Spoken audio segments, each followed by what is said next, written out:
Oh, hey everyone. How's everyone doing? Testing 1, 2. Ooh, Taco got a crunchy thing. I don't know what he got, but it was tasty. Baby. Taco's hanging out up here because he wanted love. He wanted some love. Alright, so today, I figured we'd check out Disco Elysium. I don't know. It's been a thing that I kept putting on the schedule and then I kept not doing it, and I'm like, you know, I was trying to figure out what to play today. We might as well give this a shot. Hi, Selkie! How are you? Yeah, for the record, y'all, we might, I did mention on Blue Sky, but the schedule is like, the schedule's kind of a guideline this week, I would say. It is not very strict, very wibbly wobbly. As many of you know, Taco is going to be having surgery at some point. Still waiting to hear back on his blood work. How are you and the boys doing? They're doing better than I am. I mean, Taco doesn't know anything. He just knows that I took him to the vet and he hated it. But, yeah, mentally I'm struggling a bit, but it's more the waiting that's killing me. Like, we have to just wait constantly for this whole thing. So, yeah, we're waiting on blood work to come back. Hi, Ionic! We're waiting on blood work to come back just to verify that he's good for surgery. And then once he's good to go, then we have to book the surgery, and then the surgery is a biopsy to see how serious his tumor is. So fingers crossed, everyone, that it is a level 1 and not a level 4. It's kind of like when they say stages for cancer, it's like that. So, yeah, I'm mentally struggling with that, obviously, but Taco's fine. He doesn't know what's going on. Thank you, Selkie. Thank you. Taco's chilling with me right now. Oh, baby. I think he was looking for my crumbs, and that is why he's up here. Alright. But yeah, we're gonna just kind of play a new game. Never played it. I don't know how many of you know anything about Disco Elysium. I know fuck all, so we're gonna give it a shot. Oh. Select an archetype? Taco. Oh. Thank you, Boot. Okay.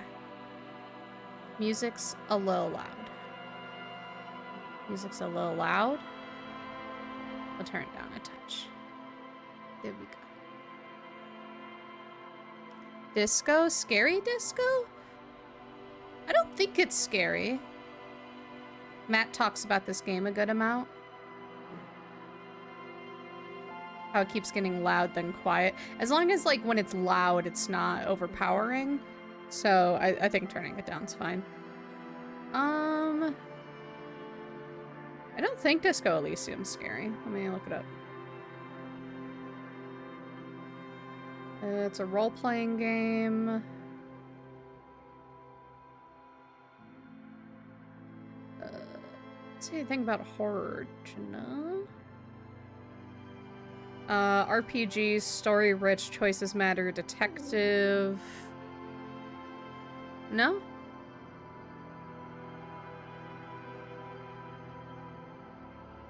Nah, seemingly nothing. Joba, hi! Joba Jenna. Hi, everyone. Welcome in. Okay. So I know nothing about this game. So we're deciding on our guy? Do I get to make my guy? Let's see. Intellect is my capacity to reason. Psyche, your power to influence yourself and others. How well your body is built, your physique. Or how well you move your body. Okay.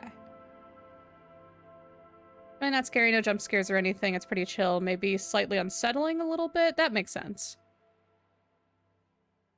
Have Gabo and Sakura hug. Gabo and Sakura hug? Oh, a hug emote? I mean, I have my hug emote, but it's me and Taco. Taco. Magnus, could you stop? I shit you not.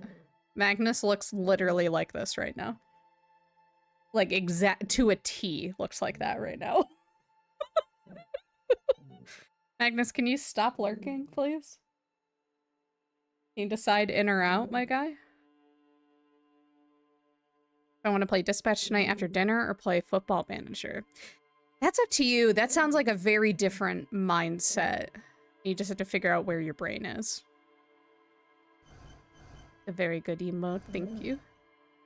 We support lurkers here, Emily. I don't support Magnus lurking. He's freaking Taco out. Okay. We create our own? Let's see. Okay. So psyche. Are we thinker, sensitive, or physical? I kind of want to build our own because I want like psyche and intellect more than I want to be physical, I think. Can I make my own? Okay. I want... Ooh. Okay.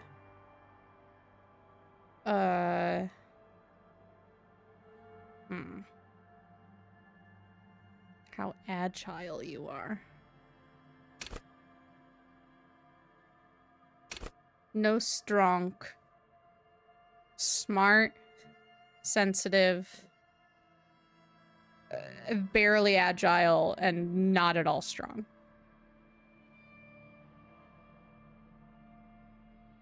That's... yeah. Okay. Set skill?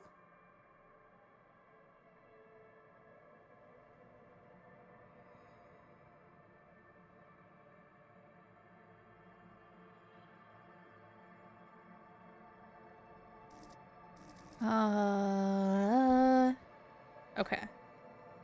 Signature skills. How many do we get?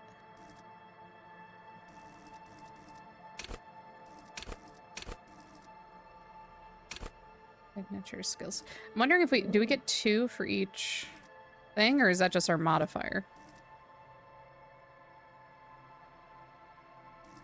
All. Get all? I don't know if that's an option, Jen. Drama. Drama. Maybe a little liar.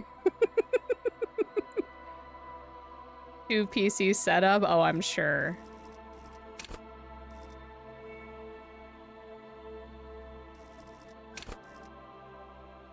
This being an intellect is interesting to me. This not being in psyche. Reconstruct crime scenes. Oh, that's right. We're a detective. Okay. A signature. I'm scared to lock anything in. I don't want it to be like locked, you know?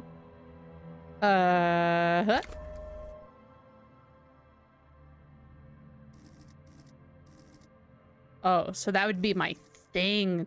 Okay. We have more? Drama. I'm just clicking randomly. Okay, so it can only be 1. Out of all of these? I'm assuming we grow as we go, but like... Okay, let's look through these. Wield raw intellectual power, deduce the world. Call upon all your knowledge, produce fascinating trivia. Practice the art of persuasion, enjoy rigorous intellectual discourse. I do like that. I like that one. And y'all tell I play like the bard or the cleric. Play the actor, lie and detect lies. Conceptualization, understand creativity, see art in the world. That'd be interesting. This is the reconstruct crime scenes one, which I think would be helpful since we're a detective. Volition, hold yourself together, keep your morale up. Inland Empire, hunches and gut feelings, dreams and waking life? The fuck does that mean? Empathy, understand others, work your mirror neurons. Authority, intimidate the public, assert yourself. Esprit de corps, connect to Station 41, understand cop culture. The fuck is cop culture? Suggestion. Charm men and women. Play the puppet master. Wanna be a little flirty? Endurance. Take the blows. Don't let the world kill you. Pain threshold. Shrug off the pain. They'll have to hurt you more. You got Bye Sweet Carol? I want to get it. I don't know anything about it. I'm trying not to know anything about it. Because I'd love to play that on stream, but I'm like, I have to not buy anything, unfortunately, for the winter sale, because I need to save all my money for this taco surgery that's like $1,200. Isn't it horror? I think it is horror, yeah.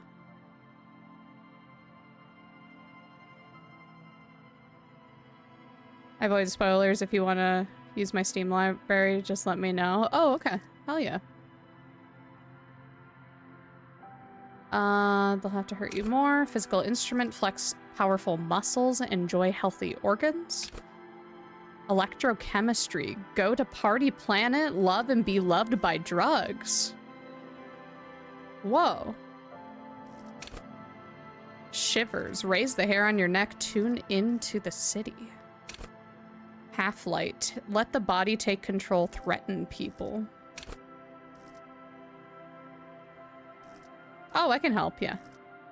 Hand-eye coordination, ready, aim, and fire. Perception, see, hear, and smell everything. Let no detail go unnoticed. Reaction speed, the quickest to react, an untouchable man. Savoir-faire, sneak under their noses, stun with immense panache. Panache. Interfacing, master machines, pick locks and pockets. Ooh. Oh, that's usually our vibe. Composure, straighten your back, keep your poker face. Okay. Ooh, what are we feeling? I like a lot of these. I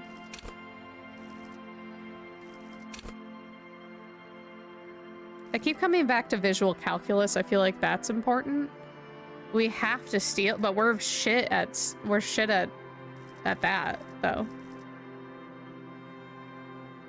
Like, we could change it, but I wanted to play like emotional.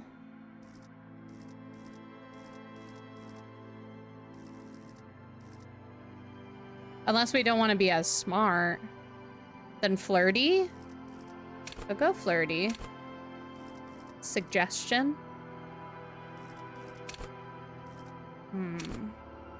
Well, I'm like, maximum sadness is our evil guy.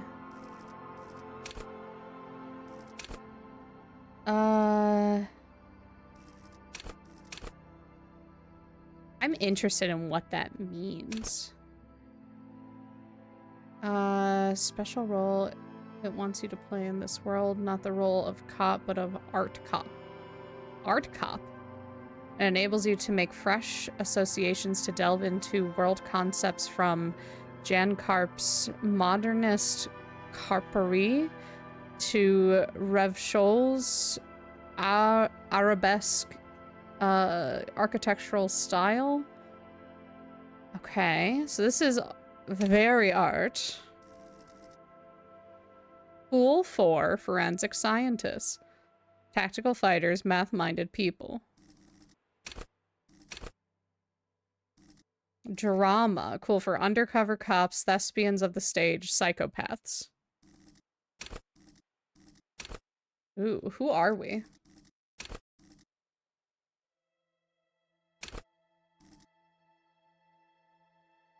Paranatural investigators? I do want to know what the fuck this is. Unfiltered wellspring of imagination, emotion, and foreboding. It enables you to grope your way through invisible dimensions of reality, gaining insight into that which sight can't see. What's really going? What do these enigmatic riddles mean for the world's fate? Rope? I know, there's too many cool ones. But I think this is just our starter one.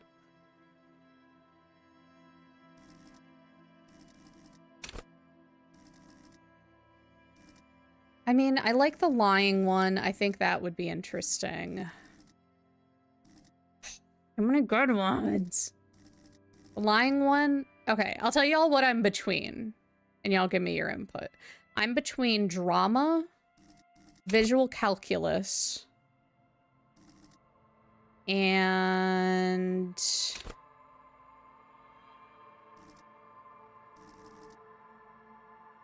suggestion. I think those are my top 3 to start. Thoughts? Drama or suggestion? Okay. This one's cool for diplomats, charmers, sociopaths. What is this? I don't know. I don't know, Jenna. I don't know what the purpose is. I know we're a detective. That's all I know.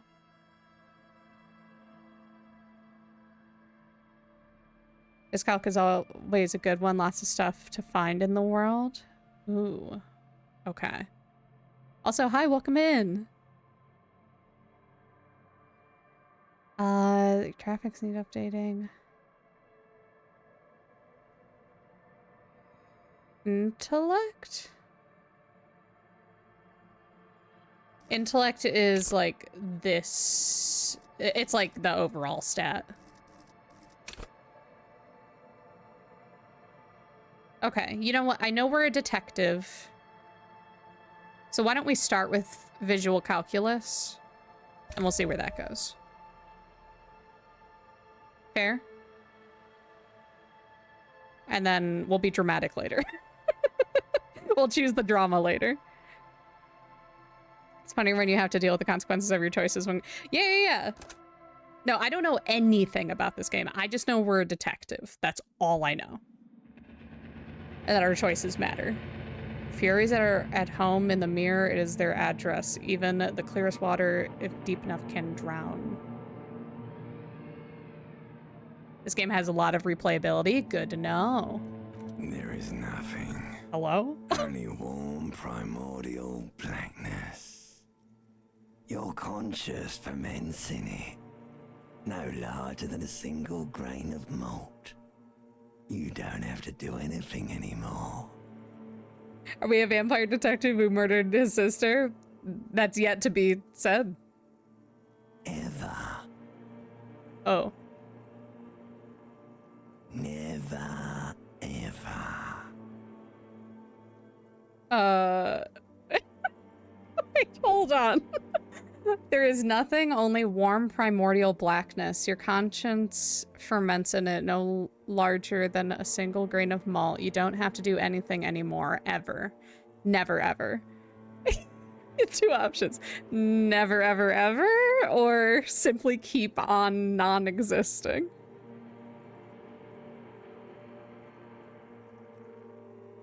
Is it Aplogar? And feel free to correct me on pronunciation.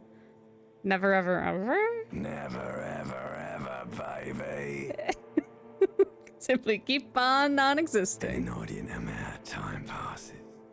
It is utterly void of struggle. No ex-wives are contained within it. Okay. What was that about the X something? Give me some more. This is great. Give me some more. You got it, sweet brother. Nothing upon nothing upon nothing. I know, this voice actor's amazing. I'm just like fully zoned in of just like, this is like itching my brain. The grumbly. I like nothing. How about you cough up some more of that sweet oblivion? Coming right up, sir. Smooth passage. Allons-y. Allons-y. Y'all know Doctor Who? Allons-y, let's go. I want to get off now. I like pain and burning light and wanting things from people who don't want to give them to me. Allons-y, let's go. All right. Nothing town to fuck all borough. A trip to the silence, please. The silence, please. Let's visit the ancient Zero home.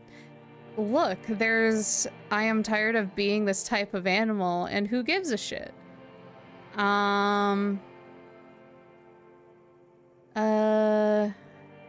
don't need to go back to the silence. Ancient Zero home? I'm tired of being this type of animal, and who gives a shit? Let's visit the ancient Zero home. Great choice, Elder One. It has always been like this, and it always will. Don't stop, keep singing, sing me the song of death. Wait, no, I need to belittle myself instead. Do you really? Don't be naive, of course not. I want to sail the inky blackness until forever ends. I do, let me off. Don't stop believing? Okay, don't be naive. The song of death is sweet and endless. But what is this? Somewhere in the sore, bloated man meat around you. Man meat. A sensation. To the feeling. Like a fly to the ointment, your conscience sticks to it. The limbed and headed machine of pain and undignified I don't want the man meat. suffering I don't is either. firing up again. It wants to walk the desert, hurting, longing, dancing to disco music. You can take it. You're a champion. Oh? What? What? Let's go, lesbians, let's go! Huh? Yeah, we don't want the man meat here. Volition. Medium success? You can take it, you're a champion. Mother help me, there's a head attached to my neck and I'm in it. Stop, I don't want to hear anything more about this sensation. Take me back to the formless, disembodied nothing. No, I am not scared. I am a champion. I hear we're going dancing at the disco? That's the rumor, mops. Welcome in, mops. I don't know anything about this game, so welcome in with us.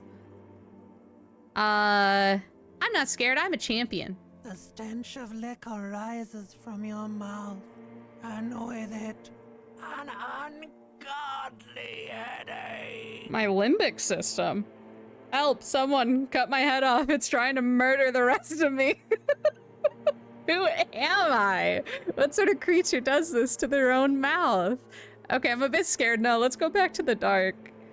Who am I? What sort of creature does this to their own mouth? A fiery streak penetrates your skull, trying to force your eyes open. It's a sound. Huh? A clarion call from hell. Can I just say, the voice acting in this game, phenomenal. Somehow, you know what it is. A caprice committing a motor carriage. Of course. Open your eyes. A who's a what? A who's a what?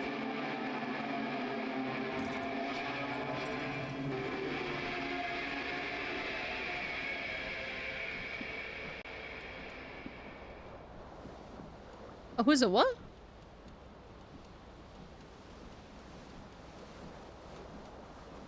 Is that me? Go get some clothes on. Take. Disco ass blazer. You have pants? Get on in there. That's steam? So we were just tripping balls? I guess so. See bottles in the bathtub. Wine, beer, and sweet liqueurs. Sweet liqueurs. What happened to our door? Is our door okay? I got You hear pants. a jingle. Keys are clinking in the pocket of your flare-cut pants. Fish It 'em out. says, whirling in rags, on the aluminium key ring. There is a single key on the ring. The number 1 is etched on it. It should open the door. Okay. Dinner. Yeah, what'd you get, Ionic? What's for dinner? Huh. Our head hurts.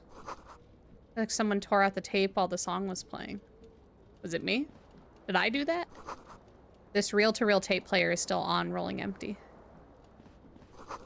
This magnum-sized bottle of Commodore Red is empty.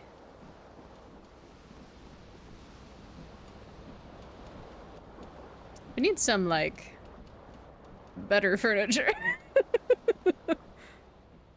What's that? Take. White satin shirt? Shirt. Ooh. Oh, these affect our stats. Okay. Conceptualization suggestion. Oh, our shirt sucks. People don't like our shirt. But it's artsy as hell. What a go. Truffle ranch salad with vegetarian grilled chicken. Made the chicken earlier today. Ooh. Savoir faire. Oh, that's the sneakiness. These pants make us less sneaky, but you know what they do is let us be loved by drugs. Right, Taco? Yeah. Taco, we got the drug pants. Are you excited? It's our only option right now. I'm sorry. What's with my picture down here? Is it okay? Oh, we are hobbling. Can I leave? Whoa, whoa, whoa. Hold on. We need shoes. Oh, we got our left shoe. What? This fan has 2 chain pull switches. Uh-huh. One ends in a tiny fan, the other in a light bulb. A truly horrific necktie has somehow attached itself to one of the blades. Huh. Or has it been consigned there as punishment? You feel as though this creature is your friend and wants to reattach itself to your neck. Oh. So that you may continue your adventures together in this strange world.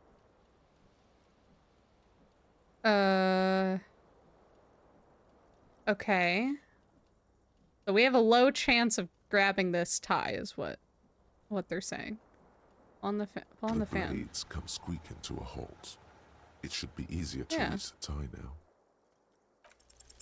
You swoop up and catch the tie. Snap. It's released from the blade.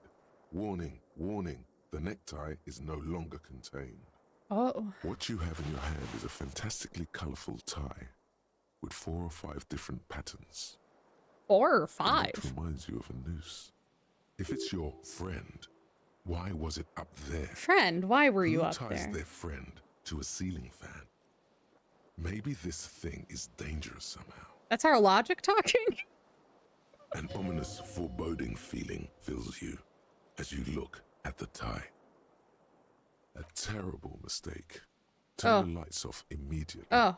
You can practically feel the photons burning a hole in your brain. Ow. The lights are off. Ow. Hangover City. I've also learned in the recent time trying to be a pescatarian that Kroger has very limited options.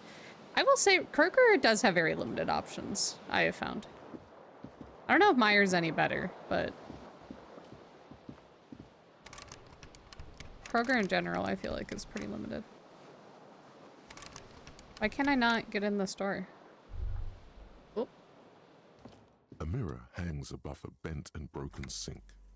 In a fierce discharge of masculine energy, someone has ripped half the faucet off. Oh. Hot water sprays from the base and steam covers the mirror. You cannot see yourself, just the outline of a man. Suddenly, you realize you have no memory of the face that awaits you there, underneath the soft vapor. Wipe the mirror. As you slowly reach your hand towards the surface of the mirror. Abort.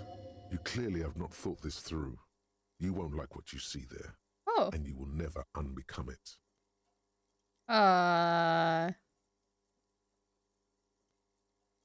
Let's touch our face first. Yeah, there is definitely something wrong with it. What's wrong? Where to even begin? There is the bloatedness, then the swollenness. It's like there's an upholstery of alcohol underneath your skin. They do have fish, but tried to find meat alternatives suck. Unless you want frozen alternatives, which some are not bad, but I would like fresh, please. Yeah.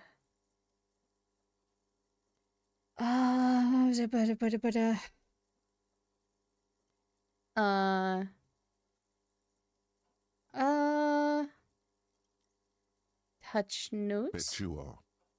Your nose feels like a small balloon in the middle of your face. It hurts when you honk it. It doesn't appear to be a particularly tiny nose either. Not with all the drinks it's absorbed for you. Oh. Behold. We're okay. You have no idea who this thing is, do you? Dear Lord, help me. What is this? Of course I do. It's some kind of superstar. I think I'm a superstar. This is the face of a late-stage alcoholic. Some kind of superstar? I think I'm a superstar. It appears you're also dead. There's clearly rigor I wasn't paying mortis on attention. your I actually face. jumped there. Oh, wait. Is that an expression? Just looking in the mirror. Are you trying to make an expression with that face? Why? I think it might be because I'm a superstar. Please stop. It's horrible. You're scaring yourself. Okay. Oh my God. You can't stop. Oh. It's like it's not even voluntary anymore.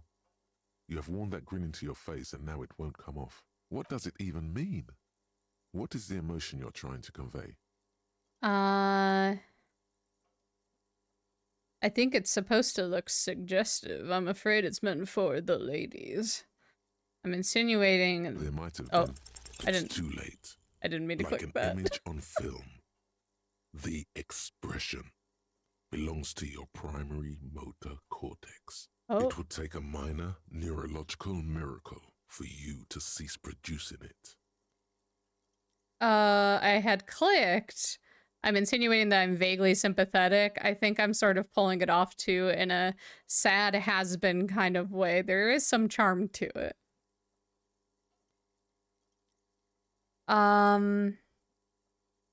Okay, the source of the expression. Let's let the mirror be for now. We don't need to keep scaring ourselves. Okay, that's locked. Okay.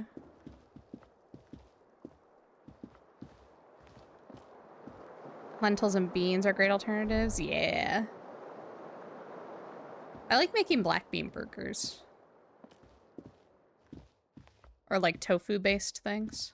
Hello, officer. Hi. The young woman raises a cigarette to her lips. Officer, am I military personnel? Turn your bloated face away from her beauty and just keep on walking. Don't ask questions. The calendar says it's March. The year is 51.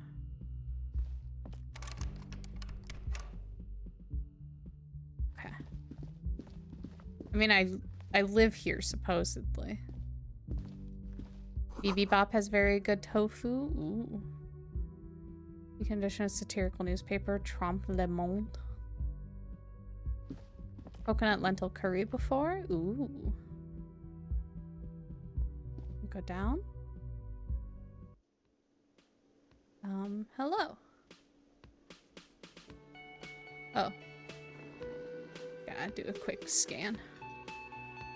Here I am. It's over here. This is where the lyrics should be. Big ol' karaoke mic, just waiting for someone to sing into it. Only Ohioans will know if you bought because it's... Oh, is it really only an Ohio chain? I didn't know that. You should totally sing karaoke here, the first chance you get. Your emotions need to be expressed. People need to know your vast, oceanic soul. My soul is immense. Utterly. And it needs to be heard through a PA system by other people. This goes well with the theory I'm developing that I'm a down on my luck superstar person. There has been precisely no evidence to the contrary. So yes, it's likely. Yeah. You should probably go on stage and pose for a moment when you're done with this thought. See if it works. What should I sing, though? You have not yet stumbled on the right lamentation, but it's out there. It'll come to you. Yeah. You will wreak havoc with it. Don't worry.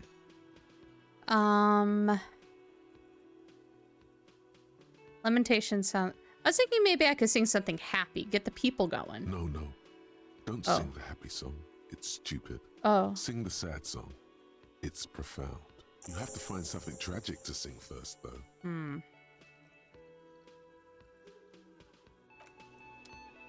Don't stop believing.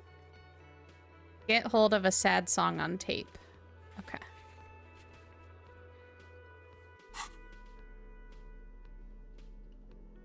Okay. Oh, I only have one shoe. Is that okay? I didn't see another one. Should I have another shoe?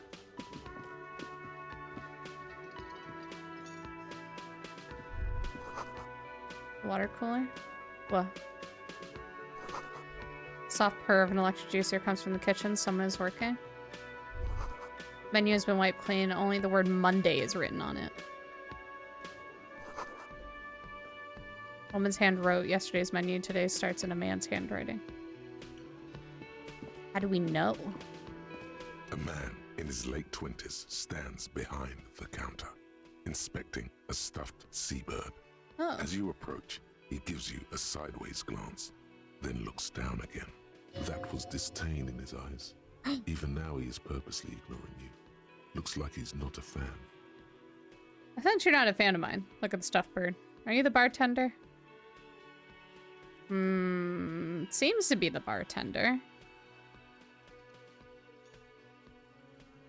Look at the stuffed A bird. competent work of taxidermy. The white and brown seabird lies among piles of coasters and drying mugs. One of its wings broken. The man is trying to mend it. You still playing HH tonight? What's HH? Looks like the bird was ripped off the shield that was used to mount it, most likely on a wall. This is the Great Skua. The seabird is the symbol for the discovery of the Insulindian Isola, the part of the world you are in right now. I prefer Screamo Elysium. Matt! Hi, Matt. How are you?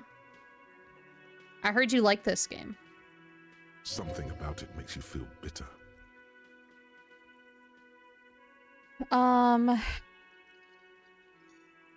Makes me feel bitter. Thank you for the shout out from Matt. Oh, Honey Heist. Hell yeah. You haven't played this? Oh, okay. I know nothing about it. I just know that we're a detective of some kind. What happened to the bird? What happened to the bird? Look, your buddy is over there. My buddy. He looks at the doors where a man in a bomber jacket is tapping his foot on the floor. Why don't you go and talk to him, okay? What do you mean by my buddy? I'm gonna send you a quick CW. Oh, okay. Thank you, Matt. Thank you, thank you.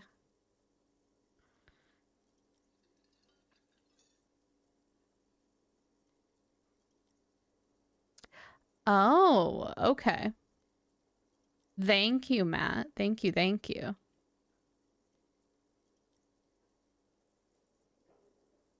All right. I'm gonna put this in here as well, just so everyone else is aware as well.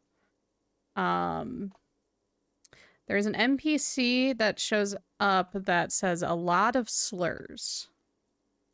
Like a lot.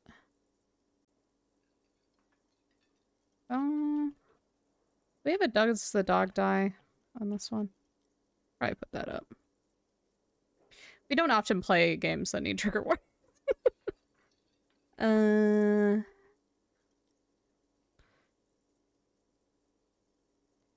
Okay. Now that the game has voice acting is a bigger deal. Oh, did it not used to?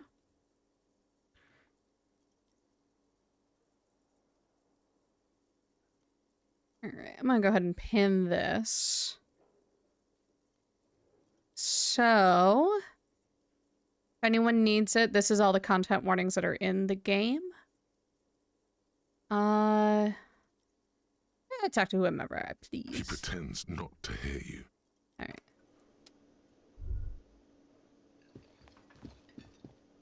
Can we not interact with that guy, Matt?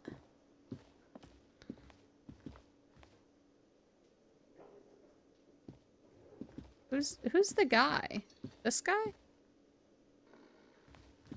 A bespectacled man in an orange bomber jacket is tapping his foot on the floor.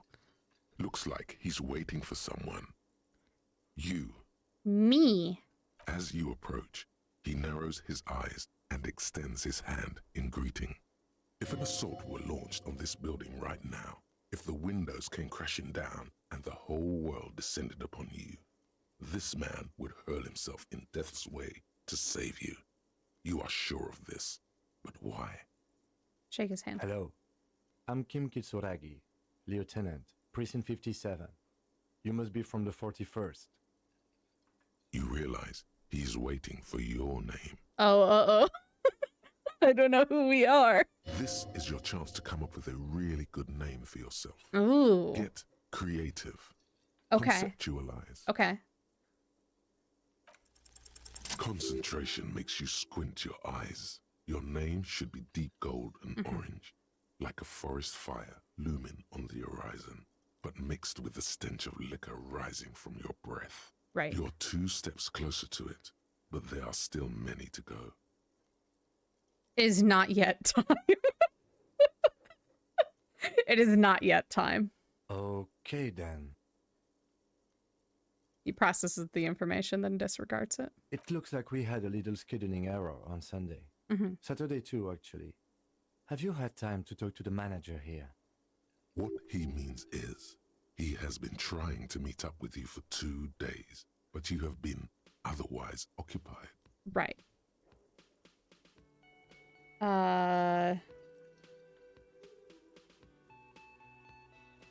No, I haven't.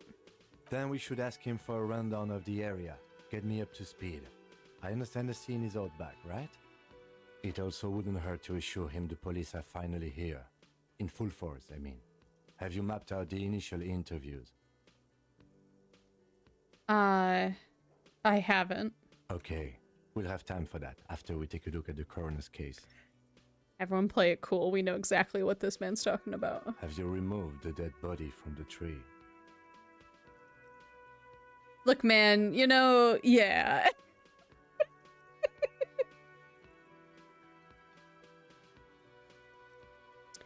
I feel like 1 and 2's gonna show our cards that we don't know what we're doing.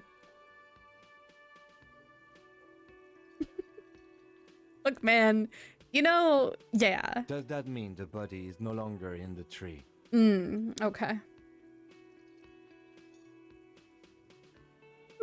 I was hoping I could weasel my way out with a maybe. Here's the thing. If we say no, and... Okay. If we say completely, and the body's still in the tree, that's gonna be an issue, I think. So, no. So, the body is still in the tree. I don't know. I haven't haven't checked yet. This is the first time you detect a weariness in the lieutenant's voice. Uh-huh. It is obvious he would have preferred for the body to no longer be in the tree. I'm sorry. Where it has been hanging for 7 days straight. Oh. We should go there as soon as we are done talking to the owner. What if I told you I'm not really a police officer?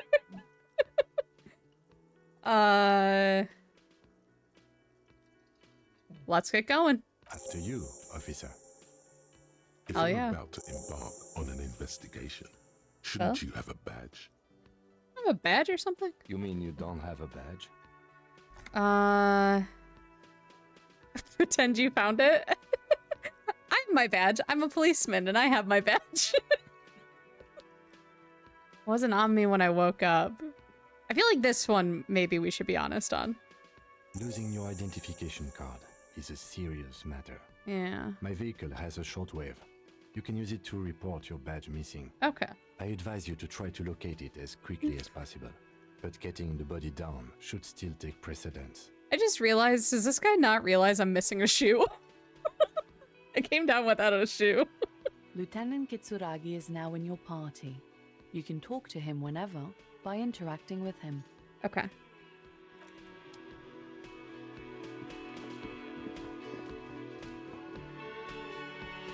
Hello, sweetie. Lena, the cryptozoologist's wife? Wait, who's Sweetie?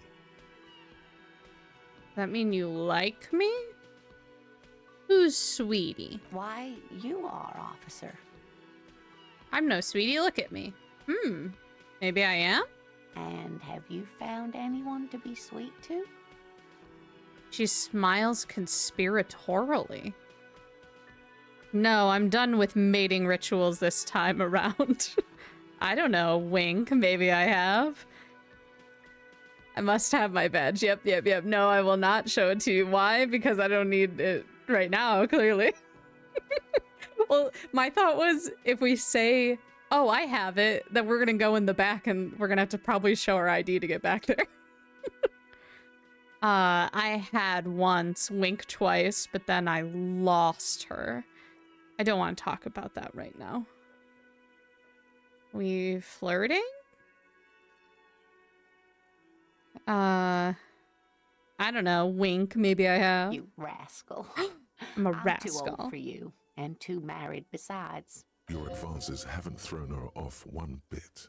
In another place and time, she would have probably welcomed your attention. Hell yeah. You must forgive me. I'm getting so scatterbrained. I completely forgot to introduce myself. I'm Lena. My husband Morel and I are staying with our friend Gary just down the street. This Lena is wacky enough for the motley crew.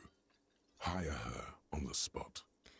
My husband Morel and I are staying with our friend Gary just down the street, but I come here for tea when they're away. Her eyes glitter over the rims of her glasses as she looks up, smiling. You seem to be in a chair. How'd you like to roll with me? I don't know if you've noticed, but I don't know where I am or what I'm doing or anything. I gotta get going now. Should we just be bluntly honest? I don't know if you've noticed, but I don't know what's going on. Is this guy listening? Lieutenant, don't listen to this. Hey, what the fuck is going on, man?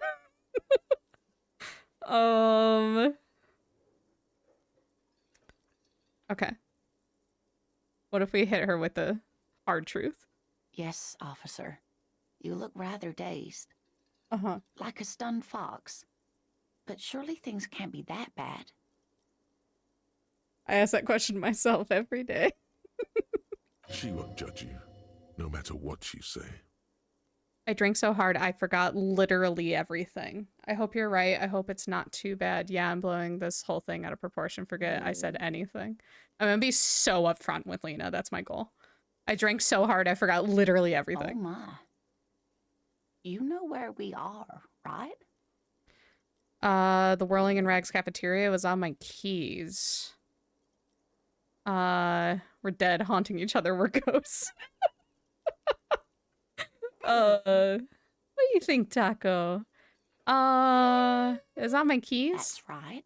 And where is the Whirling in Rags cafeteria itself located? See, I have no idea. We're in the city of Revachol, dear. Flashes you a worried look. I don't know, diddly squat. What kind of place is this? How would I even begin to tell you?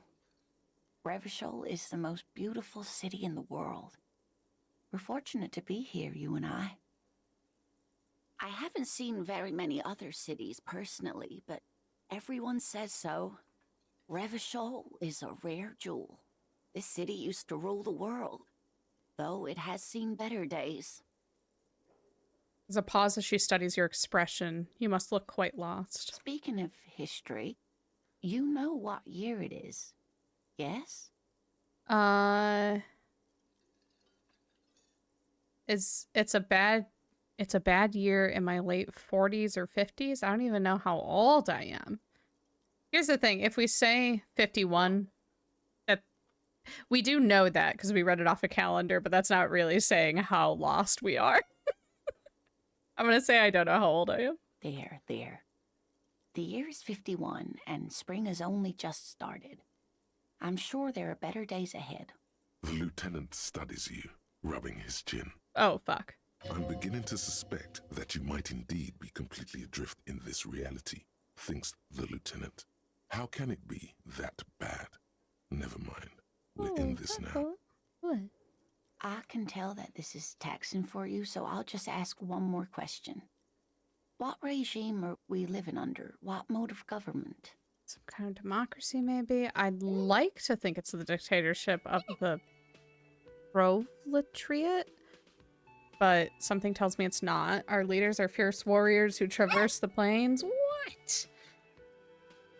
On steeds, civilization cowers before us. We are governed by intelligent machines that perform calculations to determine the freest market. Everyone hustles and grinds like a badass visionary. Radios are being used to control people's minds and distort our perception of reality, concealing our true masters, foreigners, and women. Oh, no, we're not doing that one. Cop. We are living under the cop regime. I vote robots. Oh, no. Oh. Nothing like that, dear. Oh. Revachol is a zone of control led by an alliance of foreign powers called the Coalition. We have almost no government of our own. Certainly no machines. I don't know. Still looks like there's a lot of hustling going on. Maybe she's wrong. Also, There's no government. How come there are cops? I don't even know what to say. I'm so disappointed. I wanted to be controlled by a robot. Yes.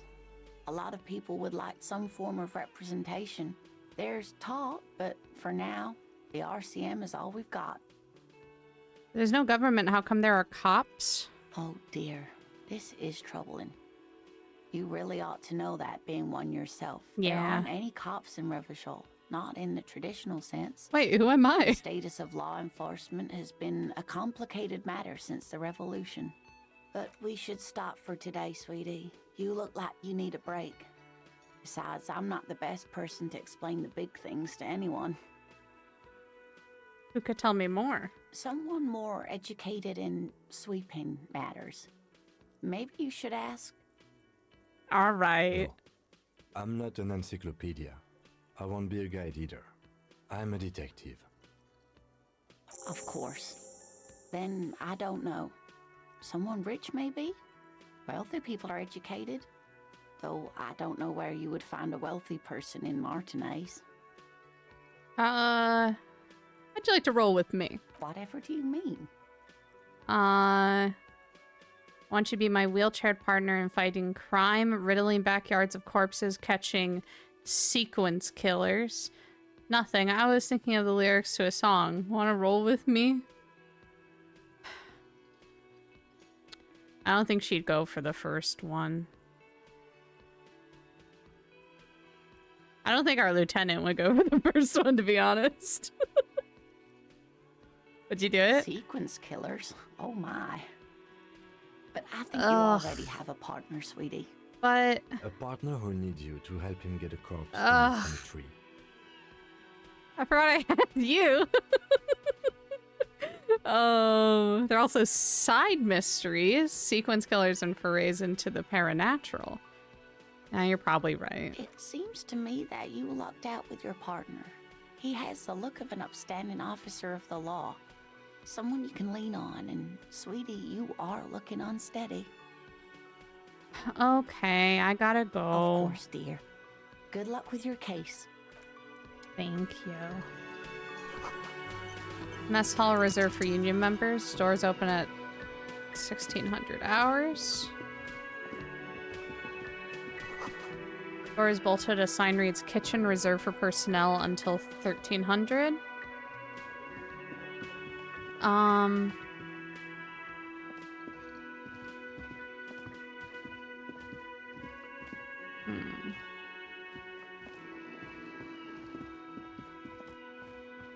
Think about this way. Okay.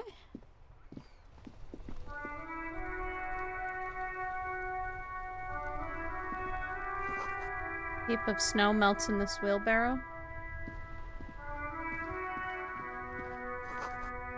Street sign reads, "Fuck the police." Hell yeah. Pigs go home. The street name is illegible.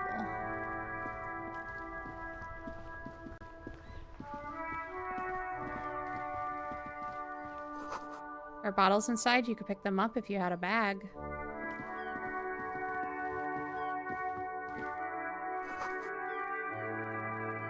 Okay.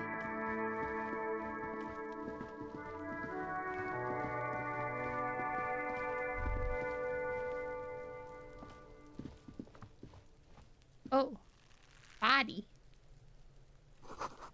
It's layers or but still climbable. It's like spoiled meat and curdled dairy. A human being decomposes. Try to get this down. The corpse looks at you with bulging white eyes. The face around them does not look human. It's swollen and ready to burst.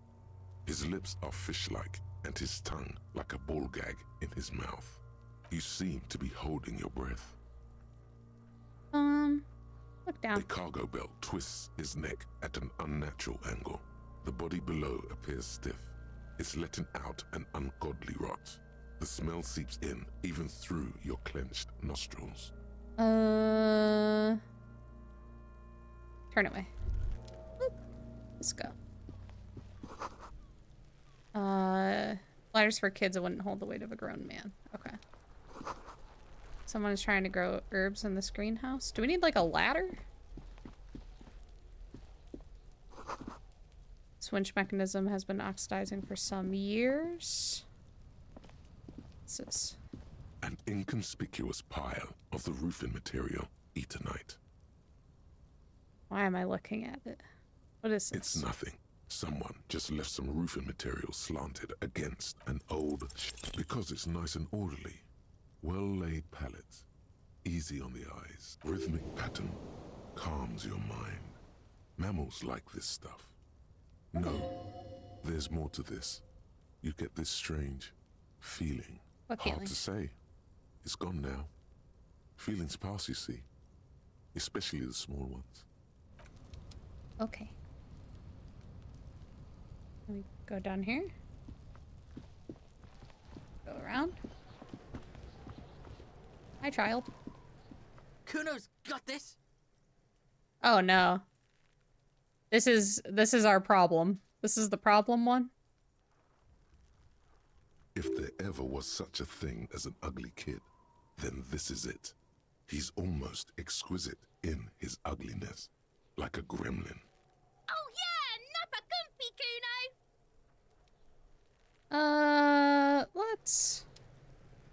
Let's not with this guy. Oh, hold on. Accidentally clicked out of our page. Ad starting in a minute, thank you, Joba.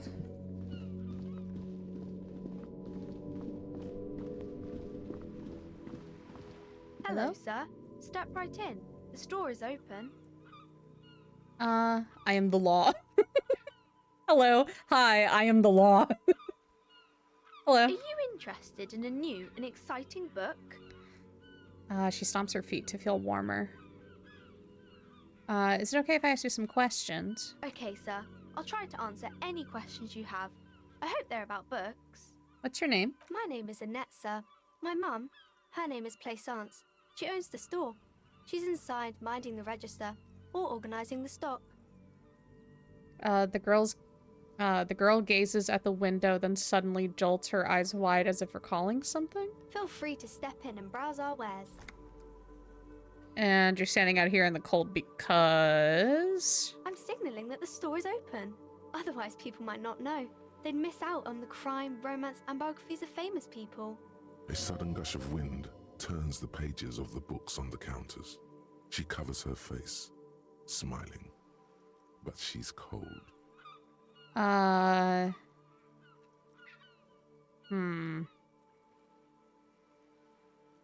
Should I have a word with the store owner, maybe? Oh, no, sir. I'm happy to help Mum by luring in customers. Besides, I have some hot juice in my vacuum bottle to keep warm. Shouldn't you be at school or something?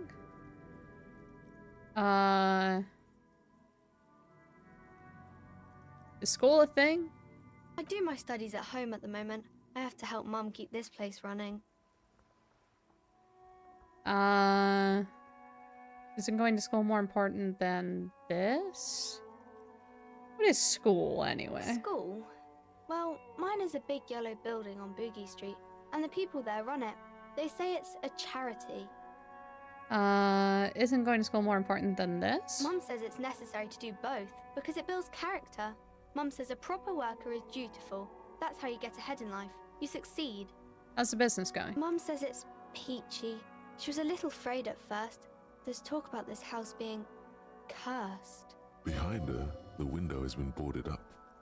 You sense the boards creaking, twisting for a second, and some kind of doubt in her tense shoulders. Cursed in what way? Cursed in the way that makes them say that no business has ever really thrived here, sir. That they all go... Say nothing. Well, they run out of money and have to stop doing business. That sounds rather serious. I should probably look into this. Narrow your eyes and look through the creaking boards on the window. We can go into the bookstore and ask about the case, but I don't see much more to look into here. Lieutenant makes a note in his notebook. Yes. Please do also look at our wares inside. The postcards and board games are there, sir. What do you know about the other failed businesses? Nothing really, sir.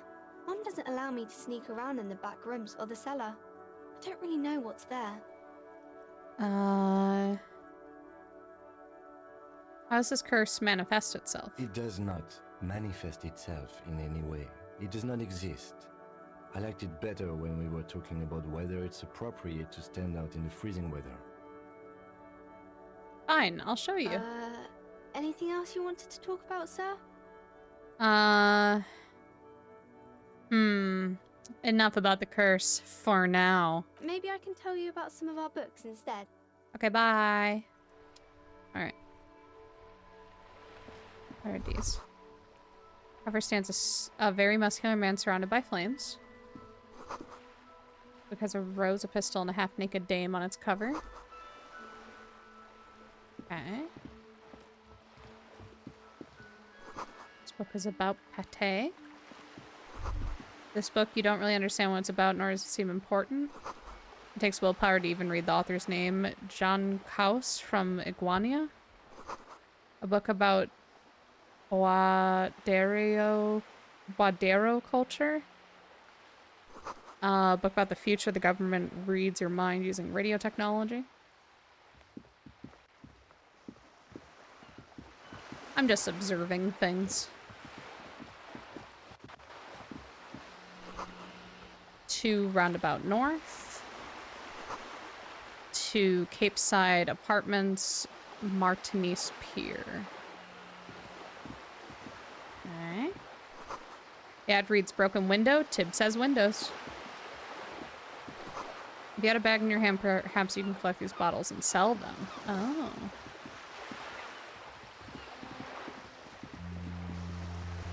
Don't go that way. Oh.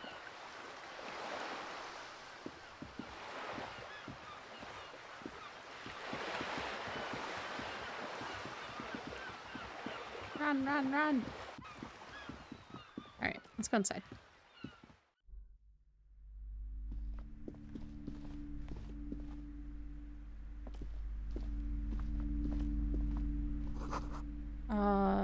National recipes of Arda? Or all about lake trout.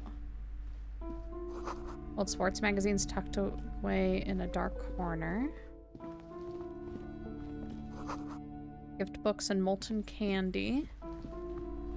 Talk to you. Welcome to Crime, Romance, and Biographies of Famous People. My name is Plaisance. The clerk extends a greeting. Be welcome, and please take responsibility for the energy you bring into this space. A golden pendant hangs around the woman's neck, in the shape of what looks like a tiny fish head trapped in amber. Are you the owner of this store? I am the proudest owner of our little shop of culture. Her voice is high-pitched as if to give it more penetration. She has fine-tuned her voice to find the most welcoming approach for attracting new customers. It doesn't work. What if I want to buy a book? The girl outside mentioned that this place is cursed. Your daughter is the one standing outside, right? What if I want to buy a book? Then why are you talking to me? Everything is on the shelves to browse. Don't you feel compelled to buy anything? She fiddles with her pendant? Go. Be drawn. What type of books do you have? Everything is on the shelves. Take a look yourself. The shelves compel you, don't they? She's attempting to mentally direct you towards the shelves. She only wants you to buy the goods. She doesn't care about the books. Do you even know what books you have for sale? Truth be told, not really. My sister brings in most of the goods. I'm sure it's all very literary stuff with well-written prose. But you don't learn about the important things in life from fabricated stories. Where do you learn about the important things then? The truth is available if you just know where to look. And you have to open and free your mind to understand. All right, I'll take a She look then. smiles and nods, seemingly relieved. All right. It's not rat on the daughter. Whoop. Up, up, up. Quaint picture book brochure, very colorful. It's a tome of fascist magic, rather candid. Another boring book. Okay. Oh, there's something. Hold on. Everyone knows the most interesting thing about fascists were their magic. These shelves are overburdened with books from the same series. You see the name Dick Mullen over and over. What type of bookseller does not know what books they have? Well, she's not... I think she's just a seller.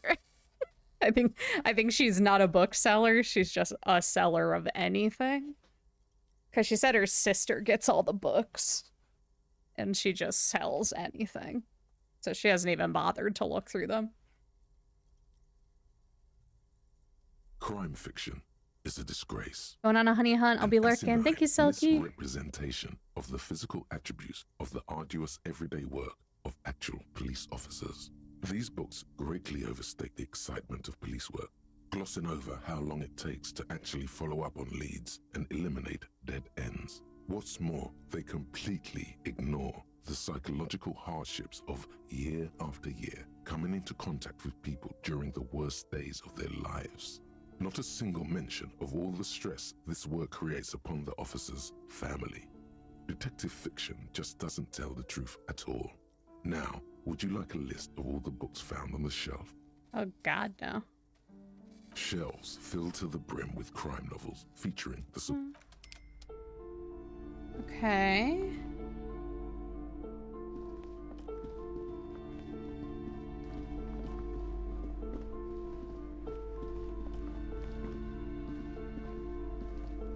Yes?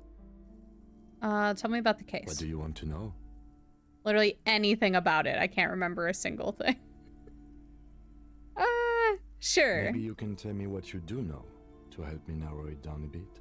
I know literally nothing about it, only what you told me before. Do you want me to brief you? Brief, yes, that sounds good. 3 days ago, The RCM Emergencies Desk received a report about a security guard who was found hanged in Martinez. An anonymous caller said there was a dead body behind the Whirling in Rags hostel cafeteria. The cadaver had been there for 4 days. No one had come to investigate. During that time, the victim had been stripped of his belongings. The caller did not identify him, but used the word lynching. There is an ongoing labor dispute between the local dock workers and the logistics company Wild Pines. I was told we should approach the death as part of this dispute. Does the briefing say who the victim was? A security guard or worker of some sort, hired by Wild Pines. This was just hearsay from Martinez, of course. We need to find out the truth. Who was the caller? To find him or her is one of our tasks here. For now, all we know is that the tone was muffled, using a device of some sort. The desk could identify neither the caller's age nor sex. Why hide themselves? There's a strong prejudice against involving the RCM in what's seen as union matters. The dock workers' union is the de facto police in Martinez.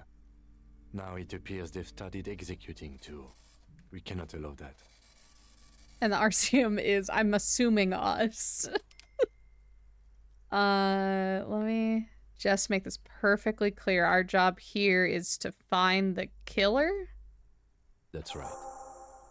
Okay. Can we go over the preliminary info again? Would you say this is a mysterious case? If we're from different precincts, why are we on the same case? That's a good question. I'm afraid you and I are pawns in a pissing competition. His disdain is clear. This man would not use such an expression otherwise. What do you mean? You don't know? I assumed you were in on it. You know what I'm in on. Retrograde amnesia. Better still than an imbecilic cop-off. Tell me about it. It's just stupidity. We shouldn't waste any more time on it. If you want my take, ask me after we've inspected the victim. You should tell me now. That seems relevant. Later. Was there anything else you wanted to know about the case? Would you say this is a mysterious case? No, it's not a particularly mysterious case. Why not? The deceased is a security guard for a corporation involved in a labor dispute. It doesn't take a DeLorean polymath to put the pieces together. I just don't see the case getting more mysterious than that. I was thinking something otherworldly might be involved. You know, something supernatural. White male in his 40s, what more do you need? Personally, I think labor disputes are very mysterious. Okay, so the case probably isn't mysterious, but could it be sexy? We go supernatural. I can assure nothing like that will happen. Do you know why not? Why not? Because it's not part of reality. So desperately mundane. You need to funk this case up. Let's funk this case There's up. something the lieutenant isn't seeing. The universe is too irrational, too morally complex. You should convince him. I have all the info I need. Good. Convince Kim there's a sexy, dark mystery twist in the case. All right. 42% chance we'll get it.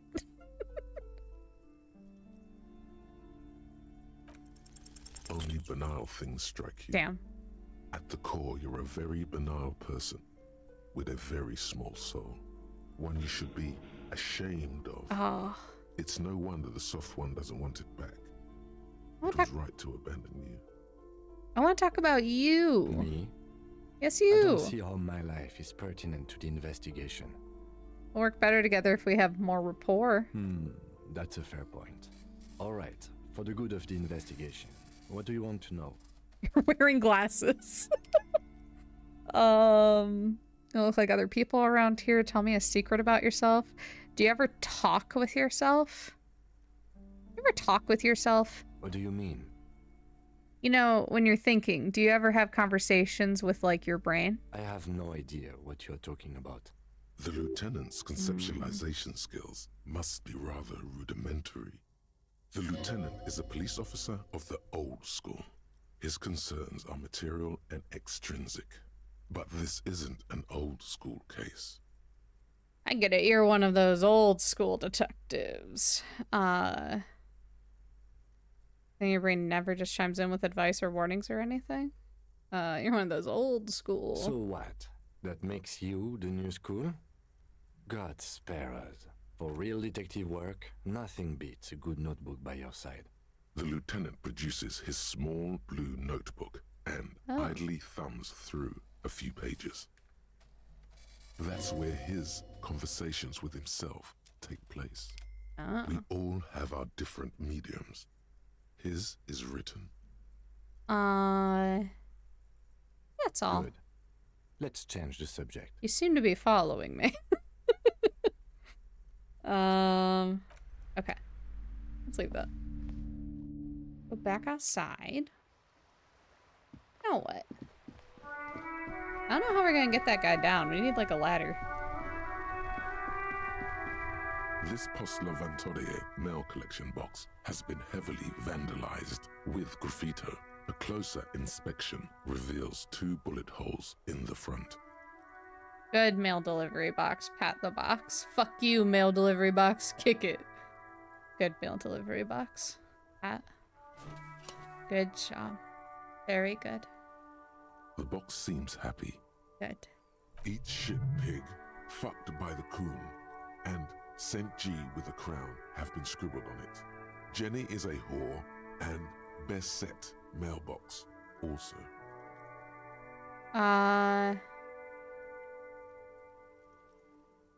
Been there. Been there. The mail collection box seems cathartic. Thankfully even. So do you. You shudder. Then you swallow. Leave. I've improved my morale by talking to the mailbox. What's this? An operated viewer has been banged up and inoperable.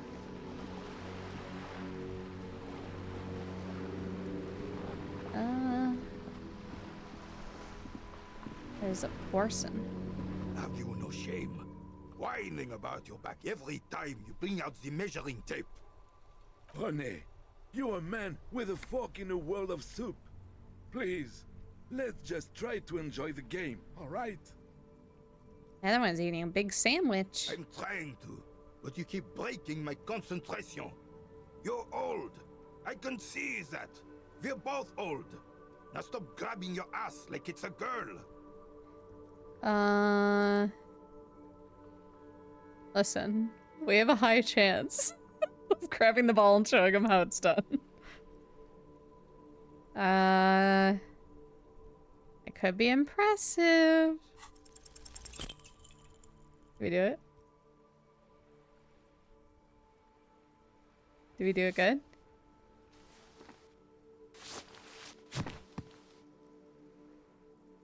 This felt damn it wrong. Wrong like touching your sister's breast. You threw your sister's breast. Oh no. Mon Dieu! Good job, Hey, officer. hey, Taco! That was Stop an it. excellent throw. Go! Taco, go. Go, lay down. Go, go. Thank you.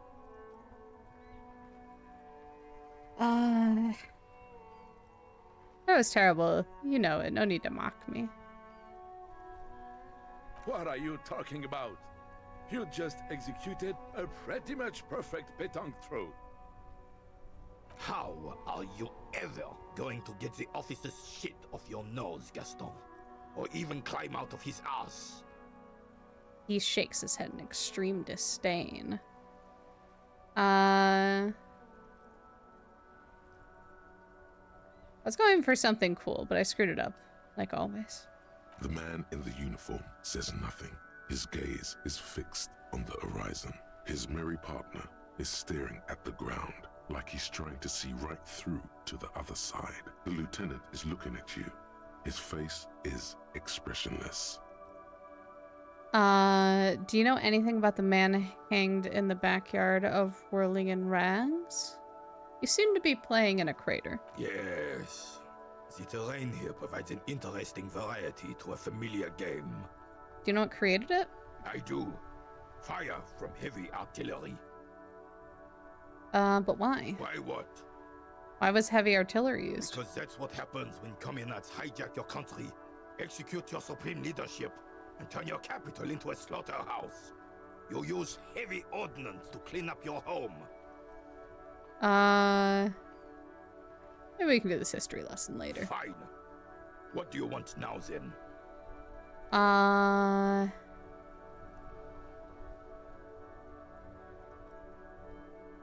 Do you know anything about the man? Unfortunately, I don't.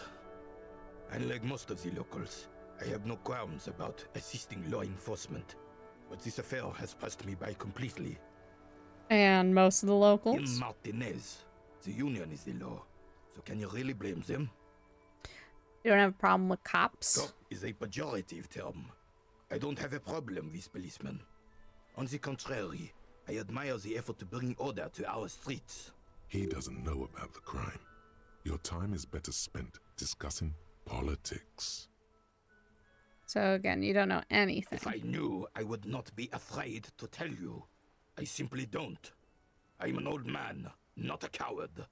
The daily business of the riffraff no longer concerns me. 'Tis true, sire. He knows nothing. This is a man with a lot of past, but little present, and almost no future. Alright. What are we getting down there?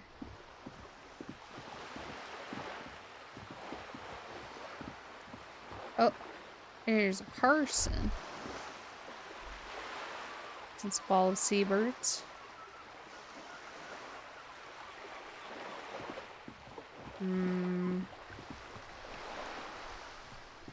What's this? Splatter bullet holes line the wall. Ooh, bag. Give me. Take. Okay.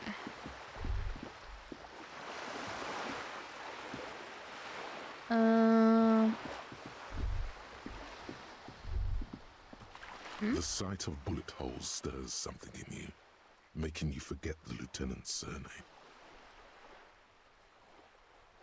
Kim, look! Bullet holes! Look closer first. The faded marks are too degraded to draw any forensic conclusions. Just chips in the sandstone. They look pretty ancient. Kim, look! Bullet holes! Where? Point to the chips in the wall. Right there. There? Those are old. Oh, okay then. We should focus on present crimes from the present century. Right. Okay. That's what I figured. I'm just testing you, you know.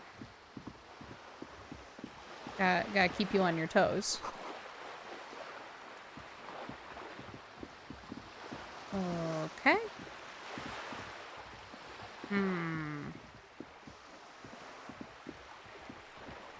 Come on, Kim. We need to go. We gotta go.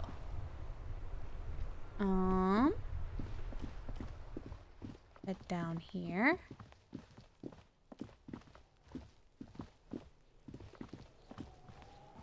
Do. Oh, what's that? There are several footprints in the mud, left by work boots. Anywhere from 6 to 12 pairs have walked here. Maybe more than 12. No, 8 pairs of boots have shuffled back and forth in the mud. 1. Standard work boot, steel reinforced toes, number 46. 2. Standard work boot, steel reinforced toes, number 44. 3. Hobnailed work boot, steel reinforced toes, number 43. 4. Standard work boot, number 45 or 46? Wait, which is it? You don't know. It's a miracle you can tell the prints apart as it is. The cold must have preserved them. 5. Another standard work boot, steel reinforced toes, number 44. 6. An aberration, light as air, even pace, same make of boot, but number 41. Male or female? Impossible to tell. Could also have been an adolescent. The gate is undeveloped. I'm pretty good at this, ain't I? You're not bad. It's as if the whole world darkens. Everything else has a thin film of unimportance on it, and the tracks burn in the middle of it, in a strange, beautiful way. Count the rest. 7. The glowing outline of a standard work boot, number 46. But the imprints are twice as deep as the others. The weight exceeds 200 kilograms.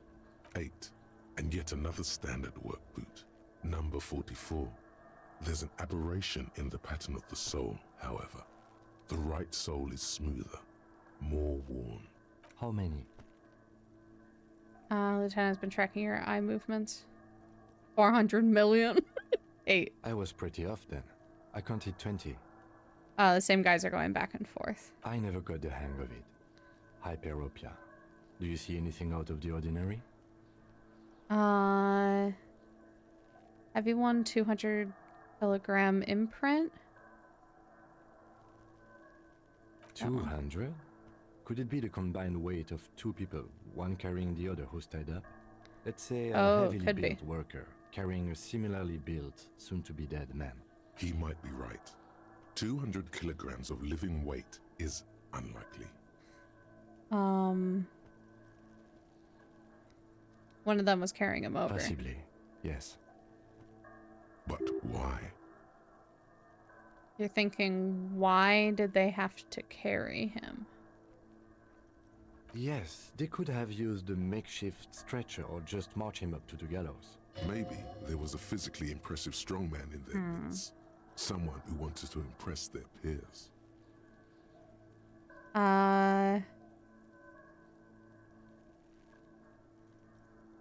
Carrier wanted to impress their peers with a display of physical might? You mean a display of athletic ability meant to belittle the victim?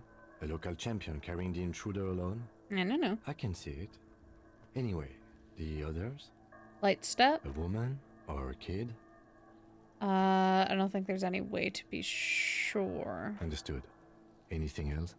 An aberration. One soul is smoother than the other. Interesting. Let's name it the old soul. Have any ideas? Someone operating a workbench with a pedal? Like a joiner at the harbor. Or maybe a drummer? He regrets it the moment he says it. So one of the people we're looking for is a drummer. Don't say anything, just nod. I don't know why I said that. We are not looking for a drummer. We are looking for a group of dock workers. The lieutenant clearly appreciates the chance to clear up the drummer issue himself. Perhaps it could be a driver. A driver would wear out their right shoe before the left. The accelerator is on the right.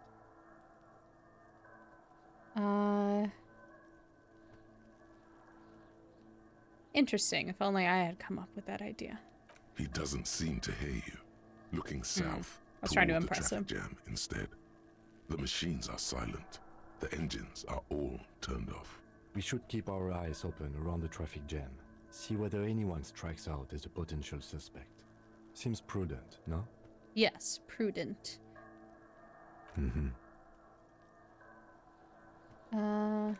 Leave. Okay. I don't know how to get you down. There he still is, looking right through you with his white eyes. The body below is entirely... How do we get you down?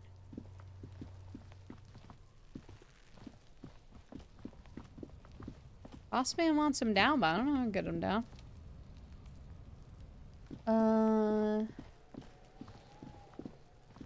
We have a ladder somewhere.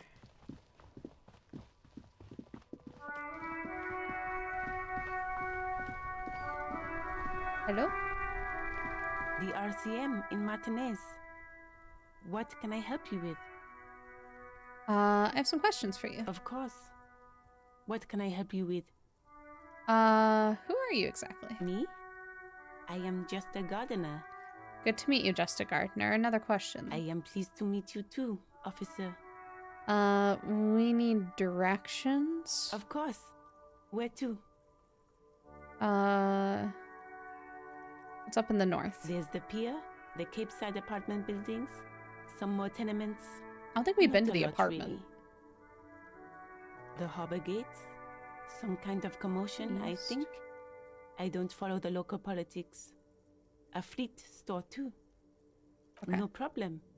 Of course. I won't hold you back. Her gloves. You get the feeling that you need them. You have a dead body to deal with after all. Oh.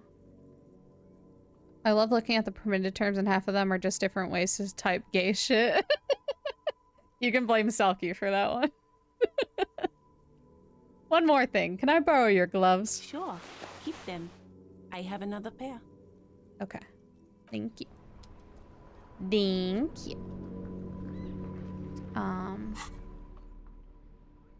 Tools. Okay. Gloves. Gloves. I really need another shoe. I only have one.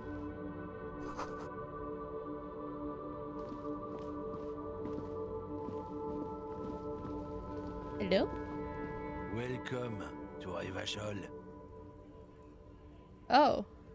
Racist lorry driver. Hmm.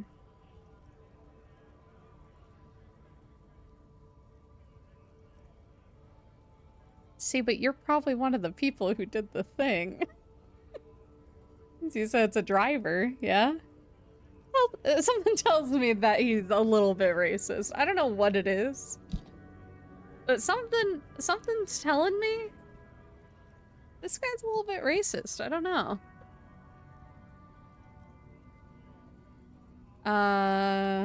What's a Revachol?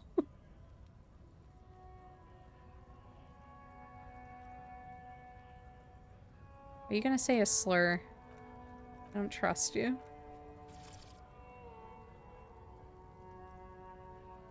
Voiceover mode?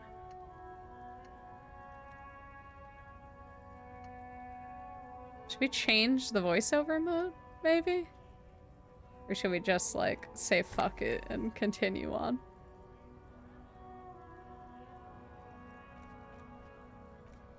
We could do voiceover psychological only. Is this just our inner thoughts? Are you addressing my partner like that? Don't you welcome to Revachol. Oh. My grandfather came here from a 3,000-year-old racist isolationist culture, while your ancestors came to this island a mere 300 years ago. Okay. But still voiced. Options.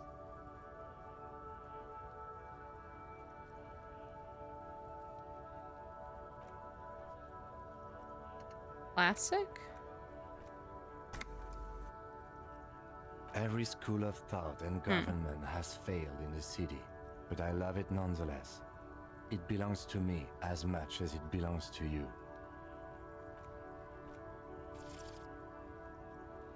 Yeah, it might just be what it is. I don't know why. I don't know what this does. Okay. Alright, well, trigger warning for everyone here. There might be slurs in this from this racist lorry driver. Yeah, it might not work until we finish the dialogue, you're right. You tell him. It's men like you who keep Revachol divided, making it that much harder for everyone to climb out of this post-war limbo. What he means is, fixation on the Revacholian nation makes it harder for Revachol to actually attain self-determination. Limbo, what's going on here? He's right. You're undermining our best shot at real self-determination. Oh, come on, man. I just said, welcome to Rivachol. It's a lorry driver thing. I know exactly what you meant. You think my kind doesn't belong here, that I should watch myself and behave. But you see, I'm an officer of the RCM. It's actually my job to make sure you behave. I would advise you to remember that. Silence. The air between them becomes tense. Your partner needs backup. Now's your moment to shine. No, let's not do the first one. Let's not punch our lieutenant on the shoulder. Well, that's settled. We have a couple of questions. Partner needs backup. This is the only, like, supportive thing for Kim, but I don't like it. I don't think he'd like it either. We have a couple of questions. Whatever you say, officers. You could ask him to show you the soles of his boots. He definitely looks like someone capable of a lynching. Maybe he was present. What's that argument all about? What are you hauling? What are you hauling? Oh, not much anymore. I'm here to pick up some cargo, but the dock workers are on strike, so it's a sit and wait on your ass situation. How long has this been going on? The strike? Oh, they've been at it for a while. A month, 2 months maybe. But this here is just the last week or so. What kind of cargo are you supposed to pick up? Apples. Apples is exactly the kind of thing you'd say if you had something to hide. Apples? Yeah, apples. I take it you had other questions? Let me see the soles of your boots. Been admiring the stompers, huh? Sure thing. Check them out.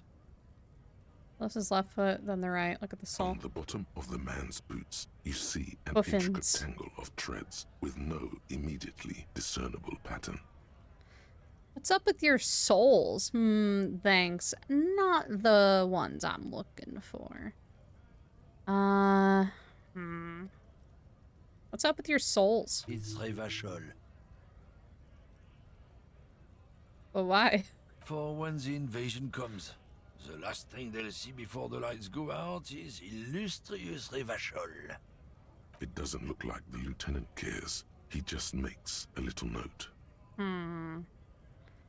Hey, it's Dino QQ? Dino QQ? Hi, Dino. Can dogs have Taco Bell cheesy roll-up? I mean, I think it depends on the constitution of your dog. Taco, probably not, because that's his whole stomach size.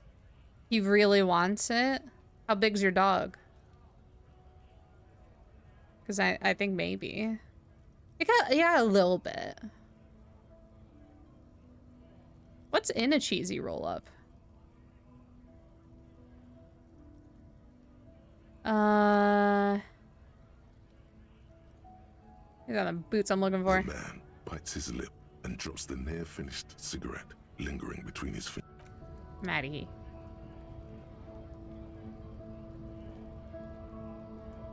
I mean, listen, I don't see why a dog can't. Cheesy roll-up is a tortilla with some cheese melted on it and then rolled up. Oh, yeah, that's fine. I mean, I think they could have a little bit as a tweet. Bastards! We have a right to work! Daniel towards the harbor gates. His voice is the loudest of the lot, oddly screechy for a man his size. Yes, as a tweet, yes. Bobo's busy, but I will send them your regards. You stole it from Bo Baby! That's a crime. That's a crime. That's a bad dog. Don't steal from the baby. Trying to see who deserves it more. Bo Baby is human. Bo Baby needs it more for sustenance. Dog already ate. Hold up and stay frosty, everyone. Cops are here. Bo Baby might have given it to him. Oh, okay. Well, that's sharing, so that's okay. So it's not stealing. It's sharing.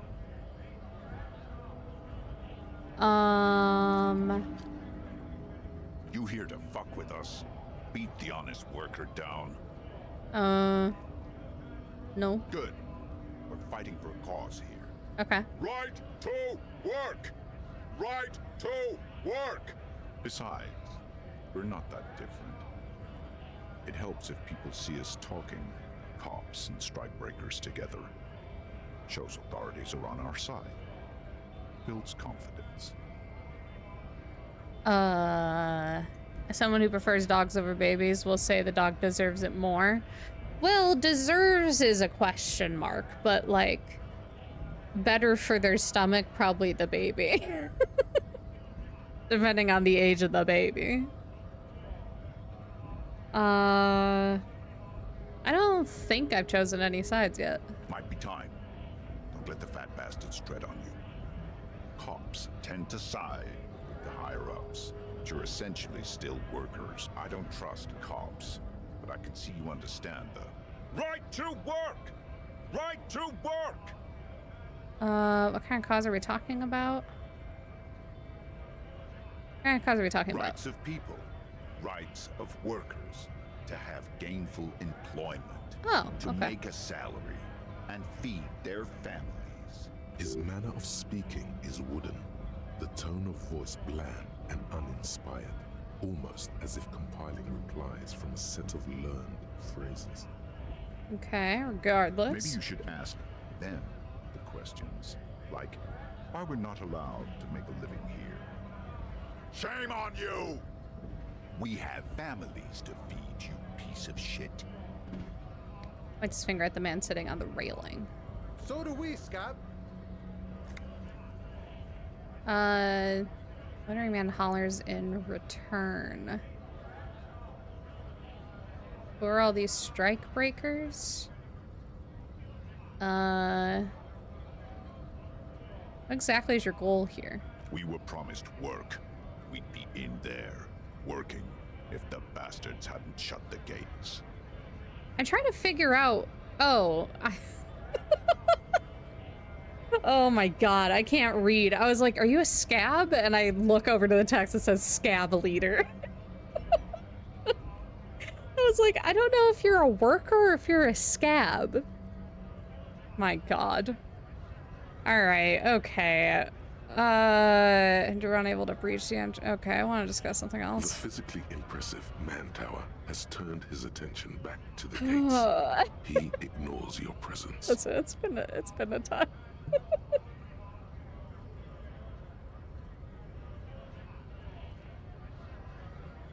You get scabs of workers confused all the time. Listen, I wouldn't, except he keeps saying things like, we need to work, we need to work. And like, I'm fighting for our right to work. And then I was like, oh, all right. And then didn't process the workers are over here. For all these strike breakers. Honest men and women with rights to work, to be useful, not toys for corporate interests. Okay. We came here to help the harbor run smoothly in time of crisis. If union fucks don't want work, they ought to let in those who do want work. I have a question. Why do all these men follow your leadership? You think they follow because I'm big and loud? No. They follow the rules of the market, the rules of the economy, because they were given a job to do! I'm gonna leave. I want to talk to you. Can I talk to you guys? Are these guys strike breaker? I don't know who's who. Where's the strike happening? Yes. Oh, sorry. This GRIH. Greater Revachol Industrial Harbor. Who are you? Scab? Scab? You're hazy on the notion of a scab. Smells like politics, though. Maybe it's got something to do with the flask he reaches for from time to time. I'm not a scab, I'm a cop. I was just messing with you. No one's ever seen a cop scab. Imagine, you cops going on a strike, But then another cop comes in and says, let us cop for less money. Chuckles then realizes. Speaking of, what brings the RCM here? To the Wild North? Come to see the strife?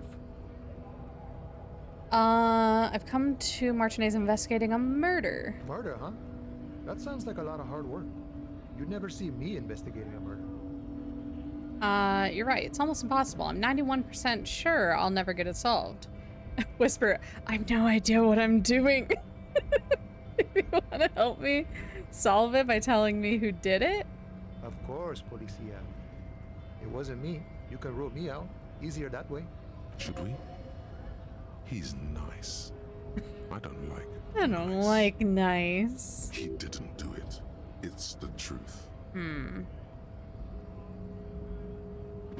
I need to know what's behind these gates I'm exploring. What's the strike about? You know, serious business. I'm sure the big boss will be glad to tell you. You'll have to ask him first. He's a chatty guy. Wants to talk about the strike. Return once you've met the union boss and are on a better footing with the organization. You know what's behind these gates I'm exploring. My friend, I respect the right to roam. The open range awaits. Does this mean you can let me through the gate? I don't operate in that capacity. I'm not a granter of passage. The passage grants itself. If it's all so simple, why don't the strikebreakers just go up the stairs? That's simple, I just walk in? Aye. Walk right past Measurehead and go in. Past Measurehead. Yeah, the 2.5 meter tall Semini supremacist there. Walk right past him. Right. Press the button to unlock the door. Aha. Then go past him again.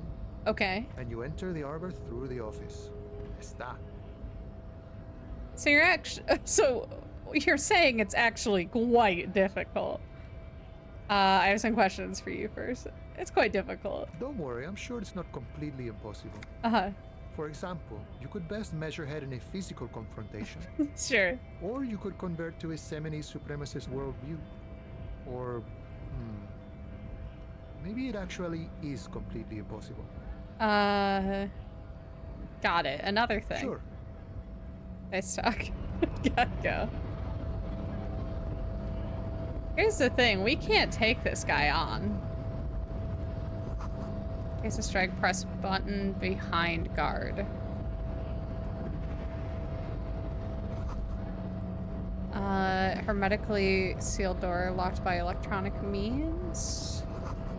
No lock picking or door kicking this one. Okay.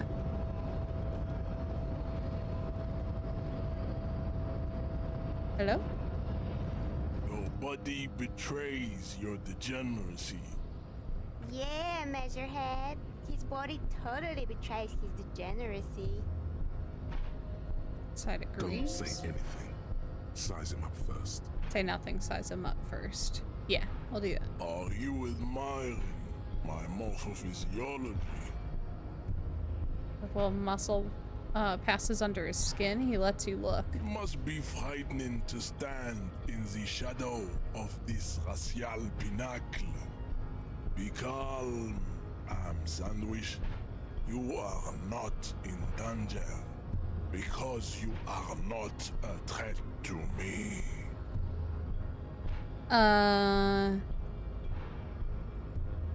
My body is unimportant. I'm with the police. We need to get into the harbor.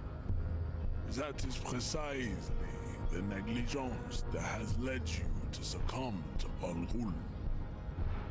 His face contorts in disgust as if you're smelling a dead rat. You reek of it. An invisible sword of Al-Ghul emerges from your throat. You cannot see it, but others can. It is making the woman in my company sick. Al-Ghul? Yes, Al-Ghul. He means alcohol. Ah, understood. I doubt it. My microcephalic race servant.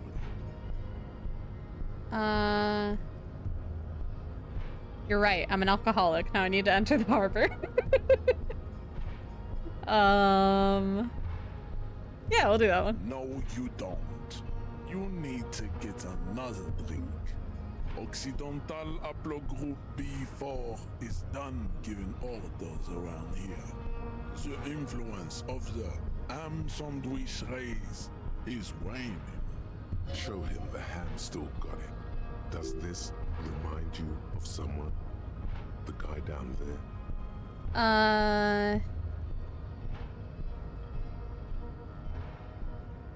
That's racist over there, pointing to the racist lorryman. You're just him after pumping some iron. This guy's gonna kill me.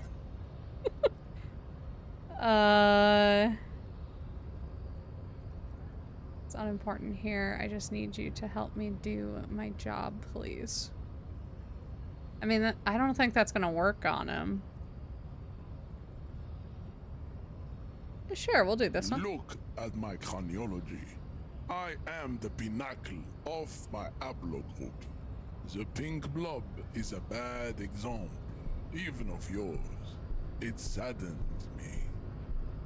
You were once a noble and powerful race. You gave the world eugenics, electricity, and powerful weapons of war like missiles and aerostatic aircraft. You made great gains in metallurgy, race theory, and statecraft. You dominated lesser cultures, like the deformed Hemians and the inexplicably potato-obsessed Khoikos. But now your ascent to the genetic summit has halted. You are obsessed with sadness and with frivolous pop culture. You will be superseded. Isn't that right, babe? It is, baby, yeah. You know it. There is a button right behind him, just out of reach. It must be the one that opens the door to the harbor. There's no way we could push him out of the way. That's not... That's not... We don't have that dog in us. Come on, I just need you to move about 20 centimeters back. You're right about all this. Now I just need you to let me go into the harbor. We just hit it real quick. Can we be speedy with it? Enough with this begging. You should leave the stage of history with dignity by inviting the other races to a great world war. Bring your troops to the Simonine Islands and to Boogie Street, and we will pulverize you. When you are gone, we will build a museum for you. The walls will be lined with bottles of Al Ghul, your beloved beverage. Inside, we will store the odes to homosexuality you call art, and your microcephalic skulls. There may be a peaceful solution to this. You could internalize Measurehead's race theory. He would take you as one of his own. Wouldn't that mean I have to become a Seminoese supremacist myself? Well, not as such. What you do with a mastery of advanced race theory is up to you. You could reject the findings, sure, or accept them and become an advanced an racist. Advanced racist. Very low that we're gonna knock him out. You serve the Union, don't you? Aren't they white?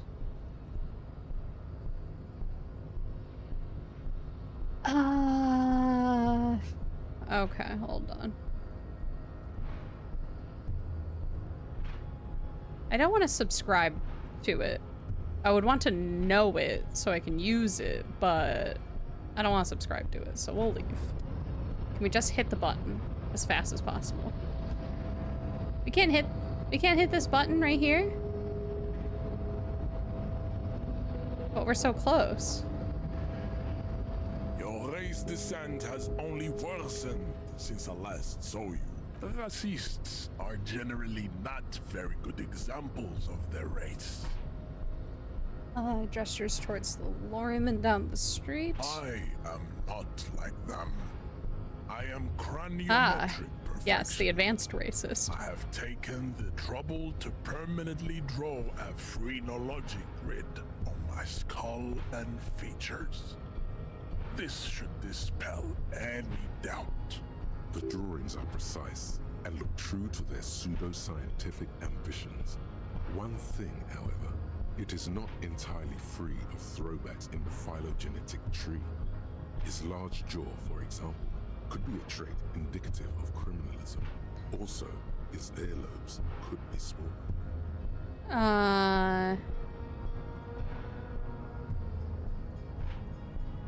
You sure that jaw is clearly an atavistic stigmata? Your earlobes are too big. The size of the earlobes is not a real craniometric criteria. Everyone knows this. Your earlobes are flawless, Jean-Luc. Yes. Hello! Hi, Gorbsby. We're trying to get past the advanced racist man. That atavistic stigmata makes pussy say yes, plenty. Who asked you? Babe, thanks. But I got this. Is Peter Gribbin here? No. No, only in Bobo Chet's chat. I love this game so much. Measurehead sure is a character. You have him off guard now. Oh, I have him off guard. He's preoccupied with his situation with his woman. It's still very low. I don't want to subscribe to his advanced race theory. An 8% chance of knocking him out. Why can't I just not press the button?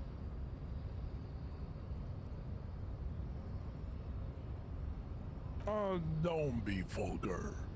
White or not has got little to do with this. The race enigma runs much deeper than that. Turns his eye toward the harbor, seemingly bored with you. There must be some friction there. He's keeping it well hidden, however. Yeah, but you still serve them. How does that factor into your life? Mr. Clare is a man of vision and means. He has the will to confront polycultural capital. Something your race, naivistic communists, never did. Also, to serve is noble. It takes discipline. Your petulant individualism has only contributed to your race failure. It is lax and moronic. I like my jam as a mysterious fourth thing. Service noble, it takes discipline. Communism is pretty cool. Individualism is my jam. My jam is mysterious fourth thing. Mysterious fourth thing. Let's go. Individualism. You have gotten these ideas from degenerate youth culture. Yeah, it's my first play. I've never played before. You have picked them up from rock and roll songs? Kind of from disco, actually. Might as well throw the title in there. Offshoots of the Seminoles people invented disco while having sex under the influence of cocaine. It is a shame upon my race. But what is done is done. I am not surprised you enjoy it so much. This has happened to many of the side products of the inevitable cultural victory of the Seminoles race. Okay, I'll ask. Who are the Seminoles? The South Island race, haplogroup A4A. We are the rightful masters of the Insulindian archipelago. We descend from the Areopagites of ancient Pericarnassus and arrived here 4,000 years ago. Millennia before you. We got ads in 1 minute, y'all, just a heads up. We are the future. That is all you need to know. So you were born and raised on the islands before you moved to Revachol? Love the portraits in this game. Yeah, they're super cool. I am a descendant. The narrow streets of Ulimbuir are with me in my genetic dreams. I see young Semini's women walk into the grey mass on Ile de Fantôme, waiting on immaculate conception from the pale. Okay, which one would piss him off more?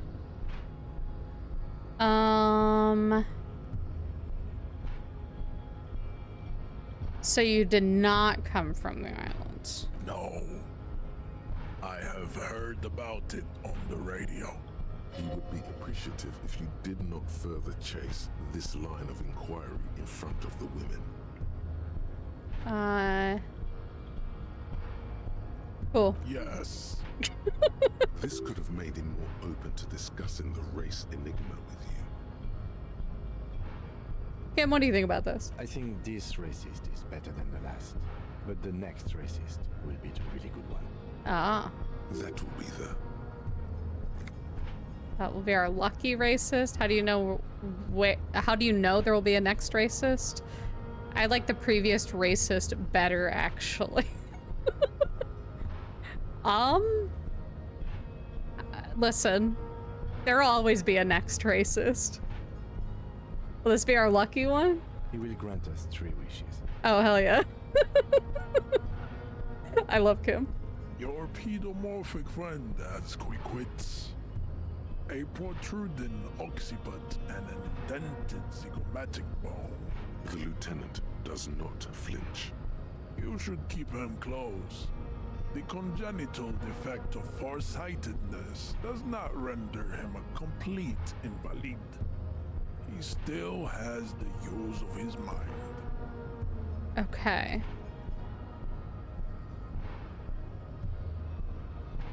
Still low. I'm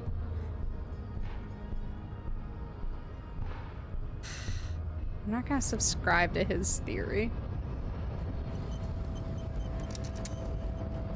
What can we do here? What have you done so far? Not much, just kind of explored. We saw the dead guy. We didn't get him down yet. We spoke to this guy briefly. We could probably keep chatting with him.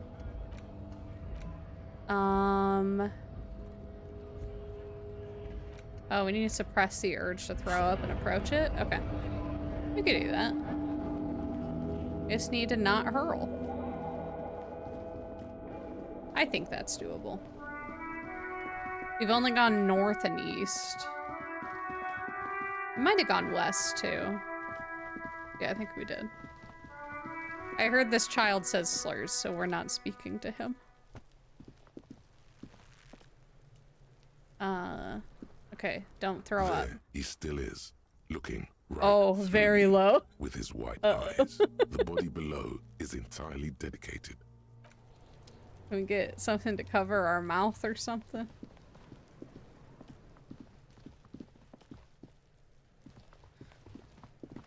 Isn't there like another kid?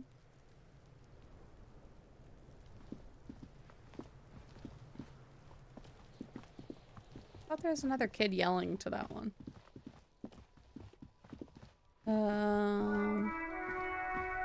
Oh, car?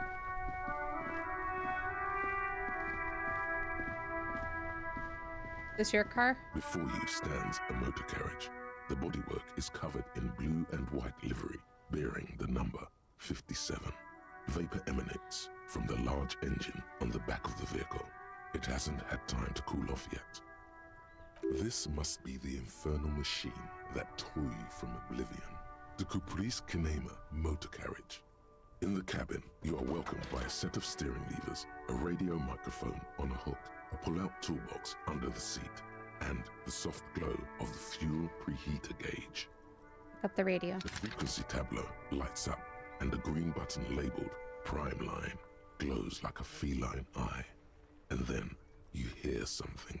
The soft purr of electrical kittens, radio waves cast far and wide over the metropolis. A woman's voice greets you through the static. This is Precinct 57. Hello, Lieutenant. How may I assist you? Hello, Alice. Please assist our colleague from the 41st precinct here. I'm putting him on. Come in, Delta 10. This is Firewalker copy. Hi, Alice. This is the officer from the 41st precinct speaking. Nice to meet you. This is Officer Alice Demetri, Precinct 57. How may I assist you?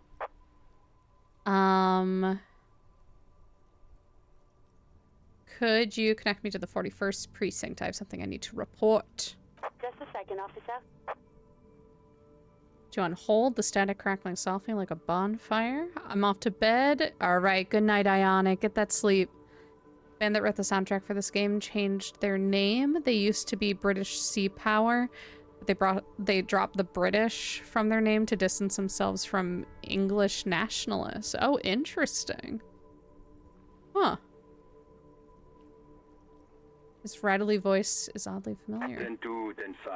This is 41st. Come in. Over. A scrawny old man sits in a dusty cubicle, smoking, with a large white rectangle sewn on his vest. In front of him is a box-shaped apparatus with an array of wires and antennas. The radio switchboard. The man uses relay code. You got this. You're a cop, and cops know relay code. 10-4, Station 41. I've got urgent business. Over. 10-4, message received. 10-5, relay message. What's your status? Over. Just reporting in. Over. 10-18, state your message, sir. I need to report my badge missing. 10-9, over. My badge, I can't find it anywhere. Basically, it's gone. 10-4, message received. This is a very serious situation. I need to 10-22 the captain. Over. Is it him? What does he want? Says he lost his badge and needs to report it. He what? He lost his badge? Say nothing. Who lost his badge? Dick fucking Mullen. Who do you think? It's Officer Dick Mullen from the best Dick Mullen? Dick Mullen and the Lost Identity. Dick Mullen? Is that me? Dick Mullen is not your name. Ah. It's the name of a fictional detective who would not lose his badge. Damn. Defend yourself. Immediately. They're laughing at you. Haha, officer's lost his badge. Haha, look, I'm the first cop to ever misplace his badge. Can we just move on? I want to get it reported and be done with it.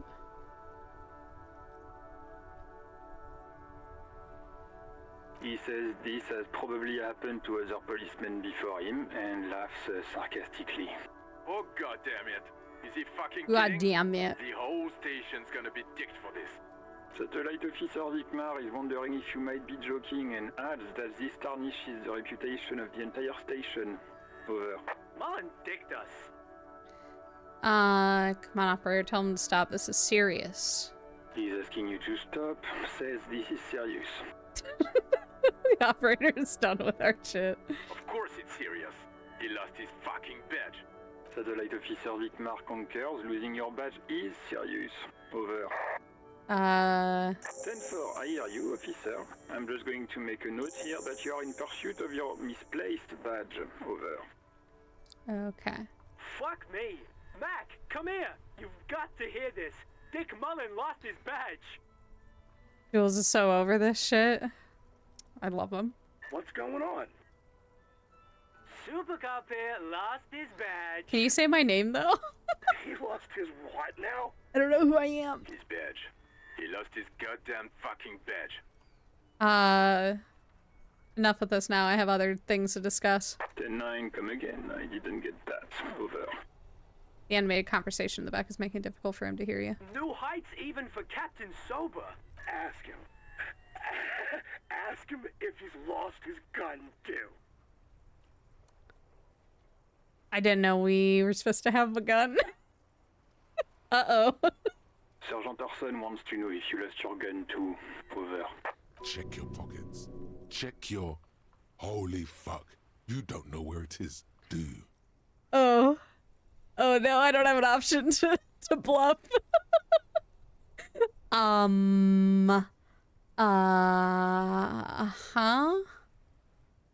I don't have my gun?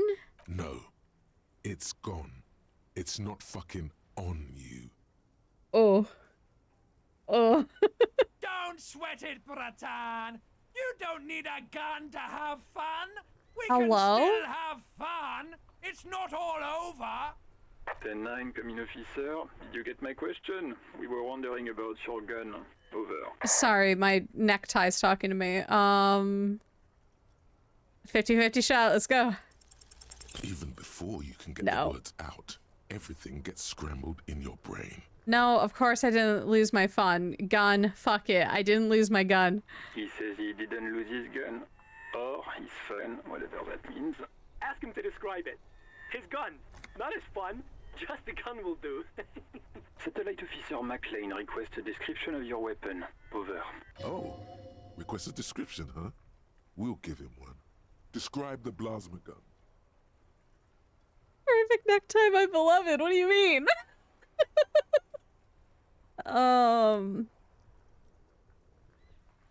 For starters, it's massive. Got flared cooling vents along the front and hydrogen flasks sticking out too. Whisper to Lieutenant Kim, what are you packing? It's a gun. What can I say? A regular goddamn murder weapon. You know how they are. Bang, bang. Look, I don't have it, alright? I don't have my gun. Let's try to bluff it. 10-9, come again, please. Over. It's got a magnetic accelerator, an arc that accelerates the energized ball of periwinkle blue hydrogen-based plasma to near light speed.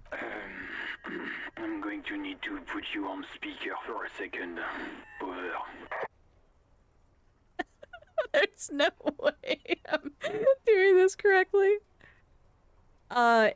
In contact, it detonates with the power of dying star, erasing every living thing from existence. Oh, and did I mention it is dripping with sexy blue plasma?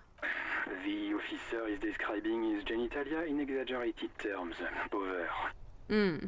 Host in heaven. Did he lose his gun and his mind? Well? Dear God, he lost his gun? Oh my, I can't.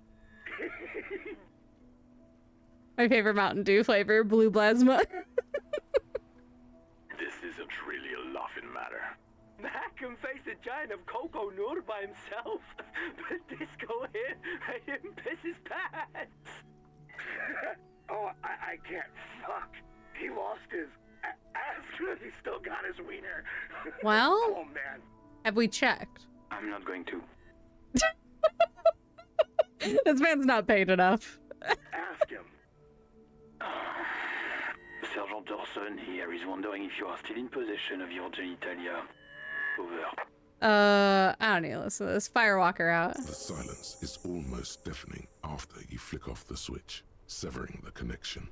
That did not go well. No. I guess the important thing is that you followed protocol and reported your lost items. Sexy blue plasma. Did That's we need right. anything else here? Toolbox? A metallic drawer slides out from under the seat and clicks into place. The tools inside are neatly organized. Take what you need, officer. It's going to be a long case. I'm not protective of my tools, like some men are.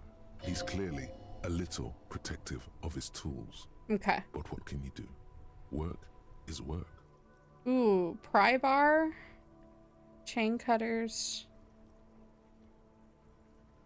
Push in the pull-out toolbox. The pull-out toolbox slides back into its nest. Preheater gauge casts a warm glow on the steering levers. Oh. And a metallic drawer slides out. The Pry pry bar? bar feels nice and cold in your hand, useful for opening all sorts of doors and lids.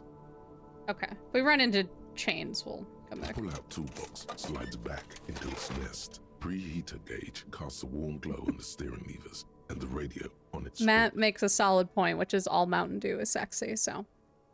So, you know, when you're right, Matt.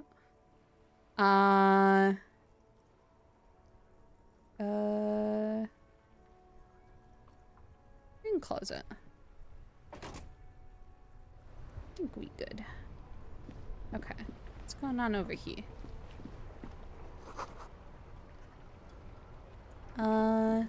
So I was thinking There was that planked up area back here. Can we pry bar that? This thing?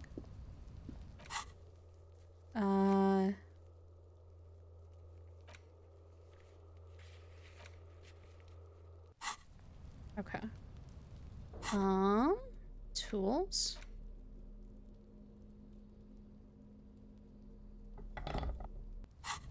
Okay. Use it on this. An inconspicuous pile of the roofing material, Eternite.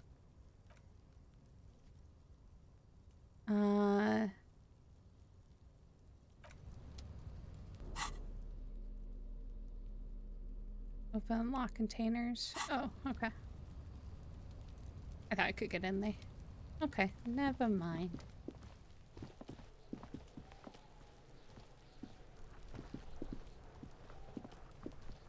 I want to talk to this kid. This is like a Metroidvania, right? When do you get a double jump? I don't know. I'm trying to figure that out, Matt. No one's giving me a double jump at all.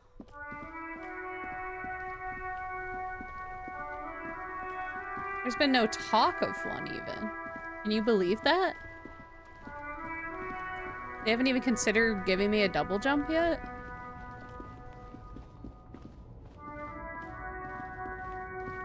Okay, let's stand here. Ridiculous. Is this even a video game? I know. I know. I agree. Where's my double jump? No double jump, no farming. What are we even doing here?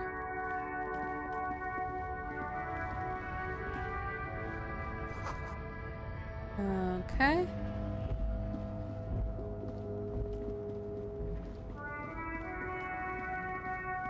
Actually gonna tell me I can't even smooch Dracula. Listen, jury's still out on that one, Matt. I don't know. I haven't seen Dracula yet, but I promise you, if we see him, I'll smooch him.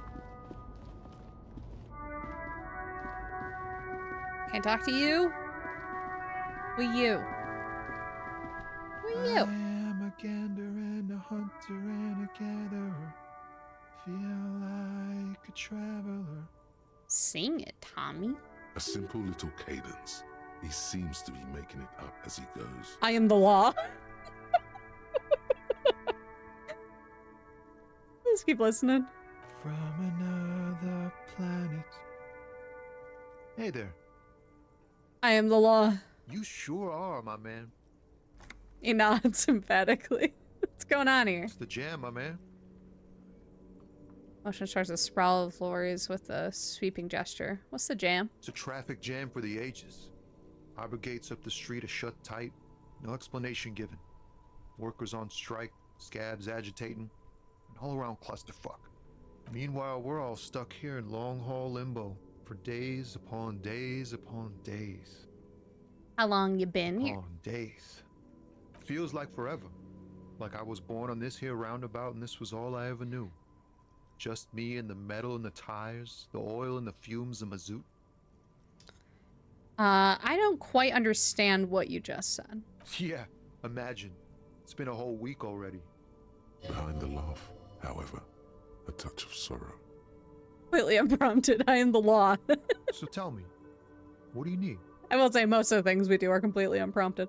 Tell me more about this strike. Know anything about the dead man? He ain't one of us drivers. I know that. All accounted for. Otherwise, I haven't really asked about that. Been wasting time right here. Keep him busy. How are you liking whatever is happening here? I'm interested. I like the skill thing. I like the skill chart. I like that we're just rolling some, like, 2d6 to make it through. It's easy to see he's telling the truth. He's kept his nose out of the dark stuff. Is he with what? Analyzing the fundamental structural and psychological conditions of being stranded in the midst of a sea of motor lorries and their sad, despondent chauffeurs. What? Nothing. I'm just messing with you, man. Don't mind my idle verbosity. There's a game coming up you'll like then called Esoteric Ebb. It's this game but D&D. Oh, interesting. Listen, I like a game of chance. I like a game where if I choose an option, I don't necessarily succeed at it.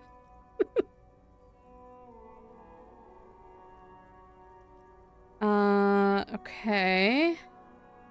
What are you hauling? Oh, high-grade narcotics, illegal firearms, stuff like that. Neat. Time to arrest him. Relax. He's merely joking. Wicked. I've always wanted a friend in the underworld. Okay, what are you actually hauling? Can't even get a few jokes past you, my man. I've got another haul of found cargo. Found? Mostly sporting goods, tracksuits, and that kind of thing. Okay. They usually get shipped to Grodd in the Occident, though we've been making headway in the Ilmaran market lately. That's your machine behind you? This rockin' beauty. Sure is, like a rash you can't get rid of. You interested in heavy-duty cargo machinery? A motor lorry, also called a camion, on Caillou and neighboring islands. Caillou? This one looks roughed up enough to be some sort of found rust bucket. Caillou? Maybe the A6. Found A6 you got there? Good eye, my man. Yup, she's an old one, but reliable. That's a bald kid, right? Yeah, I think so. There it is again. A little touch of sadness beneath his cool. He thinks he's spent too long in this lorry. Another question. The man taps his fingers rhythmically against his arm. Tell me more about the strike? It's like whatever's going on over at the docks. Workers got a blockade set up, making demands, no way in or out. Seen and demanding. Some pretty wild stuff, I hear. Like a giant new power crane in half the company? I forget what exactly. Good on them, I guess. I've heard talk there's a company rep in town, too. Like a strike negotiator type. They'd know what's up. Precise demands and so on. Ah, yes, from the Wild Pines. We'll meet her soon enough, I'm sure. What do you think the company wants? They want to keep that money flowing in, my man. Ka-ching. Ka-ching. He doesn't blame them, but he's not on their side. That's for sure. How do you like Kim? I like Kim. He's a good time. Anything else? Yeah, this ain't really my area of expertise. Also, Kim knows what he's doing, which we desperately need. I have things to do and places to be. All of us do. I don't know anything about that kid except he's a ball kid and people don't seem to like him. Okay, well, to be fair, Caillou's an asshole. I'm people. No, it's like I watched a random episode with friends of mine once back in like high school. Like we were just like perusing channels of like what to watch. And we ended up on Caillou just for shits and giggles. And this kid is not a good example to children. Like he just like whines and screams and complains until he gets what he wants, and there's no moral to that story. It's just basically scream and cry until you get what you want.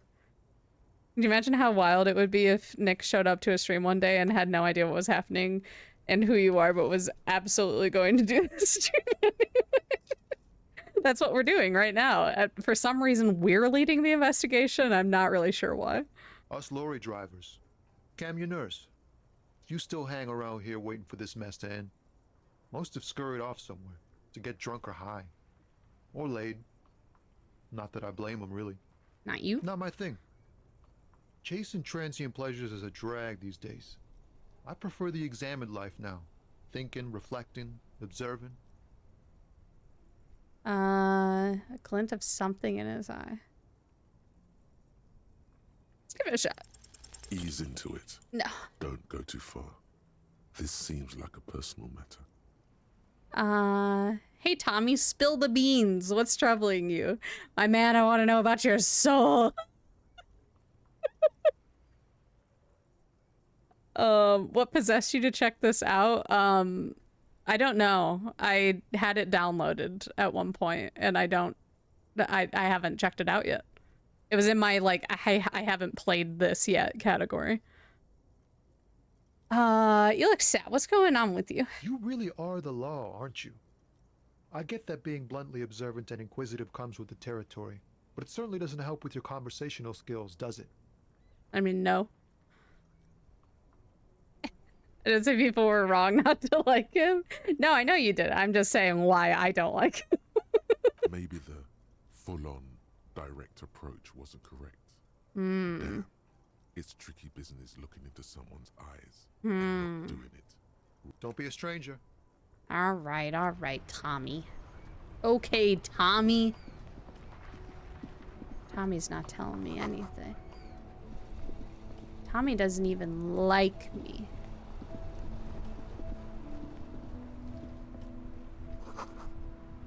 Okay. We go down here. What's this? Roy's Pawn Shop. Fast cash for faster times. Hello? Hello?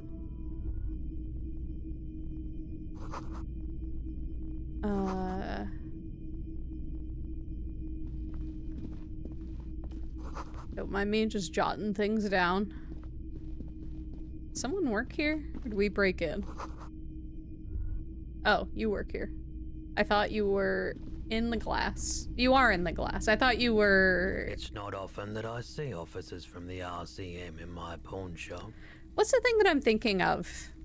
Like, one of those old-timey, like, coin-operated things. Don't mind me just exploring this space trying to find the bathroom. What can I do for you? The fortune teller? Yeah, like that. I thought that he was one of those. Sincere, but he prefers being alone with his projector, just watching the movement of light across the walls of the shop. Now that the RCM is here, tell me, have you had any trouble lately? I haven't had any problems myself, though some of my customers have complained about inconsistent law enforcement. This is the game that feels the most like a tabletop RPG. Yeah, well, especially with like the background mind type character, you know, like that's a DM through and through. Who are your customers usually? All kinds of people come through here. Locals, travelers, people looking for a deal, people looking for a keepsake, people who are terminally bored. As you can see, I have a wide selection of goods for everyone to choose from. I think some of your selections are more tasteful than others. It keeps me entertained. He doesn't like it. Doesn't like it. You might be able to aid our investigation. I doubt it, but I can try and answer any questions you may have. Do you know about the recent hanging? I do my best to keep my distance from all manner of butchery. Bad for business, bad for everyone. He doesn't know anything. That's all I got. The pawnbroker's gaze is already fixed on the dancing colors. Do you, happen to have any guns, like the ones carried by cops? Someone else came here earlier today asking the same question. I promptly sold her the gun you pawned a couple days back. Uh-oh. Uh-oh. We pawned our gun. Love to walk into the pawn shop and ask to see the big guns. This is a pawn shop, and it did feel as if you've met before. Oh, God. Uh-oh. The lieutenant shifts from one foot to another. Alert. Wait, I sold you my gun? Was the buyer a policeman too? At least now I know how I lost my sidearm. Let's talk about something else. Wait, I sold you my gun? We've came here too. That just sounded really, really bad. You were adamant about getting rid of it, officer. Said you were undeserving of a service weapon of the Revachol Citizens Militia. And I don't like keeping guns around the shop for long. Off the charts photon emissions. The unhealthy kind. Are you more upset to learn that you did this or that Kim is disappointed in you? Honestly, the latter. Look at him. So, like, look at that. Arms crossed behind the back. He's judging the fuck out of us. He's not telling you the whole story. It seems he's trying to spare you.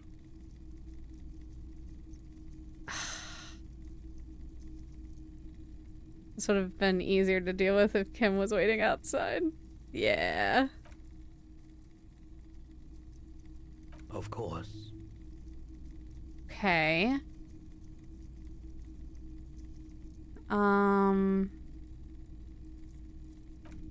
Hey Kim, can you wait outside? Can you go? Yes? You seem to be following me. Excuse me? Nothing, just an observation. You have a distinctive way of walking. If I were to walk in front of you, we would surely collide. What do you mean distinctive? I hope you don't take this the wrong way. It's just a collegial observation. In the 57th, we call it the Jamrock Shuffle. Officers from Jamrock's 41st Precinct tend to move a bit erratically. How's that? They say it's a scene-clearing technique developed by one of your lieutenants for gathering evidence. It's erratic, yet thorough. Prioritizes containers. You're kidding me? Why containers? Okay then. Okay then. He simply nods. Passing along frivolous interdepartmental stereotypes is not usually his oeuvre. He regrets bringing it up. Damn, that's still locked. Convincing him that there's a sexy dark mystery twist in this case is still locked, unfortunately. Well, I wanted him to wait outside, but we couldn't ask that nicely. It was just like, get the fuck away from me. Okay. I mean, I want to know who he sold the gun to. Oh. What was that? Damage looks like it could have been caused by an earthquake. Maybe a sea monster did this to the plaza. Maybe. Maybe? Hard to say. An old call box with a matrix of push buttons lists all the companies in the East Delta Commerce Center. Ooh. Empty card? This button looks new, but someone has removed the name card. Nothing happens when you try to ring it. Options like when I was playing Creepy Redneck Dinosaur Mansion 3. Sorry. The conversation option was locked behind the trait Scaly, and I was scared of what I had to do. Oh no. Well, did you do it? Huh. This button looks new. It's probably not connected yet.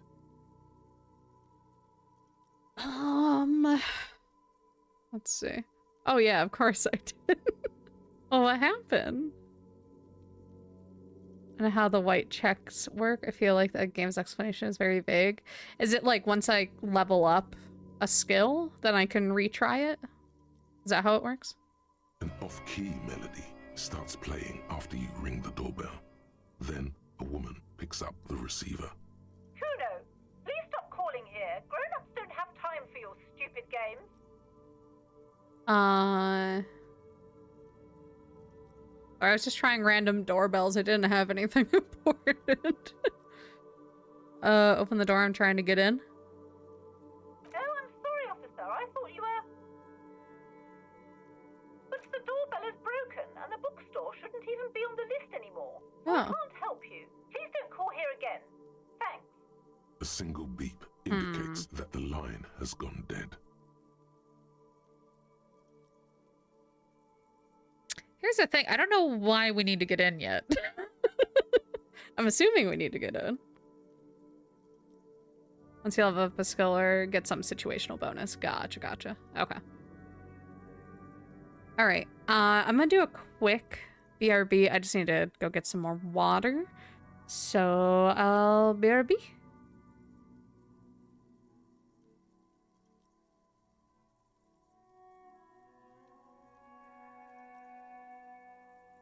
And remember, hydrate or die.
Alright, we back.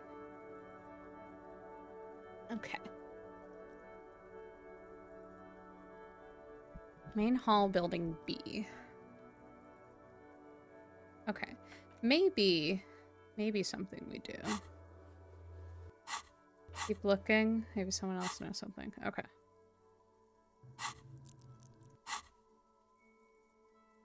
Let's leave. I want to go back to the hostel we were staying at.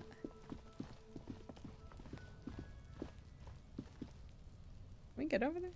No.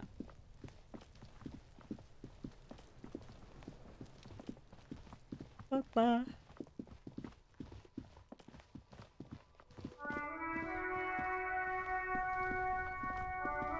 Okay. Go in here. Close for winter, please use main entrance. Okay.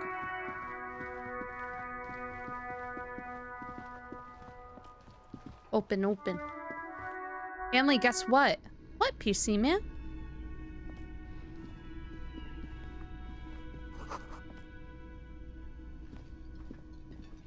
I got an IRL DQ. Oh my god. What'd you get?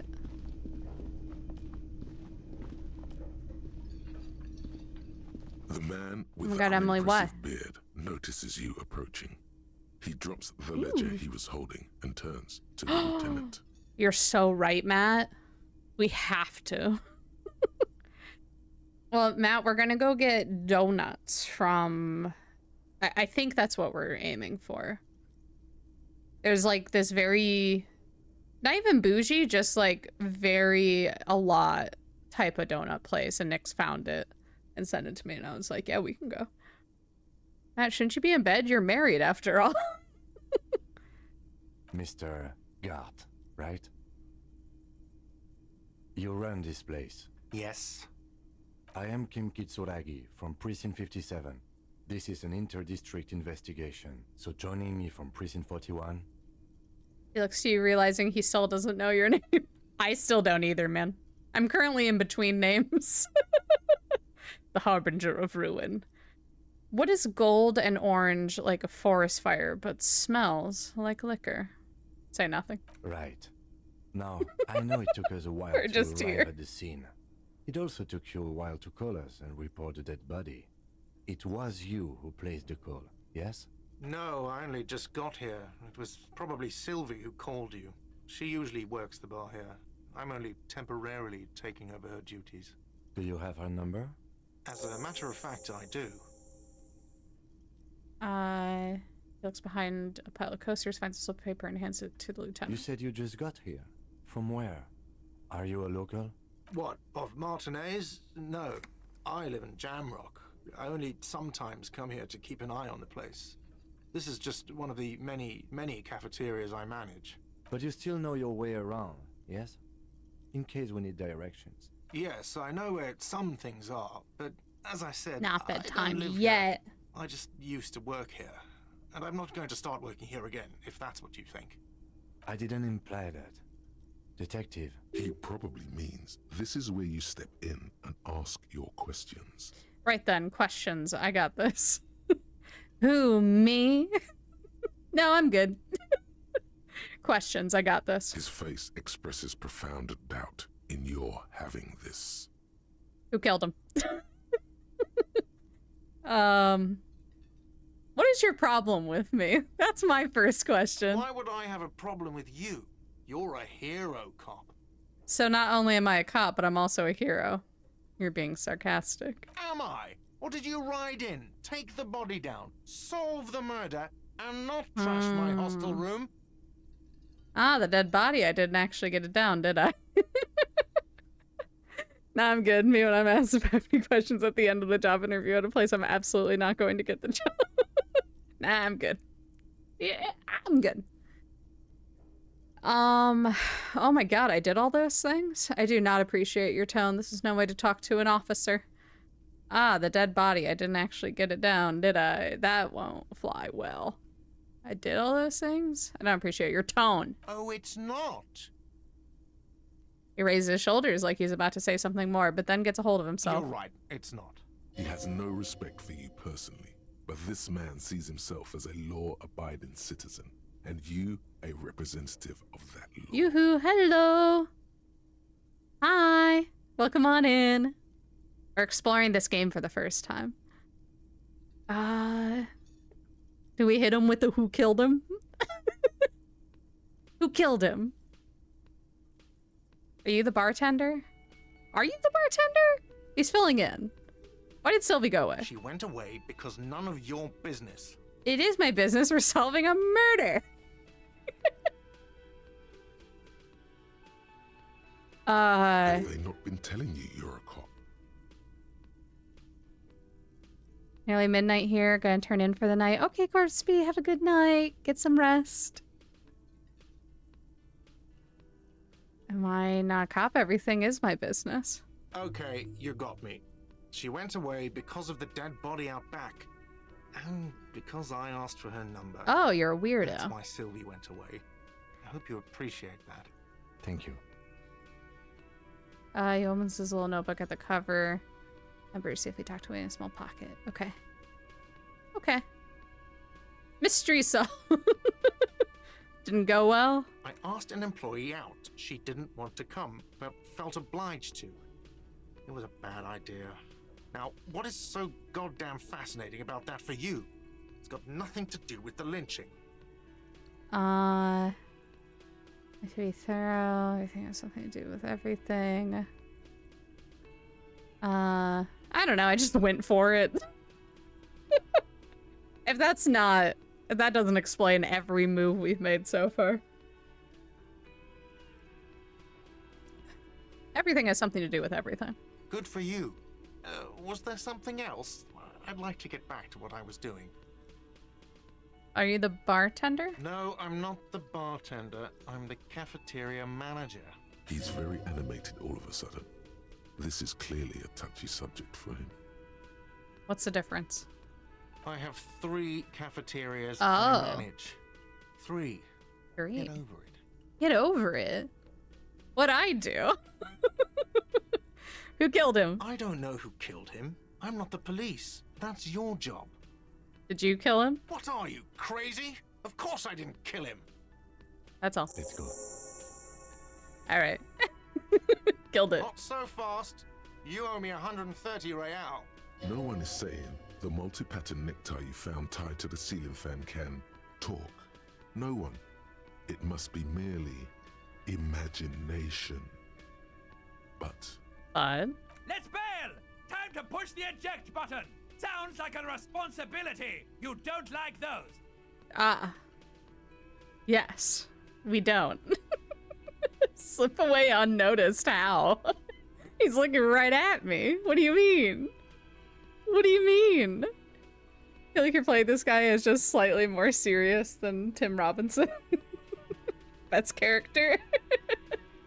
Horrific necktie. What's real? What's real? That's what that is. What's real? I don't know, you shit. It's a low chance. What's real? Oh, excuse me. You owe me 130 real. Oh. Sometimes you gotta risk it. IIR, or Inter-Isolary Real, is the global reserve currency. Whatever part of the world you're in right now, it's safe to assume he means you owe him some money. By real, do you mean some form of street cred? Oh, I understand. You mean I use some money. Wow, you're a genius. Thank you. Yes, that's right. Money. You owe this establishment 130 real. Who does that clown think he is? Arrest him! Did I just hear my tie speak to me twice? What do I owe this place for? What exactly is money? Here's the thing. I would answer these wild things, but Kim's right here. And I need his approval desperately.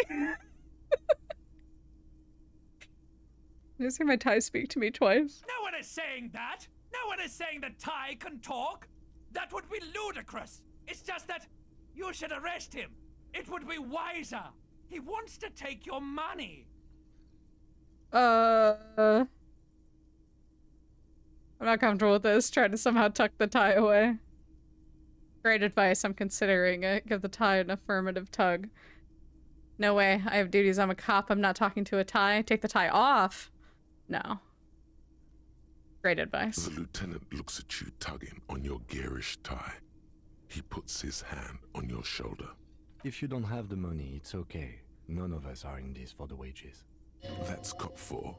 I haven't offered to pay because I don't have any money either. Got it. Okay, so...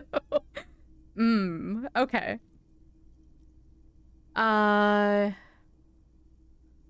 Okay. Okay. So Kim's judging us less, which is nice. I do like that. Because neither of us can pay this man. What do I owe this place for? Let's see. 3 nights at a tariff of 20 real comes to 60 real. Then there's the window you annihilated.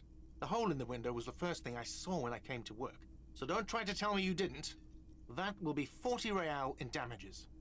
Another thing you've annihilated is half the bar. You've run a tab of 30 real. Actually more, but we'll round it down to 30 for your hard work maintaining the stability and order of Revachol. That's 60 plus 40 plus 30 equals 130 real. And yes, real is still money. What exactly is money? What are you, a philosopher? Actually, I might be. Since I woke up, I have trouble remembering even the most basic concepts of reality. No, I'm just getting my bearings. Actually, I might be.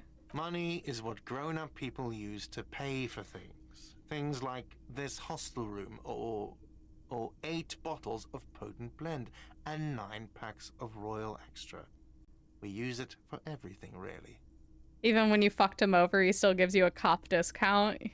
Well, yeah. I mean, he's a cop simp. What do you want from him? Hi, Magnus. You want to come on? Here, buddy.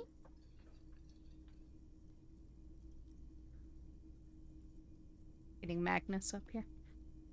The floof is here. Where do I get it from? Why do I need it? What if I don't have any? I don't think I have any money. There's a shuffle of nylon as Lieutenant Kitsuragi looks for something in the pockets of his orange bomber. Okay. What are you doing? What happens now? I'm sorry, but he has to pay. I can't let him stay here any longer if he doesn't. If he doesn't have the money by tonight, then... Police sims, pimps, if you will. He turns to the lieutenant. Okay. Officer, maybe you're better off working this from home for now. You live in Jamrock, right? It's not that far away. Isn't there somewhere else I can stay around here? I don't have a home. I don't remember where my home is. I don't remember where my home is. Officer, you really need to take this up with your station. I have a shortwave radio in my car. Call them. Ask for assistance. We have to get this investigation started. Good luck. Oh, oops. Didn't mean to By the skip way, past the end of where that. is home? Where is The home? address is coming up blank, and this place sure isn't it. But you've been at this hostel cafeteria for only 3 nights. Where were you before? You had to be somewhere. Well, he turns to Kim like he's talking to your mother. Okay, if Kim's not our parent, I don't know who is. I don't know, near? South, maybe? Up on Marvel Hill. I don't know, near? South, maybe? You don't really know, do you? I don't. Does this mean I'm homeless? I have only a vague blackened image. A vague blackened image doesn't sound like somewhere you can stay if you run out of money. Kim is mother, so true. Can I trace the way back somehow to the exact street, the exact number on a building? I'll live in a dumpster, I don't care. Fuck everything. Hobo cop. You can try. Run some addresses in your head when you get the time. Maybe a street or an apartment will appear. Okay. Oh. Okay. Oboe cup. Sort thoughts by. Okay.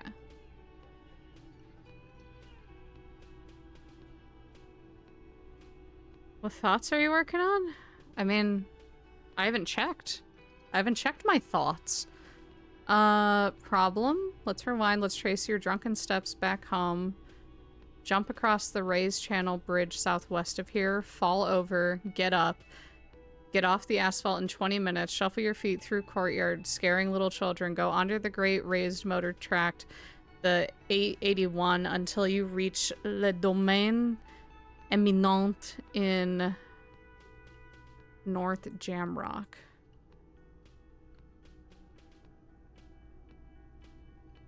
I haven't checked my thoughts, most people. Streets are frozen this time of year, caked with ice. Walk down Main to Perdition. There's a side alley there and your footprints in the mud. Internalize? Okay.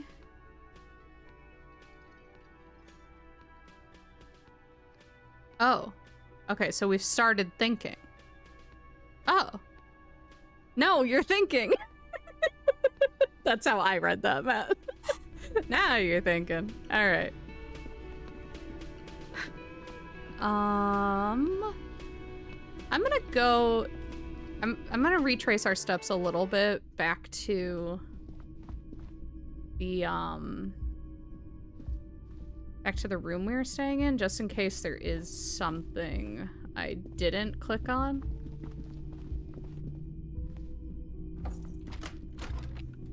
Welcome to my room. It's trash. The bed is cold and not particularly inviting, but it's yours. The sheets look awful. The option to go to sleep becomes available every night after 9 p.m. No time to rest yet. Okay. Just wanted to make sure. Oh, can I use my thing? With this. Lock containers in the world. This is locked. Can I open you? No? Okay. I don't know what it goes to. I just wanted to. Nyx, hi! Hi, Nyx! I want to say hi to Nyx. Oh, thank you for the follow. We do anonymous follows here. Please feel free to say hello, but you do not have to. You are welcome to chill, chat, lurk, do whatever you want to do. You made me cookies! Oh, Nyx. Nyx, you have to do that? Nyx finally followed. Oh my god, it's a Christmas miracle. I've been begging Nyx to follow me for so long. C'est moi! Thank you so much. Is there any way you'd like to be addressed in our chat? Merry Nixmas. Merry Nixmas. Can I talk to you again? Sweetie? Sweetie needs money. Do sweeties gets money? Paying you back for not following me up the sky. I said I was sorry. What do you want from me? You said you forgave me. Your Majesty, if you please. You got it, Your Majesty. Welcome in. Sweetie needs money. Do sweeties get money? It's fine. We're not asking her for money. We're not doing it. That lady is my best friend as far as I'm concerned. Don't mind me, just checking who's following people. I'm anti-royalist. Just call me Thing. You got it, Thing. Matt, remember that time where you called me out in my own stream for not being friends with you on Steam when I already accepted your friend request? I used they, them. Amazing. Well, welcome on in, Thing. And everyone, do I have pronoun check? I don't know if I do. I do. Here. Pronoun check, everyone. If you are comfortable and willing, please feel free to share your pronouns. I am she, they. I'm Emily or Gabo, whatever you want to call me. Already friends on Steam. Gosh, I can't believe we're not friends. No, you came in here saying you need to accept my friend request. And I was like, Matt, I did that like 3 days ago. Not friends with Emily on Steam either? Y'all just add me. Do it, you cowards. What? Things. We have money. We have money. We have money. Do I have to speak to the slurs kid? I don't want to. I'm always hesitant to add streamers as friends. That's fair. That's fair. We're a pretty tight-knit community here. I don't know if you have to. That's my thing. Speak to Kuno. Should I mute his dialogue or do...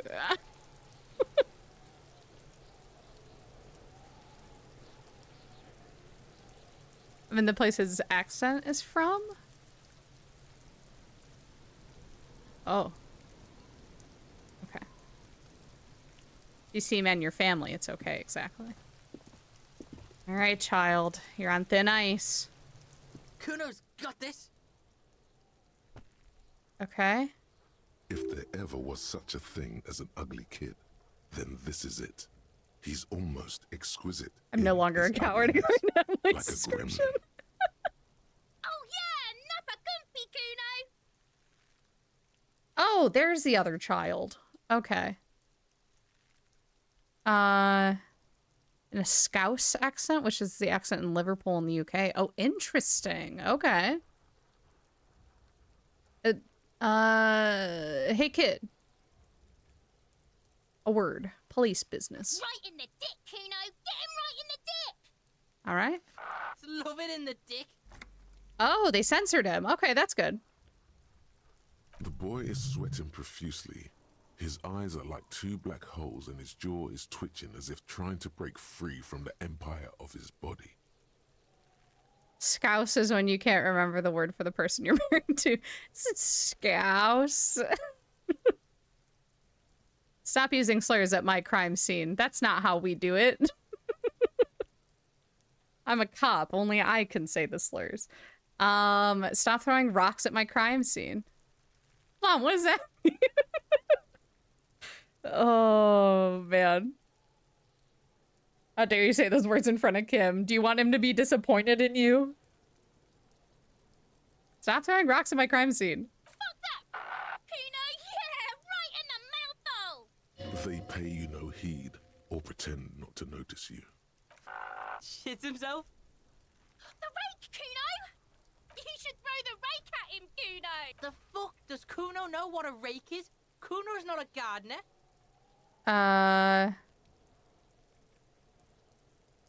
Kim. Kim, help. Kim, what should we do? We shouldn't do anything. I don't tempt such forces. Please murder this child. Kim, would you look away for like, I don't know, like 10 minutes? Give me like 10. I see what you mean, but we've got a little choice here. Just take it easy. The language these kids are using, pure unfettered id. There will be no reasoning with those creatures. Look, I have questions for you. All right, entertain the Kuno. Show me what you got. What you got there? What you got, huh? Show me what you got. Irregular speech patterns, overconfidence. Could this kid be on drugs? This warrants further investigation into this. Kuno. Kim, hand me your gun. Look away, please. Kim, give me like 10 minutes, my guy. Just walk away. It's fine. Okay. About the crime scene. You kids often play in this yard? The body. What do you know about it? Shitload pig. What's your question? Don't tell the pig shit, Kuno! Kim, help me out here. I didn't know. him help. If I were to want to waste my time, which I do not, I would ask them who he is, how he got there, and the usual. The usual being, have you seen anything out of the ordinary? Uh-huh. Or have you seen anything suspicious? Do you know who he was? Kuno's fuck imp. Kuno uses the fuck imp for target practice. He's trying to hide the fact that he doesn't know. I meant who he was before he died. I don't know if this will let him off or if he's gonna want to, like, prove something. Let's try that. Kuno knows all kinds of shit. Kuno's not a snitch, that's all. Trying to make the Kuno sing into the popo phone. Do you know how it got up there? Probably climbed. Kuno was busy down the road when that shit went down. Didn't see it happening. You heard Kuno. Kuno wasn't even in Martinez. Kuno wasn't in Revachol. Kuno wasn't regional. Oh, okay. Where'd you go then? I don't know. Some fucking Mesk or I don't know. Some other place. Night City. Kuno was in fucking Night City. There is no Night City anywhere. That sounds like the name of a city in some pulp science fiction novel. It's a fictional city name. Night City doesn't exist. Why you gotta be riding Kuno's ass? You haven't been where Kuno's been. You haven't been in Kuno's head. You wanna know where Kuno was? You wanna know what Kuno's been fucking up to? Don't tell him that, Kuno. It's lame. It's not fucking lame. Kuno's building Kuno's city. Night City. Rage City. The city of rage. That's it. And it's not lame. Uh-huh. Lame. That's the name of Kuno's city, bitch. Get the fuck off Kuno's back. This shit ain't about that. It's impossible to deduce what it is about, at least for the moment. If it's important, it'll come up later. Focus on the case. Do you know who he was? Kuno's fuck imp. He's trying to hide the fact. Who was? Kuno knows what you meant. Kuno's not a snitch. Okay. That's all. Just a couple of pigs sniffing around in the dirt. That seems pretty fucking suspicious to Kuno. Yeah, you tell the faggoty, Kuno. Looks like you're a faggoty now, whatever that means. The suspicious question doesn't really work in antagonistic situations. You're testing Kuno's patience here. Get lost. Okay. When can I punch? I want to discuss the body with you again. You playing this yarn? Right, pig. This is where Kuno plays with his little wooden choo-choo. What do you want with it? The ladder, ever climb it? Look at that fucking shit. You're trying to get Kuno killed. So would you say that ladder is unclimbable? Fuck does Kuno know? Kuno's not a fucking acrobat. The lieutenant takes a quick note in his notebook. Ah, okay. We did something. It's a trap, Kuno. Don't climb it, Kuno. What's in the greenhouse over there? Don't know. Kipta's gardener used to work there. Kipt is a pejorative term used to describe people. You want me to of blast South you? Seminese Do you want me to or put you on Erie blast? Because I got your Uppercut history descent. right here in the It used to sidebar. be Take a it back common by Jimmy first name Buffett. among the Nautical Erie Wheelers by Uppercuts Jimmy of Buffett. Erie Jolly Manor. Mon Sing by Not Jimmy so much Buffett. anymore. Steamer by Jimmy Buffett. Treat Her Like a Lady by Jimmy Buffett. Manata by Jimmy Buffett. When Stallone Plays the Drum by James Buffett. Havana Daydreaming by Jimmy Buffett. What the fuck happened to you? Are you haunted? Are you fucking possessed? You used to be my brother! Matt Calder, thank you so I much. just got an ad so depressing I had to subscribe. Oh no, I'm so sorry, Matt. I love when I get a subscription because an ad was so depressing. Thank you, Matt, for the sub. When Stallone Plays the Drums by James Buffett. Mega Karens have a chance of visiting your store after selecting the Homeowners Association card. Mega Karens can be identified by their hairstyle and sunglasses. Seated Mega Karens will lose patience whenever other groups are served with them. Mega Karens also pay less, make more mess, and change their orders up to 2 times. My God. If you DoorDash your child's present on the day of Christmas, you're a terrible person and parent. What? That was the ad? Are you kidding me? Yeah, that's what Kuno said. She couldn't handle the heat, so she took off. Kuno can take it. Shit's nothing to Kuno. Look, Kuno doesn't explain shit. Kuno just says shit. That sounds right. Yeah, her. What was she doing in the greenhouse in March anyway? What kind of gardening? Yes, it seems suspicious. You don't like things being like that. Suspicious. This DoorDash ad saying, yeah, get your last minute presents, and it was parents getting their kid a bike on Christmas morning. Y'all don't... I feel like this... Y'all... I feel like all of you know this now. Don't do that. Don't do that. That's people that you're asking to DoorDash on Christmas because you had poor enough planning. Can I DoorDash a kitten? I wouldn't test that theory. That's just some shit roofing gimps left behind, lazy dinks. There it is. That strange feeling again. As if there was more than meets the eye about that pile of roofing material. I saw past the veil.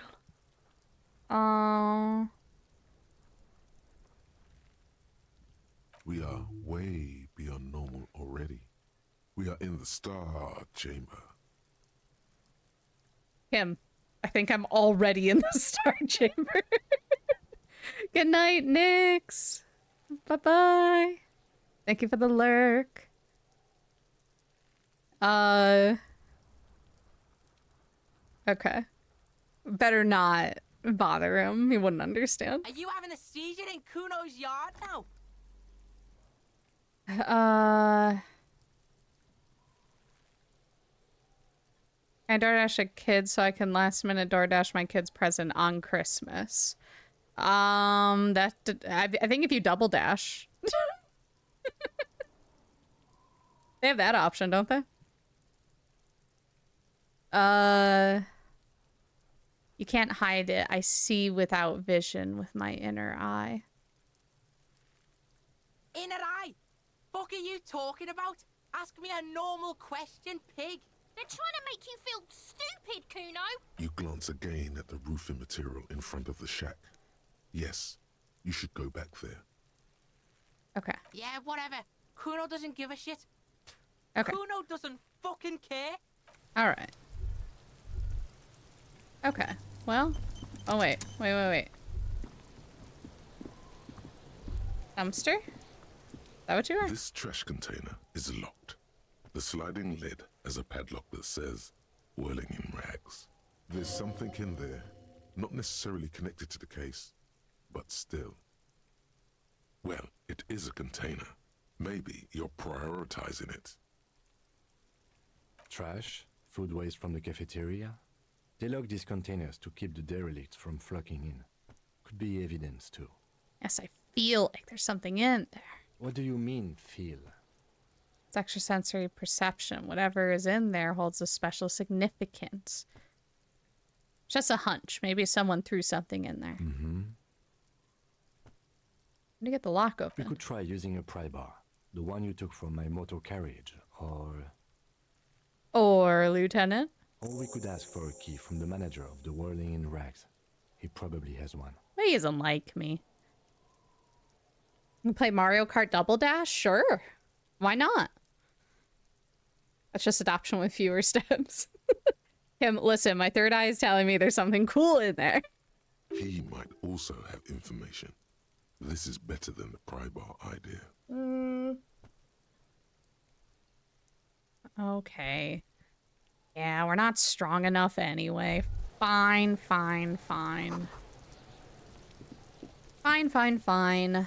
We have to go talk to this lady anyway. Kim, I have a detective vision like Batman. There's a collectible in there. He's not listening to me, Matt. It was clear just an hour ago.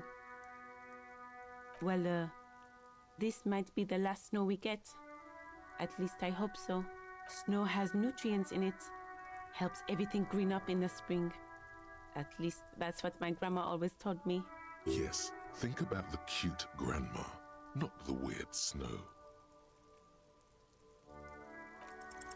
Stop looking at her. Look around. What do you see? The traffic jam, the plaza, and entrance to the yard. Entrance to the yard? That's right. And the canal, the bookstore, the harbor gates. This is a great vantage point for keeping an eye on you. Ooh. We press her on it? No, I did, but I'll keep it to myself. Glad to have been of service. Now you know the locals are keeping tabs on you. I gotta run. Okay. Level up.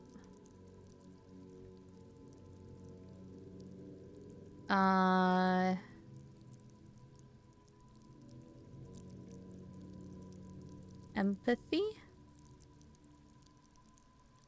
Encyclopedia feels like it's very necessary. Reduce the world. What was the other one that kept coming up? Inland Empire? Hunches and gut feelings. Okay.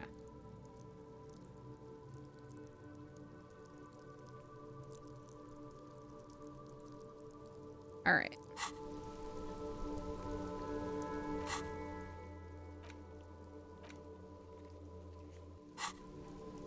All right, let's go bother that guy, shall we? Hey, guy. I'm back. How's your thought cooking? Oh, great question, Matt. 30% on my thoughts. I forget to check my thoughts. Can I help you? Mine? No, it belongs to the Whirling in Rags. Thank you for clearing that up. Why do you keep the container locked? Why? To keep the hobos and drunks out. That's why. And the neighbors too. They put their trash there and they don't pay for the garbage company. Sometimes you have to stop and check in. Hey, listen. Yeah. Sometimes you gotta stop and check on your thoughts. Much. And are you the only party with access to the trash container? Well, yes. Us and the garbage disposal company. It seems a little callous, doesn't it? Something stirs in you. I wonder what this feeling is. What is this feeling so sudden and new? No, it doesn't. Nothing stirs in me, and it isn't callous. It's common sense. What is this feeling? Prod at him and find out. Doesn't seem callous to you, guarding even your leftovers from the poor. Callous? What are you, Kras Mazov? Almost all establishments in Revachol keep their trash locked. The Whirling in Rags is not special in that regard. Krasmazov, nom de guerre, was an economist and a historical materialist. He was a leading figure on the Grad side of the Centennial Revolution, where he headed the 9-day government. Mazov 9-day or 11-day? The father of scientific communism, Mazovian thought, or Mazovianism. Narrator said 9-day, but it says 11-day. Maybe I am.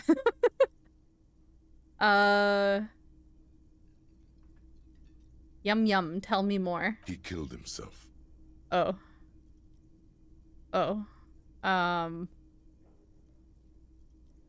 Maybe I am. What are we talking about? Was this not about the trash container? No, wait. Whisper and point to the back of your head. What if I am? Yes, let's return Was to there that. something you wanted? Need those keys. What for? Mazov? Are you planning to nationalize my trash container? It concerns the case. Please cooperate. Just bring them back once you're done, please. Okay. Goodbye. Let's go. We 100% did nothing to do that. I'm so glad we have Kim with us, you know? Let's open that This up. trash container, with a well-oiled crack, the lock pops open. It should now be possible to simply raise the lid Don't. Maybe you shouldn't. Huh? Didn't I just have a premonition that there's something in there? There is, but you won't like it. Oh. Sweat forms on your brow. Your hand is still on the lid. Second body? Open it. The smell of rotten food rises to greet you. You see soggy cartons, dirty rags, and organic waste. Okay. We're just in time. This hasn't been emptied for over a week. Out of the boxes of carton. Yeah. You see milk and egg rest with one broken egg in it. Some pasta wrapper. Picking up the soggy packages somehow feels familiar. A box falls into pieces in your hands. Batiste Soleil cereal. There are plastic pasta packages below. And turbo noodles. Nothing of note, however. Among the threadbare kitchen towels, something catches your eye. A pair of denim trousers. Grab them. As the legs of the slime-covered jeans begin to unspool from the garbage, a rank corpse smell fills the air. The victim's clothes? Cadaverine odor is faint. If these belong to the deceased, they were removed when he was still in the early stages of decay. Drop them in here, officer. Guitar marked blue jeans. Pockets empty or emptied. He wore them with a belt, too, a white belt. The loops appear stretched, but the belt is missing. That's it. Do you see anything else in there? I have another bag here. Something slimy catches your eye. Reach for it. A drab, long-sleeved shirt, olive-colored, appears from the food waste, dripping with pus. This is a military-type overgarment. No label or serial number. This is the kind of rib-knit shirt that's worn over light armor to conceal it in an urban scenario. Anything more? The rest of the rags are just kitchen variety waste. A yellow old mug that catches your eye. But other than that... All right. We should go to Gart again and ask if he knows who put the clothes in the trash. It could be as simple as someone from the hostel cleaning the yard. Or that one. I'd advise against confronting that force. Okay.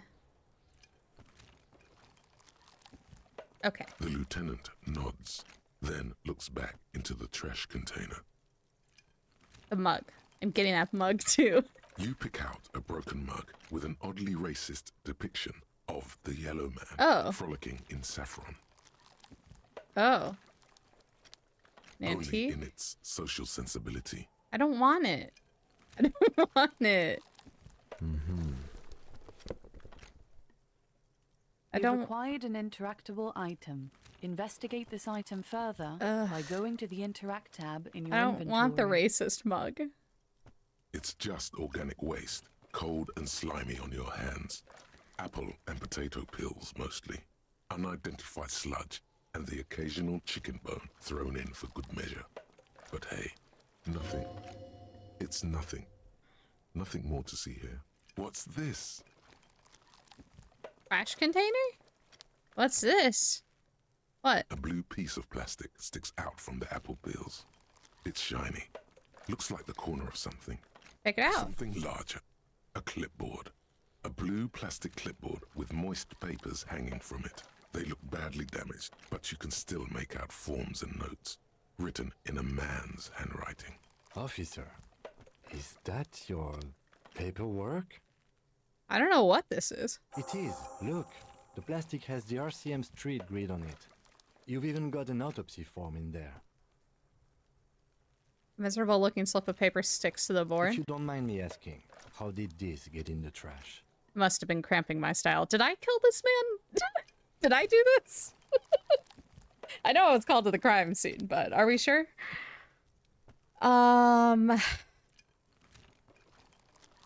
It's foreboding quality to it. Maybe I needed to lose it for the great bloodletting to begin. Someone from the whirling threw it in the trash. I don't know. I'm boring. You don't mind me asking, Kim. I feel like we both know there's no way I'm going to be able to answer. I know. Kim, I told you I lost my mind. I don't know what you want from me. I think I didn't want to be a cop anymore, so I threw it away. Well, His eyes express a rare condolence. Then he picks it up. Lucky we found it. You should take stock of what remains, just to be sure some has not made it into the hands of the RCM's adversaries. Organized crime and the like. There might have been police secrets in your notes. Okay, I'll do that. It would also not hurt to start taking notes on the case. Now, tell me what your eagle eyes see. Or are we finished? Some items, such as the ledger you found, are interactable. Go to your inventory and select the Interact tab to read your paperwork. The container sounds a muffled gong. All right. Well, that's one thing off the list.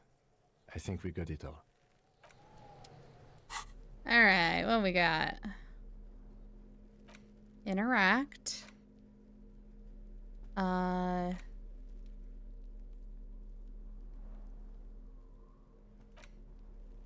This is a knockoff antique. Who do you think you are? What do you think you are? I am. Thank you so much for the follow.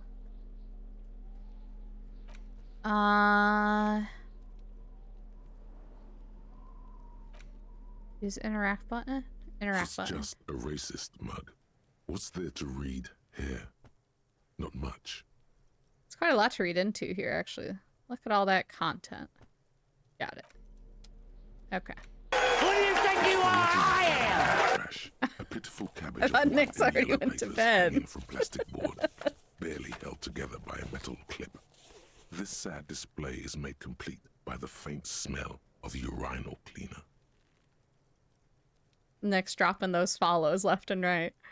Anything else? There's a piece of toilet paper, or is it cleaning tissue? No, it's toilet paper, desperately sticking to the back of the blue plastic clipboard. It's a metaphor for you. Below the pathetics, terror. Do not look into its blue heart. Urinal cleaner. Smell it. Browse the white papers. They're not exactly white. They're yellowed in patches by sunlight and alcohol, and covered in dense blue handwriting. Ink escapes into watercolor patterns, reaching its tendrils across entire pages. The paper itself is checkered, with faint red lines, forming short paragraphs. Once in a while, there's a red stamp that exclaims, "Case files, commit to paper." The case files themselves are plenty. You count more than 100 sodden, crumpled up, earmarked pages falling apart in your hands. They appear to be sufficiently organized and extremely dense, if mostly illegible.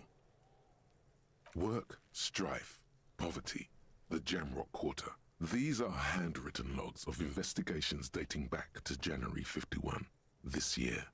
The exact number is hard to estimate due to missing pages and an odd naming convention. But there are at least 20, maybe 30 cases undertaken, not completed, mind you. It's the middle of March. You have attempted 2 cases a week on average. Hey Kim, is 2 cases a week a good caseload? Huh?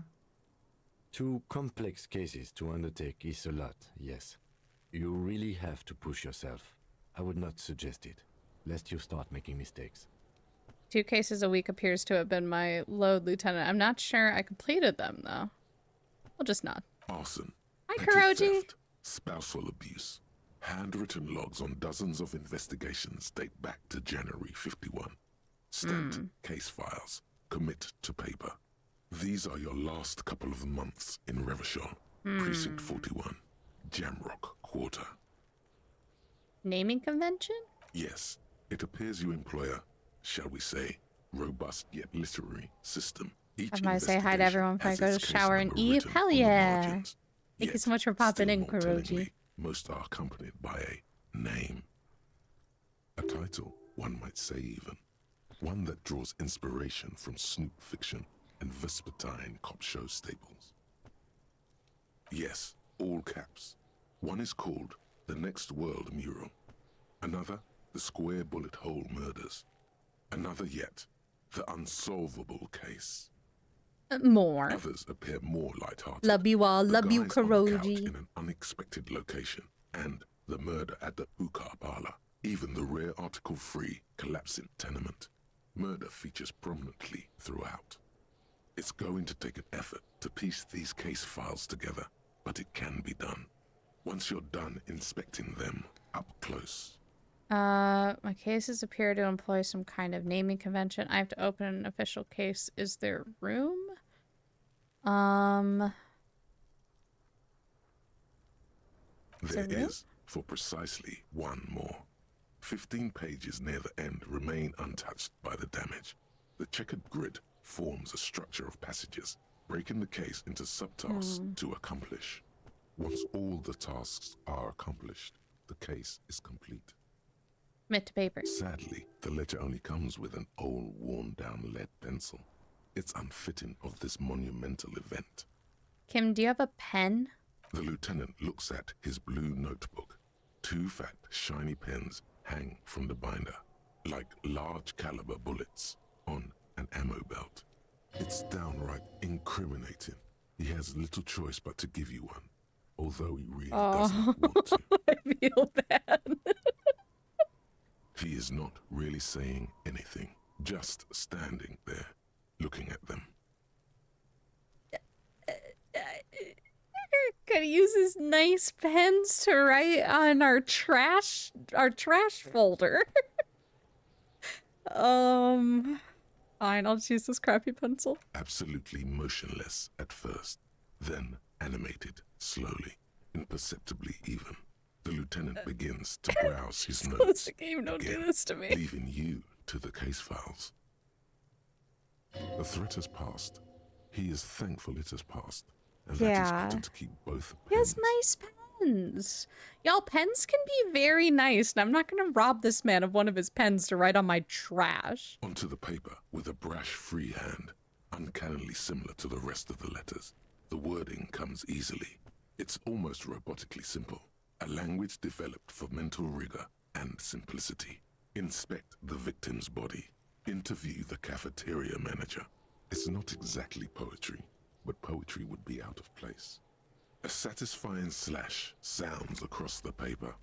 You're done, it seems to say. And you, and you. We love a checklist. Things to be done and things already done. The composition of reality. This is an extremely useful tool for a detective of the citizens' militia. Now all that remains is to name the case. Lieutenant, have you by any chance named our case? I don't think they do that, but... No, actually. Any ideas? Ooh. Hanged man. Nah, that's too literal. The Furies are at home in the mirror. The setting sun. Shit on a stick. The setting sun. Okay. It's a good name, but it has one problem. This case has nothing to do with the setting sun. It might have been done at the setting sun. It has nothing to do with that, so something more concrete, perhaps? Ugh. Do you have something concrete? Mundane? Usual? Usual is boring. We don't do that. You probably want the hanged man. We'll do it for you, Kim. Great. That's great. That's actually what I was thinking too. The Hanged Man. I guess. Good, strong name. We have a very good name for the case now. I'm going to start calling it the Hanged Man. It's good we sorted this out. And all my cases employ a naming convention similar to what we used on ours. Yes, how very childish of you. In your and my defense, almost everyone in the RCM uses the titular system. Oh. In addition to the official alphanumeric. Why is that? It's a holdover from the early days of the RCM, right after the revolution, when the organization had little idea how to do things. It persists in an unofficial capacity.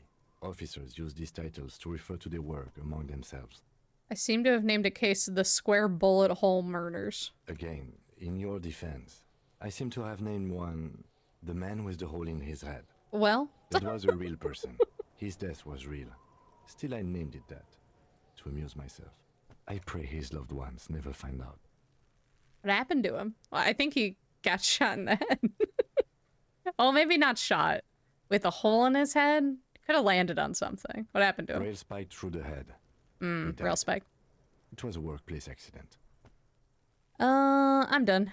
You don't exactly close them. so much as distance yourself from the smelly papers. They're a little further from your nose now. As the yellow papers? In the back, you see thin, translucent copier paper. Some neon yellow, some bright red, all covered in boxes, like marching armies. These look like official forms, waiting to be filled out. Then rip them from the binder and hand them out, according to type of form. Types of forms are there? 3.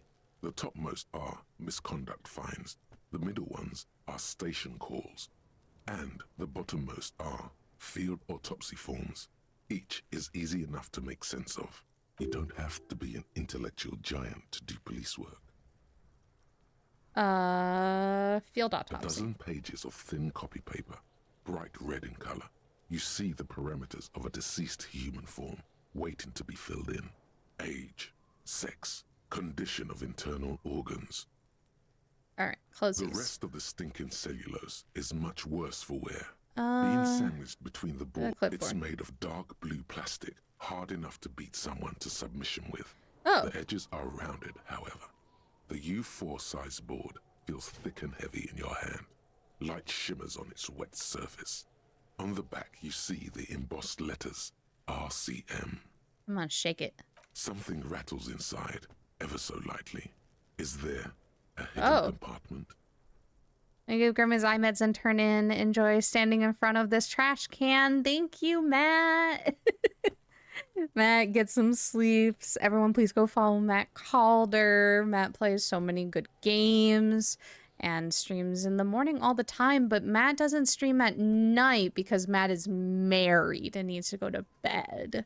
So good night, Matt. Good night. Permeables. It's not hidden per se. The compartment is made for permeable materials that would get damaged if something happened to it. The plastic shimmers like lapis lazuli, but it is not see-through. You cannot see to its center. How do I open it? With your hands, U4-sized pages hang from the clip screwed to the top of the board. I have to open it. Inspect the clip. An aluminium block runs the width of the board, biting down on the paperwork. Its crocodile teeth are the only thing keeping the papers together. A regular pencil, the tip worn down to nothing, has been attached to the clip. Run your fingers along the aluminium. The surface is interrupted by a silvery sticker. It's rectangular, sparkling with iridescence. You don't know how you didn't notice it before. Hey, Lieutenant, what is this? What? That thing. It's a halogen watermark. We use it for adding information to RCM property. How can I read it? Any capable light with the right wavelength will do. Like, for example... All RCM vehicles have headlights designed to reveal halogen watermarks. Mine too. Oh! This means you can read the watermarks if you just turn the lights on. What kind of information? It depends. Aside from an anti-counterfeiting stamp, mine has my station number and address. The information varies by date of issue. Address? Maybe yours will have how many cases you've solved. How many years you've been on the force, he's thinking. It'll have that. Okay. Okay. While a bunch of sodden papers sag from the clipboard in your hand, it's a sorry sight. I'm gonna try to open it. Is not what you end up doing. You squeeze the plastic to slide it open, but nothing happens. Then you bend it some, then crack it. The goddamn thing is stuck. The ledger quivers in your hand. As it shakes, the pages rustle. This pathetic mess suddenly afraid of you for some reason. It's proving to be harder than expected. Can't You read. just don't have the intellectual rigor to patch the quilt back together. Okay. Try again later. The ledger away. Okay. Okay. Alright. Well. Can I go look at this with the light?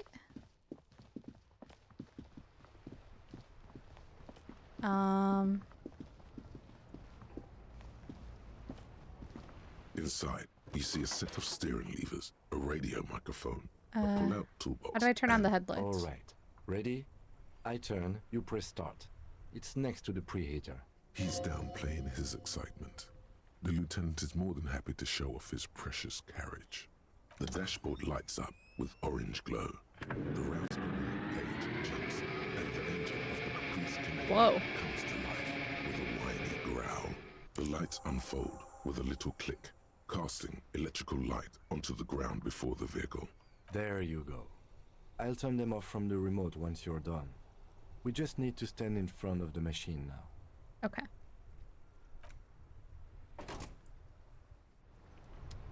Stand over here. As you hold your ledger's clip under the headlamp, a shimmering iridescent pattern appears. One you've definitely seen before. It's not unlike the pattern from the racist lorryman's boots. A stylized map of Revachol. There she is. Revachol West.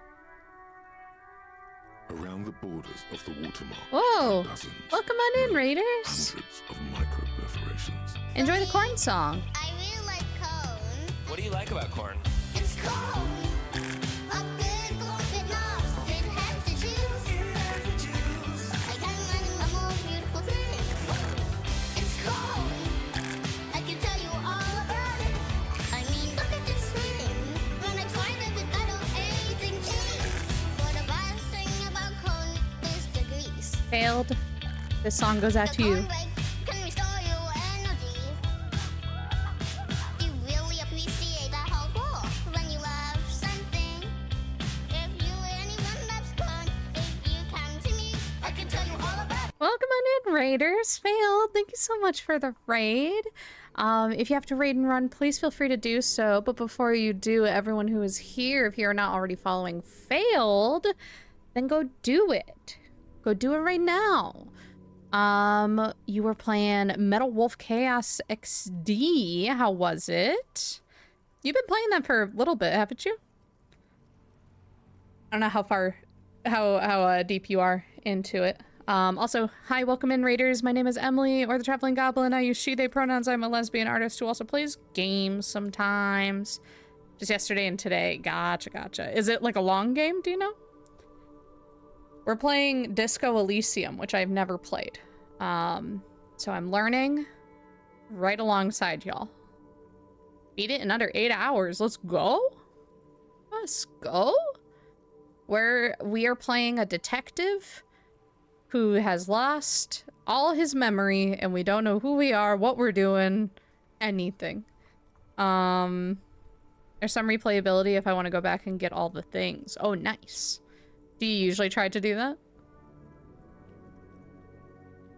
We're decoding our own notes.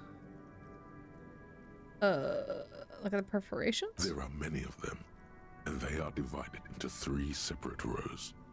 Tally up the different rows. The first row has 18 dots. Not bad. What about the next one? The next is the longest. It runs all the way around the border, and then some. Depends on the game, but I think I'm good. Just need to figure out what to play next. Hell yeah. Well, I'm glad that you had such a good time with it, Failed. And you did so quick. But yeah, again, feel free to raid and run. Feel free to chill, chat, lurk, whatever you want to do.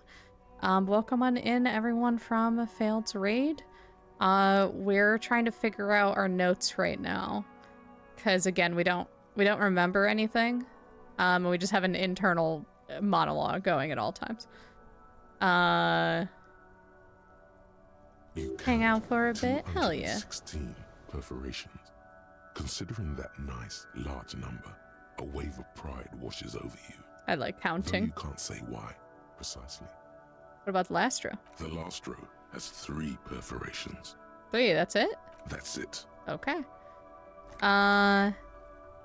Kim, what do all these holes mean? Those are perforations. They represent your record as an officer of the RCM. They are your statistics, as it were. I should have guessed you'd keep a record. Officers often do. Let's take a look. Alpha male officers who are proud of their numbers often do. It's meant. The first row represents your years of service. 18 years. Okay, not bad at all. What did you do before you volunteered? Wait, 18 years I've done this? Got drunk like a mega star? That's right, I forgot we're a superstar. I walked the land telling and liars of the end to come. Probably some boring office job. I feel like I just went around apologizing all the time. I mean, that's what I would be doing. You really think I have any idea? This is the first time we've ever been able to pose this question to Kim, who knows that we have lost all of our memory. Fair point. Let's move on, shall we? Yeah. This next row, the one that wraps all the way around, is your number of closed cases. Closed is good. It means finished. You know what closed is? You've got, let's see, wow, more than 200. 116 to be exact. It's quite a lot, even for someone who's been on the force for nearly 2 decades. Usually, clearing more than 10 cases a year puts you in the 90th percentile of all RCM officers. So you're saying I used to be a super cop. I used to be good. That's some solace, I guess. What's the last number? I don't think I can ever re-become this person. What's the last number? I don't think I can ever re-become this person. What's the last number? Right. Those are your confirmed kills. You've got precisely 3 perforations there. So I'm a killer. For an RCM officer, especially Precinct 41, which is in the Jamrock Quarter, it's rather tame. I mean that in a good way. So we're a murderer. What's it feel like to kill a man, Mr. McCoy? A young woman asked the man across the desk from her. Who? Honestly, babe, says John McCoy, crossing his ankles over said desk.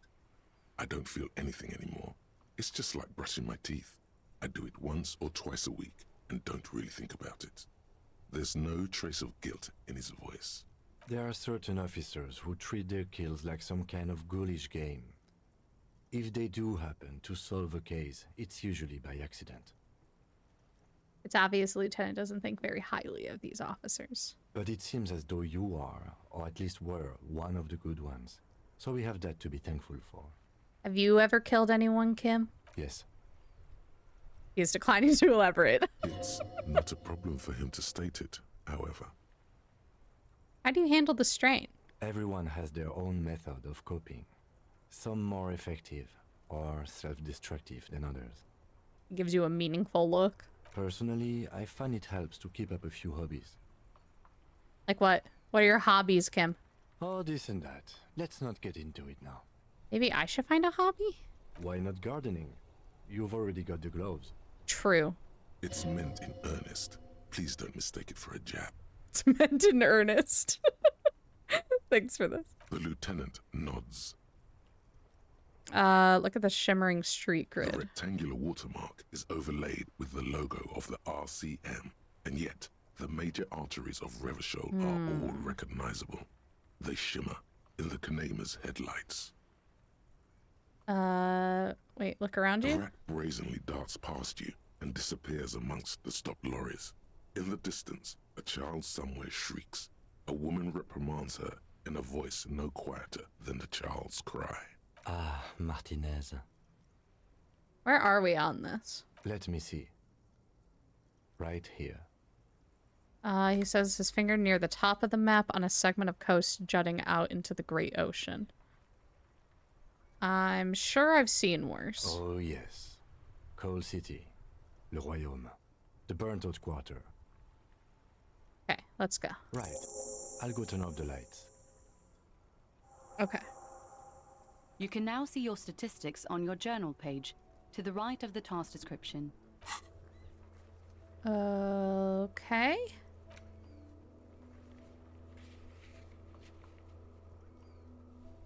Map information. Acquire a copy of the city map. Do I not have one?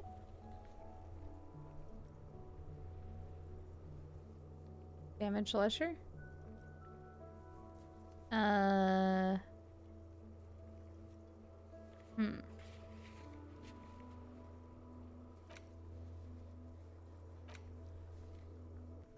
Oh, that's right. We have a guy to go interrogate. End. We have to go yell at this guy. Hey, why are there clothes in the trash? Sir? Sir? Can I help you? Here's your key. Thanks. I hope you found what you were looking for. I found the victim's clothes. How strange. I certainly didn't put them there. Maybe you don't remember putting them there. Maybe you were sleepwalking or in a fugue state. Could someone on your staff have put them there? Sylvie had the keys before I got here, and I can vouch for her. Mm-hmm. I can vouch for all my staff. None of us would tamper with the crime scene. Who else has keys? The trash collection service, CS Municipal. I don't see why they would put anything in the trash, though. Ah, the elusive CS Municipal. I doubt we'll be able to track down who was sent here last and when. This will have to be one of those little threats that solves itself down the road. Thank you anyway. Okay. Yes? I feel like we have written off this man too quickly. Find this person, you'll know who tampered with the scene. It may take a while. Okay. Oh. Ask our station for additional funds. You think our station's gonna give us additional funds. We might as well just not. Might as well just figure out where we lived. Okay. How's our thinking? 26. Okay. Okay. Alright. Sing karaoke.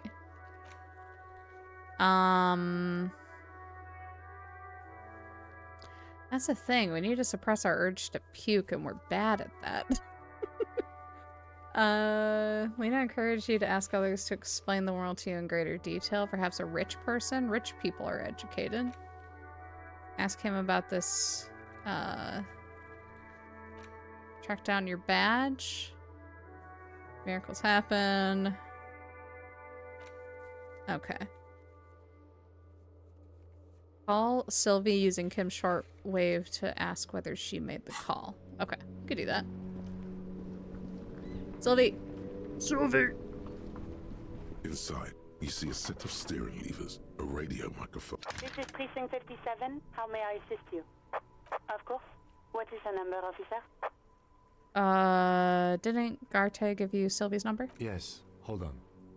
Her number is 005 1944 298. Received. Hold on, officer.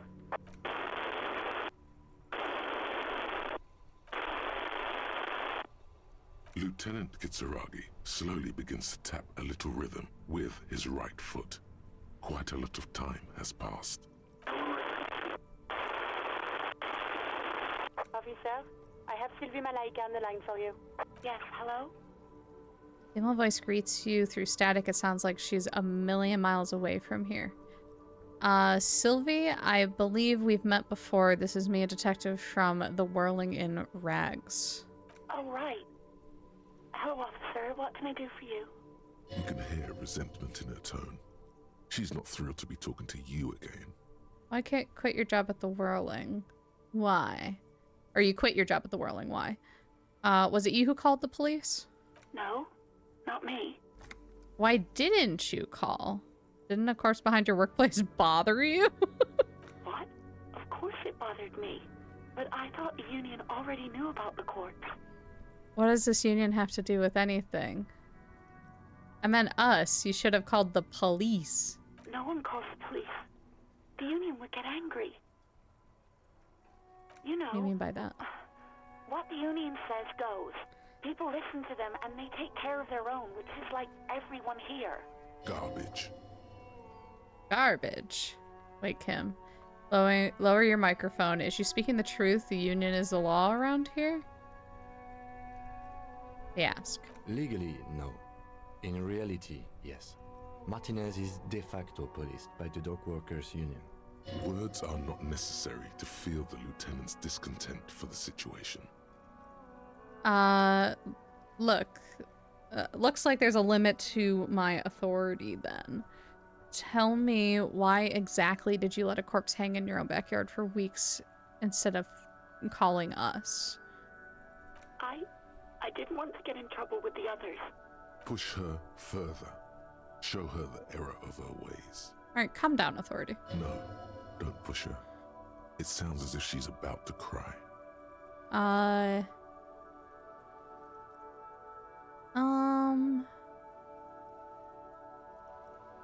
I get it. You do? What else can I do for you? Do you know who made the call? No, sorry. I don't. Not a lot of people have phones around here. Copper thieves take the wires. People don't have the money to have the cables put in again. They use the Union's phone, or the one on the coast. So the Union has a phone, and there's one further down the coast. Got it. It was someone else. We'll find them sooner or later, officer. It just might take a while. Okay. Yeah, go on. Have you seen my badge? Yes, I know who you are. You're a police No, officer. I mean... The law. This exact conversation has happened before. Establishing authority before this young girl seems to have been important to you in the past. Don't go there again. My badge is missing. Have you seen it anywhere? Oh, no, I haven't, sorry. Okay. Real policemen have uniforms too, by the way. Where's yours? Not my uniform, too. Kim doesn't have a uniform. He seems real to me. He's in plain clothes, voluntarily. It's different from not knowing where your uniform is. There are officers who wear the signature Perseus black uniforms to the highest ranks in the RCM and end up buried in them as well. Others do it more casually. Looks like you're one of them. Have you seen my gun? Please, no. Not this again. Everyone saw your cool gun, detective. I showed you my gun? When did it happen? You were trying to impress some people with it. Everyone was eating, And what? What did I do? you were waving it around in everyone's face, begging them to describe it. You said it calms you, and then you started making suicide jokes. It got pretty graphic. Oh, we're an asshole. Oh, those again. I have been trying to wean you off them. Off of what? You know, when you put your gun, your actual gun, on your temple Oh. and pretend to shoot your brains out, off of that, people don't like that. Yeah. I remember this.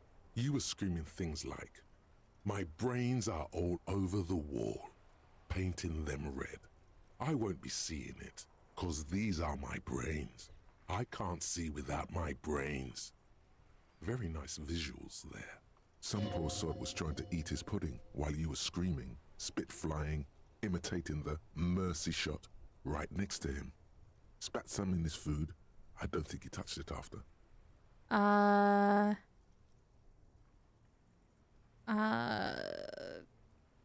Okay, I don't know what to say. Me neither. Yeah. Alright, well, what happened to it? No idea. All I know is next you were waving around money instead, saying things like big bucks cannot lie and guns can't buy money, but money can always buy guns. It almost looked like you pawned it. But believe me, I did not ask. Have you seen my uniform? Uniform? I never saw you in any uniform.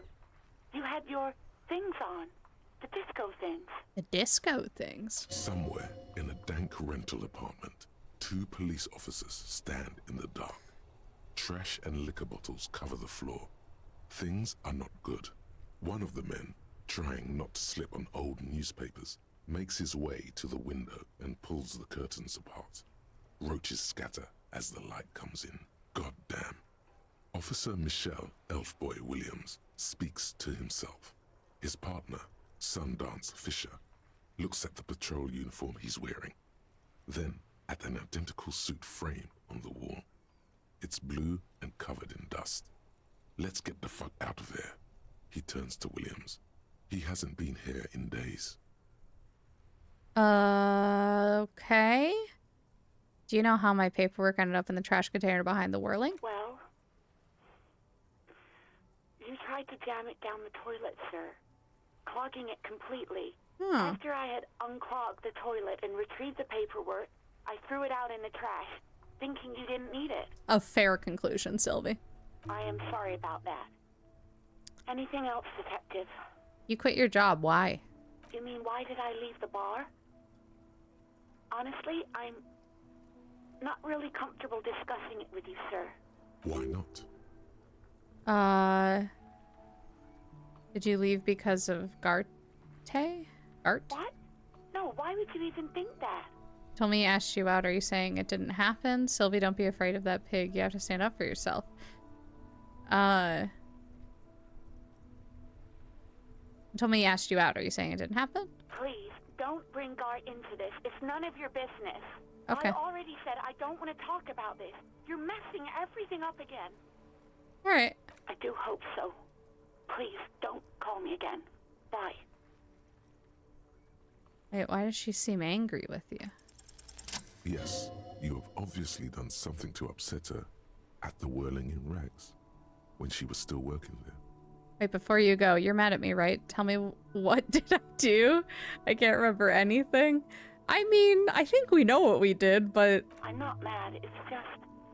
You were so drunk and so emotional all the time, and then the skua thing happened. The skua Just thing? made me want to quit. Oh, did I break the bird? What skua thing? The stuffed bird. The great skua. You threw it against the wall while screaming, "Fuck that bird," and laughing like a maniac. I think you said it had been giving you shit ever since you got there. Doesn't sound anything like me. I love birds. That sounds like me, alright. Didn't seem like you had fun doing it, though. So you're telling me I was the one who made you want to quit? Yes, obviously. You were the worst client I've ever seen. And Fair. I've seen so many assholes in this place. And she's right. I've had sailors fighting, union guys grabbing my ass, kids stealing booze. Once a guy was glued to the karaoke machine every night for 2 months. But you... Go on, I want to know what I did. Well, you were worse than all of them. Honestly, you were getting borderline aggressive. Even about little things like not turning down the volume at 3 a.m. I even liked one of those songs you kept listening to on repeat. No more. I hate it now. Which song? We Go On by the O.O. I can't listen to it anymore. You've turned it into a parody. Sorry about the song. Was that all? I mean, sorry, yes, but not about the song. What's that all? Then there was your room. Your project. An experiment to see how bad it can get in there. I tried to send the cleaner, but you wouldn't let me. Threatened to make me understand. I had no idea what you meant, and I don't want to know. And then you screamed something about how you're actually a real cool guy, and no one understands it. One of the coolest guys there is. The coolest guy in Jamrock. Something about disco, too. I'm sorry. I'm sorry. And then I had to deal with your toilet. The one you clogged with police documents, causing water damage downstairs in the kitchen. I won't even mention you waving your gun around, harassing customers, threatening to sing karaoke, threatening to kill yourself. I don't like this is our only option. Okay, I get it. I wasn't a very good tenant. No, you really weren't. You were simply the worst. I am truly sorry. Yeah. God, I knew I shouldn't have brought it up. Just try not to call me again, and let's pretend it never happened. That's starting soon, y'all. Thank you so much, Joba. When I spoke to Guardy, it seemed like he thought you left because of him. Wait, really? No, this is absolutely not true. I like Guard. I really do. I also don't like that this is our only question. Didn't he cross the line when he asked you out? Clearly he didn't. No, I was actually flattered. I've always liked him. It was just bad timing. With the corpse and all that. There's a pause. You can almost see her on the other side. The telephone cord coiled around her index. I didn't know what to say to him later. Then you came and destroyed the place. So I left without explaining. I should have told him, maybe. I can tell him? Is that the best thing to do? I mean, we can accept this as a task, but I can tell him. Okay, but please don't mess it up. Please don't take out your gun or something.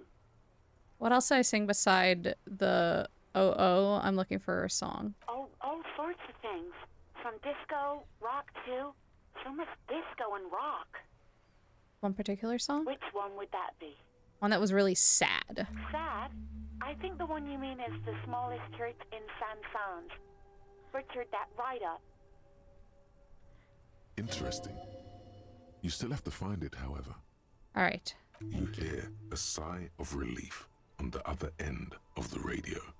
Wordless, the call breaks. Then, the already familiar voice. Anything else I can help you with, officer? Reconnect me to the 41st. Fuck it. Right. Please hold. 10-4, come in. Fireworker, over. This man hates us.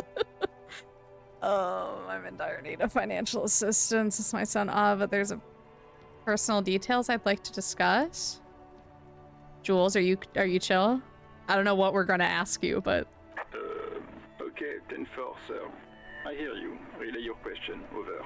Wait. Before you say anything stupid, think it through.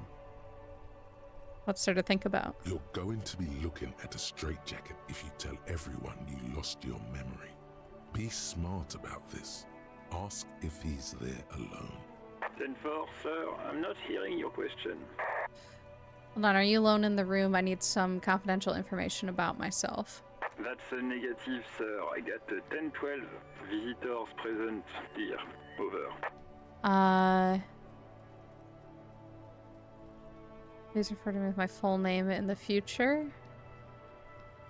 News about my family. Have I ever told you about my life before the RCM? I want to know if you got my badge's description right in your report. Could you read it to me? Name, rank, date of birth. I mean, that'd be nice. Could you? What? What is it? He's still on the line? He wants to verify the information on his badge. But of course, it says Dick Mullen, High General of the Revolutionary Get out of here. Force. I'm not talking to you. Tell him to stop wasting time. What do you need, sir? Over. Well... Please refer to me with my full name in the future. Any news about my own family? Alright. Understood, sir. Over. Alright. Roger that. 10-10. Over and out. 18 kilometers to the south, in the 41st Precinct's relay booth, a small crowd has gathered around Communication Officer Jules Oldboy Pidier. Around a dozen cops. The small room is filled with cigarette smoke, a buzz with laughter, when Officer Judith Minot enters. Her left arm is in bandages, and her hair trimmed short. What is going on here? Did something happen? Just startled, Jean Vicmer turns to her and says... What happened is my partner made contact. It's not good. He's lost his badge and his sidearm. He seemed confused, delirious even. He stops to think. Mac, the torso Torson, is finger-fucking his fist, laughing hoarsely and apparently telling some dirty story to his partner, Chester McLean, near the entrance. Yeah, Mullen was fucked, alright. Sounded fucking drunk to me. Yeah, Mac's right. That was some gnarly shit there. Enough! None of this is funny. It's fucking sad. That's what it is. He's a cop. He's one of us, goddamn this. We must help him. Minot looks down at her neatly polished black shoes. There's a quiet firmness to her voice when she speaks. Yeah? How do you fucking plan to do that, huh? Get him off the drink? Go jogging with him in the morning and get him on carrot juice? He's a lost man. I just know we can't give up on him when he's at his weakest. He wouldn't. The crowd in the room has started fidgeting uncomfortably. Someone's trying to slip out unnoticed. Mac, man the door. You know what he told me? I don't want to get better. I want to get worse. Those were his words. Sighs heavily and turns to address the room. This shit does not leave this room. Not a word of this to the captain. Or anyone else. We'll give him a couple of days to pull his shit together. I guess I can hold off the report for a few days. Old boy lights another cigarette. Good. Okay, everybody. Nothing but a prank call here. We all got our laughs. Now get back to work. Far north, on the other side of the motorway, the officer quietly hunches with his hand in the motor carriage. Okay. Interesting. You can close it.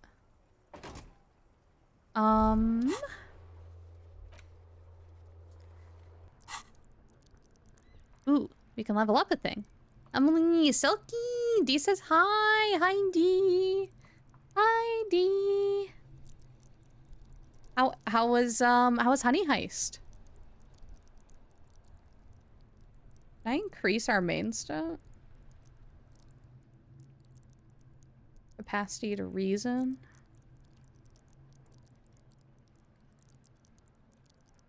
Hand-eye coordination, reaction speed, composure. We increase our physique.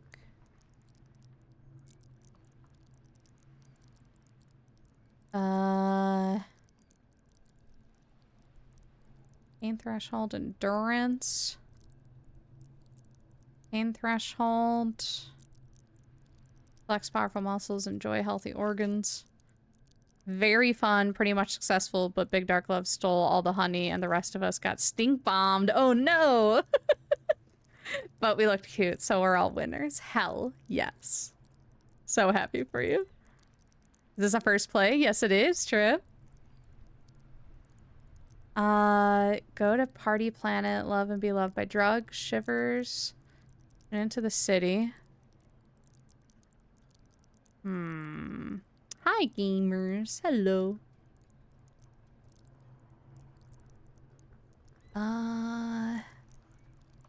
Like, I want to be stronger, but we're very weak. Hand-eye coordination. Savoir-faire.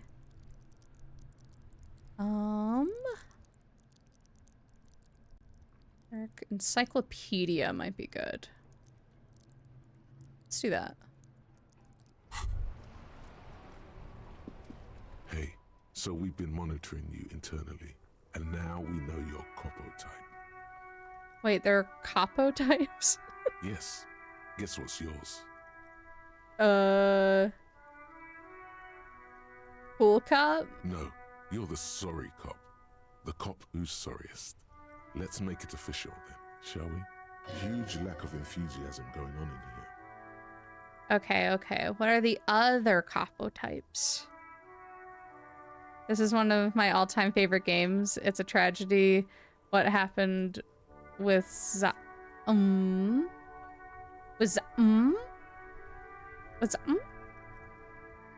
say a word. No, actually, I'm not sorry. I changed my mind. I'm sorry. Of course you are. It's okay. See if you can get something out of this, like info. Or maybe every time you say you're sorry, you get $1 million. Hell yeah. That won't happen. Oh. Logic's no fun. Alright. 38%. Hello? Hello? Hey Gart, guess what? Can I help you? I talked to Sylvie. She left because of me, not you. Wait, what? But what about the bird? The bird? Yes, the bird. I found it lying on the floor with a broken wing the morning she left. She didn't break it. I did. I threw it against the wall. You broke the skewer. I assure you it was him. Thank you, Kim.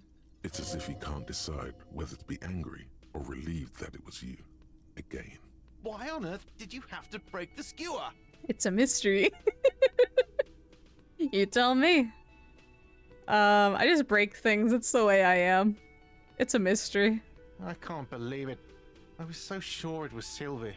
Even worse, I thought she was trying to send me a message. Symbol of hope and all. A tender type of hope. Something stirs in you. Perhaps this is why you broke it. Oh. All right. Did she say anything else? About me, you know? Did she say anything about me? She said she was flattered. It was just bad timing. Yeah. Really? I should give her a call then. Thanks, I guess. Was there anything else you wanted, or... Or can you give him a moment? Somehow you realize this is not going to net you any professional discounts. Already he's reverting back to defensive. I've seen something here at the Whirling Guard. A thing I need to talk about.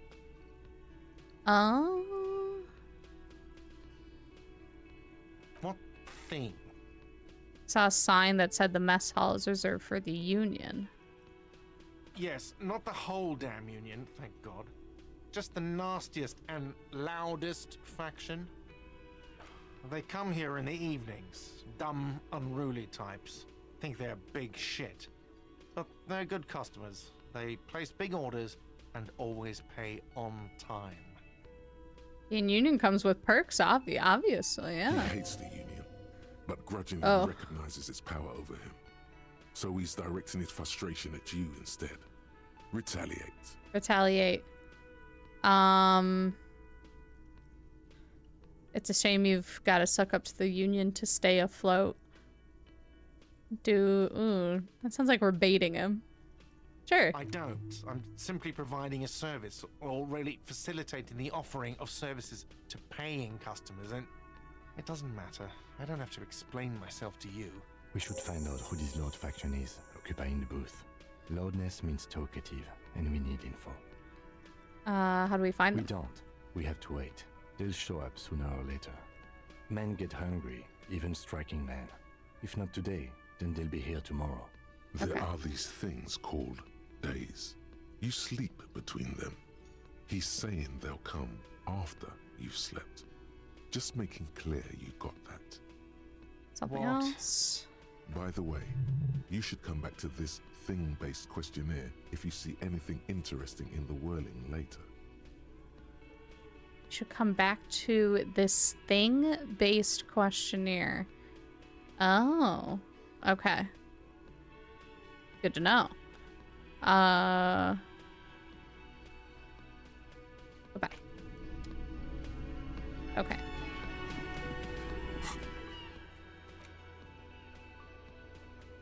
Okay. Active.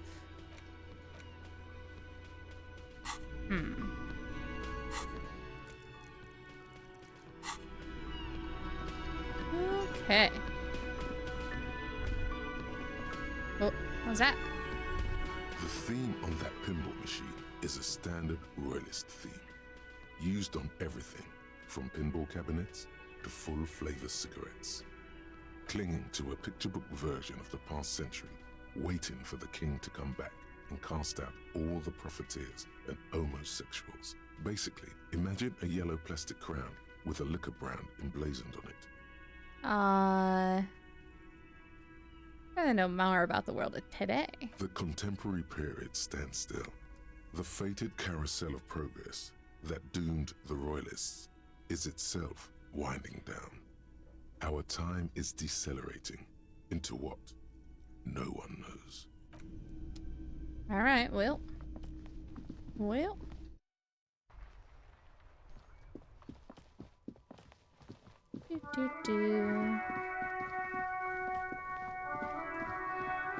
still need to get this body down. How do we plan on doing that? An inconspicuous pile of the roofing material Eternite. Perception. Because it's nice Dang and it. orderly, well-laid pallets, it reveals no secrets at this time. Need better sight. Do we have anything to cut the rope? We have not much. I mean, I think we have bolt cutters. The issue is more us reaching it, which I need like a ladder. That other ladder is See a set of garbage. steering levers, a radio microphone, Pull out toolbox. A metallic drawer slides out from under the seat Flashlight, and chain clicks into cutters. place. The handles are long and sleek. Snap, snap, go the cutters in your hand. Okay. The pull-out toolbox. Use your cop abilities to get the body down. My cop abilities? But I'm squeamish. Open lock containers. Put these in your other hand.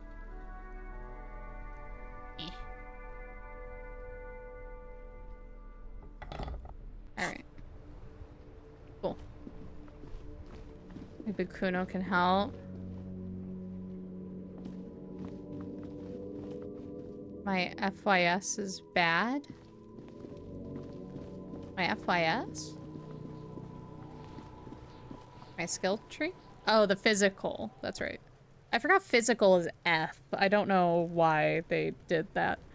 I guess because psyche is a thing. Fuck does Kuno care? Discuss the body. Fuck about it. I need you to get it. You're testing Kuno's. Get lost. More questions. Yeah, the kingdom of Kuno. The fuck do you want with it? Dead man's clothes were in the trash container. How did they get there? Yeah, Kuno doesn't know shit about that. That shit is beneath Kuno. I need to know. Someone may have tampered with the murder scene. Listen. Kuno doesn't care about this small-time shit. Just listen. Kuno saw what you did there, dumpster diving. Sad shit. I wish I could give Kuno a hug. I wish I could punch him in the head. What do you mean? Kuno could hook you up with some sweet rags. Shit like Kuno's wearing. Your size, good price. 500 real. You know anything about the tampering I'm investigating? I already have pants. Have you punched him? No, can I? I'd love to. Actually, what happened to his clothes? I must have seen them lying around. Look, Kuno ain't seen shit lying around, except for that up there. Now, you want performance gear or not, Grandpa? The lieutenant remains silent, but his expression couldn't say, "I told you so." I know any him. louder. Ugh, what's so great about these pants? Pig, these are found modulars. Liquid fit, performance crotch, urban survival shit. Made in Mirova by scientists. Pants scientists. Best of luck punching the neglected child in front of Kim. I think Kim would let me. Believe it, you need this shit. This child is throwing rocks at a dead body while calling it slurs. I think we're okay. These could drastically improve your chances of survival in the urban wilderness. They will also make you into an idiot. No. Whatever. Kuno was trying to help you, but you're too fat for fouling anyway, pig. Yeah, but he knows ACAB. I mean, true, but he also says slurs. There's a mug in the trash. The fuck? A mug in the trash? Is this about the fucking clothes again? Yes. Is this adequate description? How's this coin? Better not taken out of this historical context. Mug have anything to do with it? Yeah, Kuno sees where this is going. Kuno's got that fast brain. You saying you picked it after the mug fucker? Cause he's the clothes fucker? I can't hear you, Kuno. Speak louder, Kuno. Sometimes a kid just has bad vibes. Correct. Shit, that's tense. Someone's going to the beat-down basement, huh? Mug guy gonna get tied to the radiator. Kuno doesn't know who put that shit in there. And if he did, he wouldn't squeal. But if you find out, maybe you can... Tell the Kuno who it was. He's curious. He likes putting 2 and 2 together here. Stop turning into a pig, Kuno. They're trying to get you hooked on the snitching. Get away from my Kuno. Yeah, get your bacon shit away. Kuno doesn't like to be seen with the popo. Get your shit done and out of Kuno's face. Alright. Yeah, whatever. Kuno doesn't give a shit. Kuno doesn't fucking care. What about you? I don't think I've spoken to other child. Kuno, the pig's getting pretty close to me. Come to snuff my shit out, I think. Looks like it's time for me to go, Kuno. Pig's come to take me in. That's why I asked you some questions. I'm going away for a long, long time, Kuno. Going away for life. What's going on there? Fuck are you trying to pull, pig? Child, converse with me. You there, behind the fence. You don't want to fuck with me. I got my hands bloody. I'm not here, pig. You're not seeing this. You can still see the top of her hat from behind the fence. I'll die before I squeal, pig. Hey, kid. What's this kid shit? Fucking mind games. I'd rather die than squeal. Get the fuck out of here, face. You got done. Talk to me.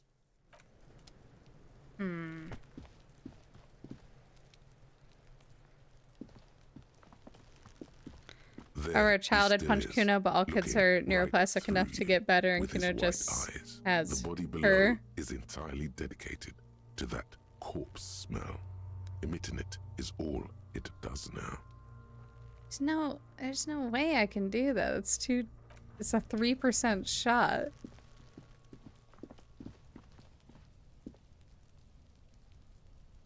I need to get to the other side of this fence. How'd the kids get over here?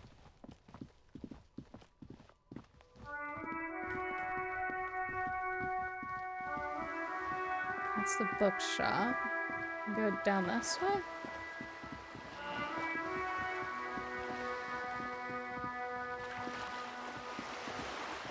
Oh. Haven't gone up this far yet. Isn't it a white check? It is. But isn't that I would need like another thing to do it again?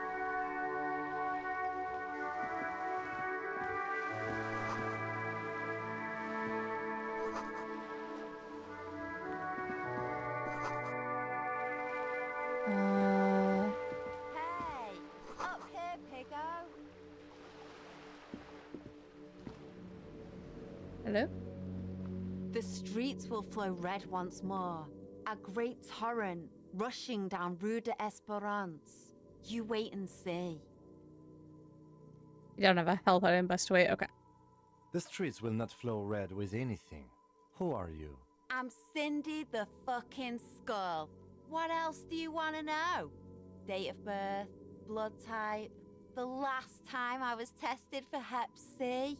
I mean, if you know my name, that'd be cool. It'd be helpful. Don't use that tone with me. I'm the law.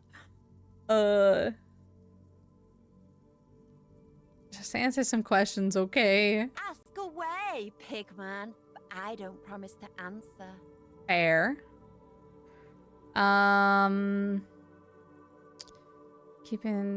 You keep looking off to the side. What are you looking at? The lieutenant furrows his brow at another one of your eccentricisms. Huh? She nods disdainfully towards the woman performing maintenance on the boat dock next to the pier. Hatred, disgust. It's difficult to tell which of the two is more present in her girlish features. The woman on the boat does not notice her staring. That Ozon her. Someone's got to keep an eye on her. Ozon is an archipelago 2 days' travel away from Rivershaw. Its moneyed residents, used to posh restaurants and upscale boutiques, rarely have reason to visit Martinez. Who is she? Probably the Wild Pines rep. We should talk to her. She's a professional negotiator, though. I have the feeling she will be very cooperative while telling us nothing. You should take the lead. Ask her unexpected questions, you know? Do your thing. Don't be afraid to get a bit wacky. Throwing her off is our best bet. Oh, wacky is my middle name, Kim. Say less. Good idea, piggies. Run along now. Fuck her shit up good. Impound that boat while you're at it. I'd like to watch her swim back to Ozon. You know anything about the recent murder? I ain't no snitch, Pigstein. Go forth and forage in someone else's shit. No shortage of squealers in these parts. Fair enough. Actually, there is a shortage of people who Yeah, take yours in a I was about to say. normal, kind, informative There manner. is actually a shortage. We weren't put on this earth to make your life pleasant, fucko. Alright, see you. Watch your back, ungulate. You've got eyes on you. Fair enough. Well, I have to speak to a rich person anyway for a task. Guess we'll speak to the rich one.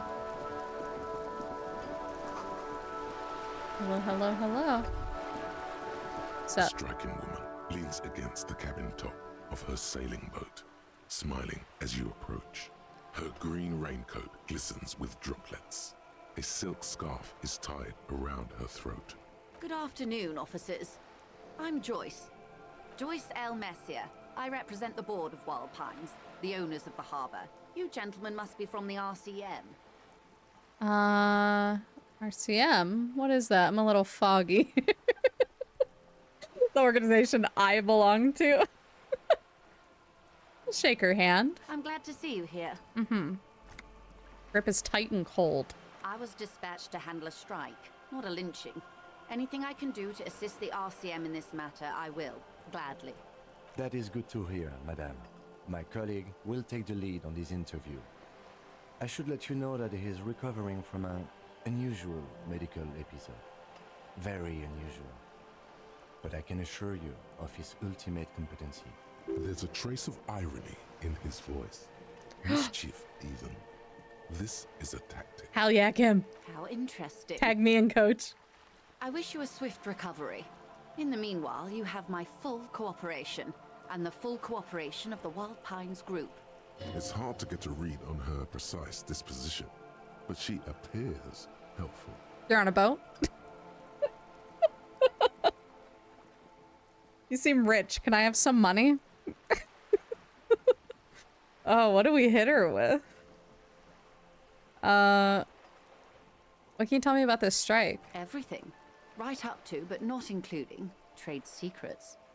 Wait, what if I want to hear about trade secrets? First, you'd have to repeal the Emergencies Act of Trade in Aliments that gives me the right to silence. It's quite the octopus. I don't want to disturb an octopus. Better let it be. I'm glad you see it that way. To repeal the act would mean repealing the coalition government. The one that leases you the right to police West Revachol. You'd be shooting yourself in the foot, in other words. But Okay. I am derailing us. You wanted to know about the strike. What is your role in this precisely? I believe the official title is Senior Labor Negotiator. In practice, I'm a grocery clerk. I relay the union's demands to Wild Pines and return with Wild Pines' counteroffer. Open to one tip I wish I knew for the first playthrough. Sure. Yeah, go ahead.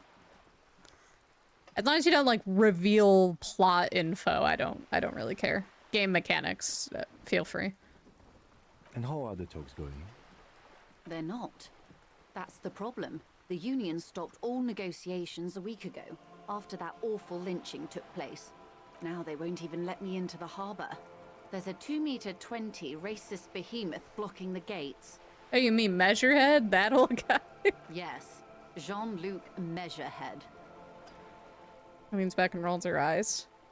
How are the talks going before the lynching? Let's say I was not making the kind of progress I'd hoped for when I first arrived. And when did you first arrive? I arrived 3 weeks ago. Yes, in the middle of February. The bay was still partially frozen then. I prefer to do these things on site, like the RCM. Talking to her gives a thought.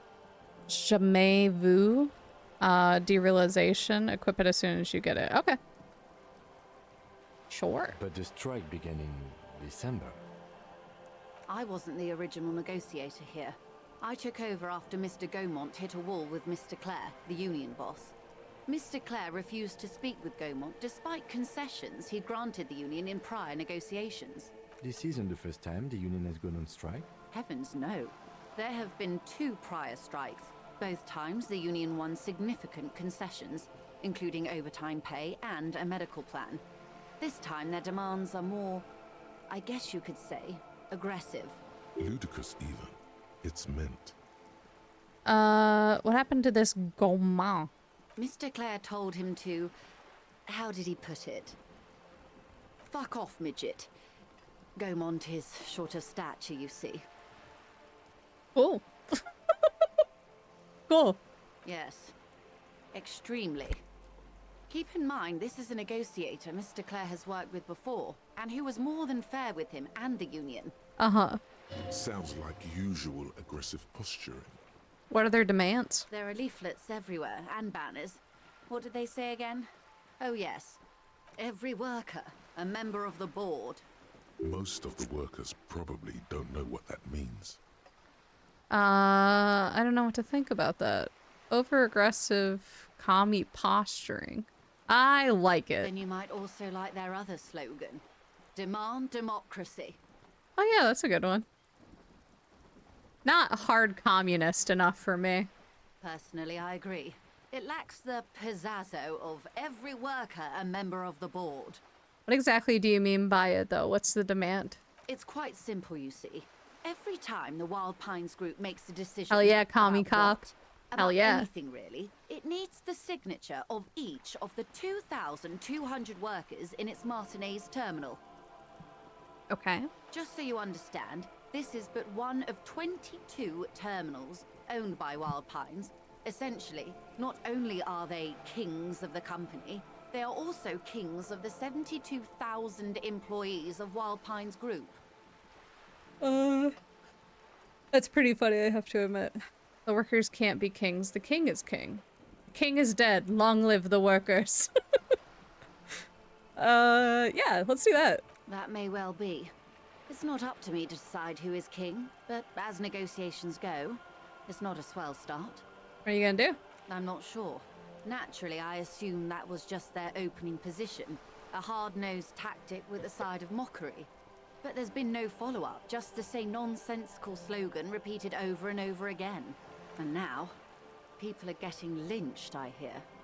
Behind the whirling in rags, a disastrous situation if there ever was one. Excuse me, from whom did you hear about this lynching? I first heard it from the boyer at the gates. The one whose very name advertises his aversion to work. I think he said it was, "Call me mañana." This checks out. Okay, the scabs at the gate. Did you put them there? The scabs? You mean the huddled masses of Jamrock, come to plead for work where the Union refuses to? Yeah, the scabs. If they were organized by Wild Pines or its affiliates, then it would be a company secret. I could not share it with you. Not right now, at least. It's implied. She's open to discussing this matter with you at a later occasion. Tell me about the Union boss. Everard Clare is a man of the utmost integrity. If you can say one thing about him, it's that he always puts the interests of the workers first. Really? Of course not. Everard is fantastically corrupt. I imagine he has a thick, viscous goo where you and I have blood. Can't be that bad. He is the most corrupt individual I have ever seen, and I deal with men like him for a living. If there is anyone more venal, more irredeemably nepotistic, then it's his twin brother, Edgar. Hey, there's two of him? Yes. Edgar looks exactly like his brother, except for that lazy eye. He also talks exactly like Everard does, and when one's term as foreman is up, the other takes over. It's how they circumvent the term limits, you see, with a funny little switcheroo. While in office, they've embezzled God knows how much of their workers' dues. What about the Union itself outside the Brothers, Claire? The Debarders Union was once a perfectly normal institution. 20 years ago, anyway. It must not have been easy to establish under the Emergency Act, but they did it. I can respect that. Organized labor at its best, as they say. Then something happened in the local chapter elections. The Brothers Clare came and transformed it into a... how do you say? A mob. The Debarders are a crime syndicate. Sad as it may be, I suspect we'll be forced to cooperate with them. Refreshingly honest, officer. The company has tried appeasing in the past, but I'm afraid our concessions have only emboldened Everard and his brother. She turns to you. And your opinion, detective, if I may ask. I'm a curious and talkative person, you see. Would you say the Débardeurs Union is... An effective advocate for the rights of local working men, a giant leech sucking the life out of Revical, basically a socialist mob? I prefer not to have an opinion on these things.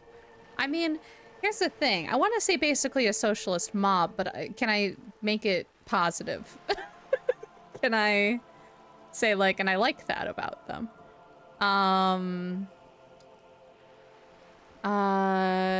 Sure, an effective advocate for the rights of the local working men or whatever. Why do you think so? Our voice is calm, there's only curiosity there. Between Evrot, the human leech, and Measurehead, this union sounds like a motley crew. I'm into it. Sounds like they're all Revical. I'm all Revical too, to hell with the rest. They're good labor men, can't fault them for a little corruption. Ha! A real man of the left. What else can I tell you about? Said something happened in the elections. I'm glad you asked. There was a woman, the previous forewoman of the union. She disappeared. Disappeared? Yes. On the last day of the local chapter elections, her daughter phoned in and said she wasn't running anymore. Or coming to work. Ever. End of story. Eerie. Downright haunting, if you ask me. The Wild Pines suspected foul play, but what could they do? It was a union matter. The point of the presentation is, these kinds of things happen around the Clares. Watch out when you're dealing with him. Thank you for your concern, ma'am. We'll be just fine. That's all I need here. Let's change the topic. Of course. How else can I help? You seem rich. Can I have some money? Is what you want to say, but it isn't that easy, is it? What? Why not? Look at that lady. Take a gander. Squint your eyes, bub. What nice fabrics. Why, yes. Tucked away under that sturdy green raincoat, almost rustic in its simplicity, a silk shirt and matching scarf around her gentle throat, while dull orange pearls hang from her earlobes, red from the cold. Her light green eyes scan you, full of knowledge and worry, wealth and all its possibilities. These are the kind eyes of the rich man that seem to say everything is possible, within reason. Yeah, so? Now look at you, you misery-clad simian, barely able to tie your own laces. Your armpits are lakes, a scythe of booze precedes you, your hair sticks to your forehead, and your underwear feels uncomfortable. You're poor, poor as balls. You can't ask this person for money. You're too... Ashamed? I'm not ashamed. What is this feeling? I've never felt it before. I'm a goddamn working man. I'm not ashamed to shake this leech for some dough, as I should be for even considering it. This is a woman. I'm a man. Yes, I should make my own goddamn money by now. I'm not ashamed. Oh, but you are.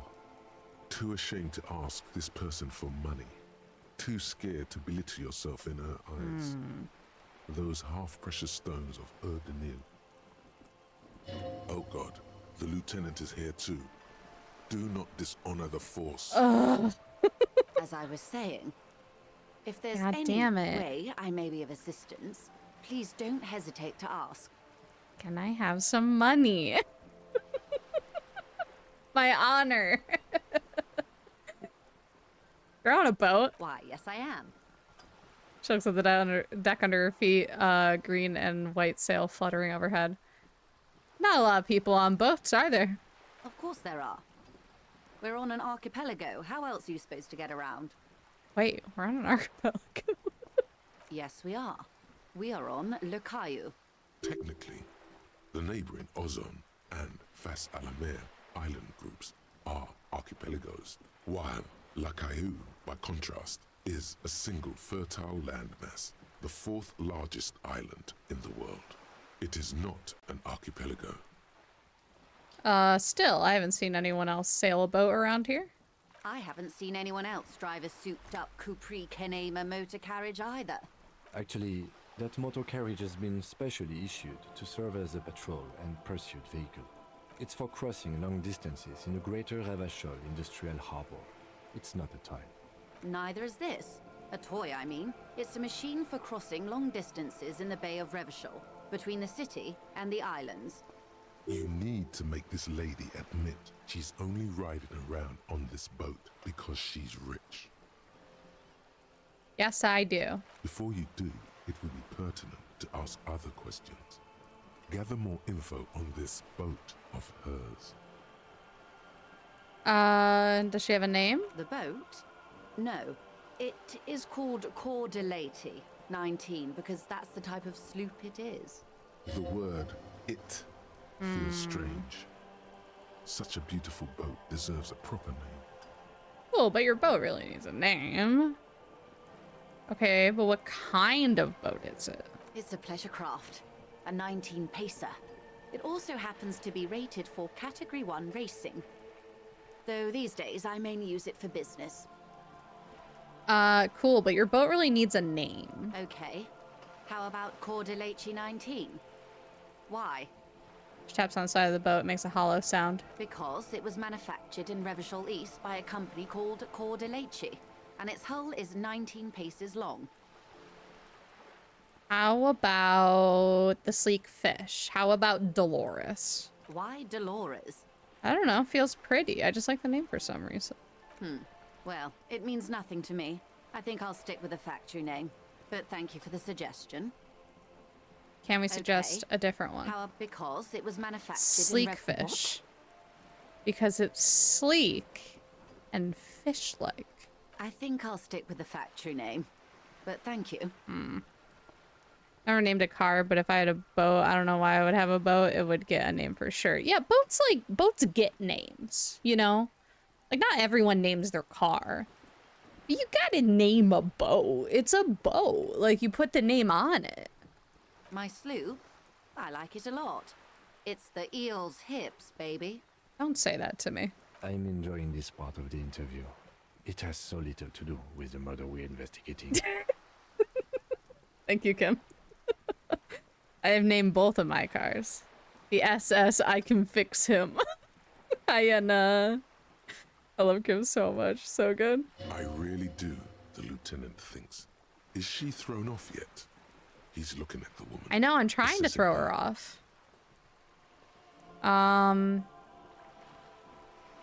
Let's not go for the kill yet. Do you have a license for this boat? Officer, I assure you I'm a highly qualified That wasn't the pleasure craft question. operator. Bad luck not to give it a name, is it? I believe that. The crowns of her teeth are porcelain, white as the boat's hull as she smiles. Her nonchalance might be related to something called the Wayfarer Act, a law that says she doesn't need a license. Sly Fox, you're not aggressive enough to harass her further on this. Let's talk about the economics of this boat you're on. Oh my, the E word. You mean to say that it's a symbol of conspicuous consumption? That I'm a member of the ruling class? No, it's a symbol of our subjugation to foreign capital, the bad kind of capital. Forget about it, I was out of line. Precisamundo. Last wartime, baby. Alright, that's our answer. Detective, may I remind you that Mrs. Messier is a professional negotiator? Mm-hmm. He doesn't look like he thinks you'll best her in single combat. Then what does that say? Does it say docking reserved for residents of Rue de Saint-Ghislain, 33A? 33A? This old proletarian haunt here? As I said, plenty of people drive boats, of all social strata. Fire back quick. Oh god. She takes a sip. It's gonna happen. Okay. Something is about to happen in here. Of course. Nothing happens for quite a while. They will come from my head, the arguments. As they do. Yeah. The thoughts happen inside his brain. Thank you, Kim.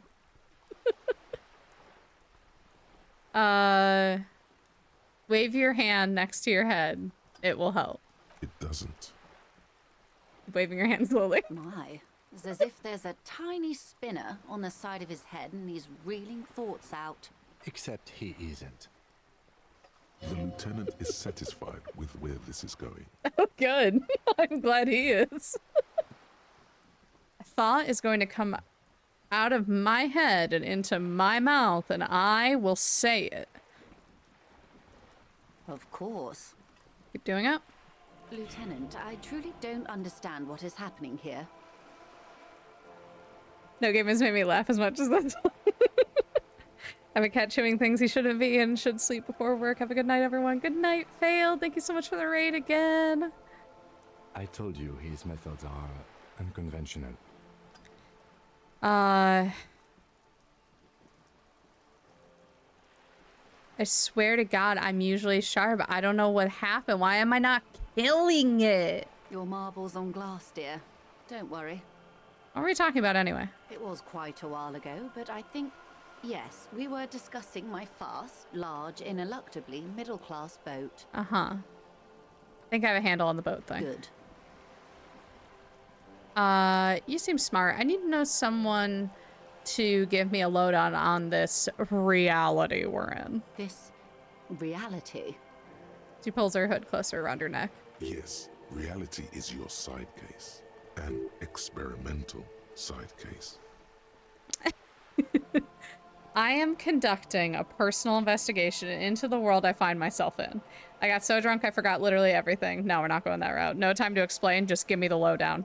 Actually, now is not a good time for a reality lowdown. Maybe later. I'm conducting a personal investigation into the world I find myself in. How truly curious. A sort of philosopher detective. My theory is that this inquiry into the nature of reality will ultimately converge with our murder investigation. They are really one and the same. Are they now? Don't start with me, Kim. Let me go. Deep synthesis. I'll assist you however I can then. Go ahead. Ask. All right, we're in. I know these all look good, but begin with the first, okay? Kim, please, I don't know what anything is. Where are we? We're in Martinez, baby. Baby? A casual term of endearment popular among the 50-plus crowd. It's a disco holdover, pay it no heed. I'm a disco holdover myself. Aren't we all? She refers to your corresponding ages. Mm-hmm. What is Martinez? Martinez is a district of Revachol. A very small district tucked away near the industrial harbour, north of the 881 and Jamrock. You would be excused for not knowing about it. Unimportant, they say. Forgotten, even. Shelled to smithereens during the Revolution. It has its charms, just not this time of year.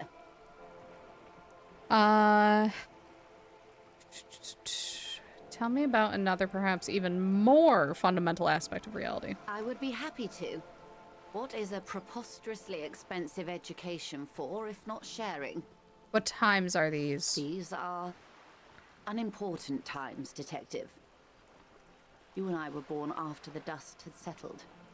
1,000th of a second too late. Too late for what? For the big time.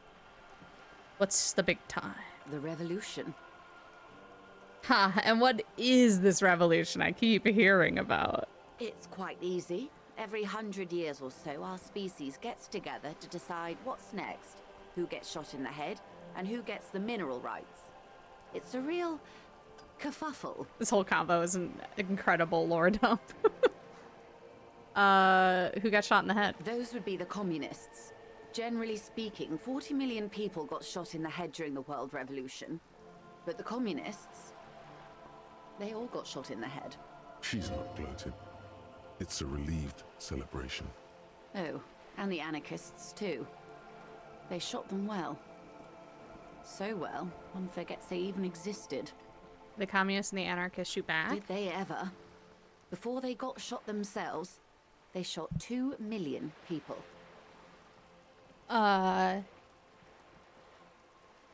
Truly a kerfuffle. Yeah, it was a kerfuffle, all right. Yes, the Insulindian deluge, they call it. Anyone else get shot in the head on the opposing side? Oh, lots of people. Even the king got shot in the head, or thrown beneath a horse, or drowned. Accounts differ. It was unceremonious. Just as well, he wasn't actually the king. Just the king's nephew. The real king abdicated and lived out a long and productive life as a venture capitalist in Grad.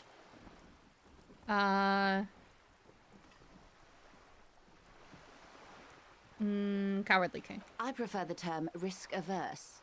King Guillaume was nobody's fool. He could smell a PR disaster brewing, so he got out alive, and his nephew Fricelle got shot in his place. Him and tens of thousands of his wonderfully fascist kingsmen. It was a wild time. Who got the mineral rights? The liberals got the mineral rights. And by mineral rights, I mean everything. And by liberals, you mean? Liberals are usually middle-class people, Detective. Or the remaining gentry.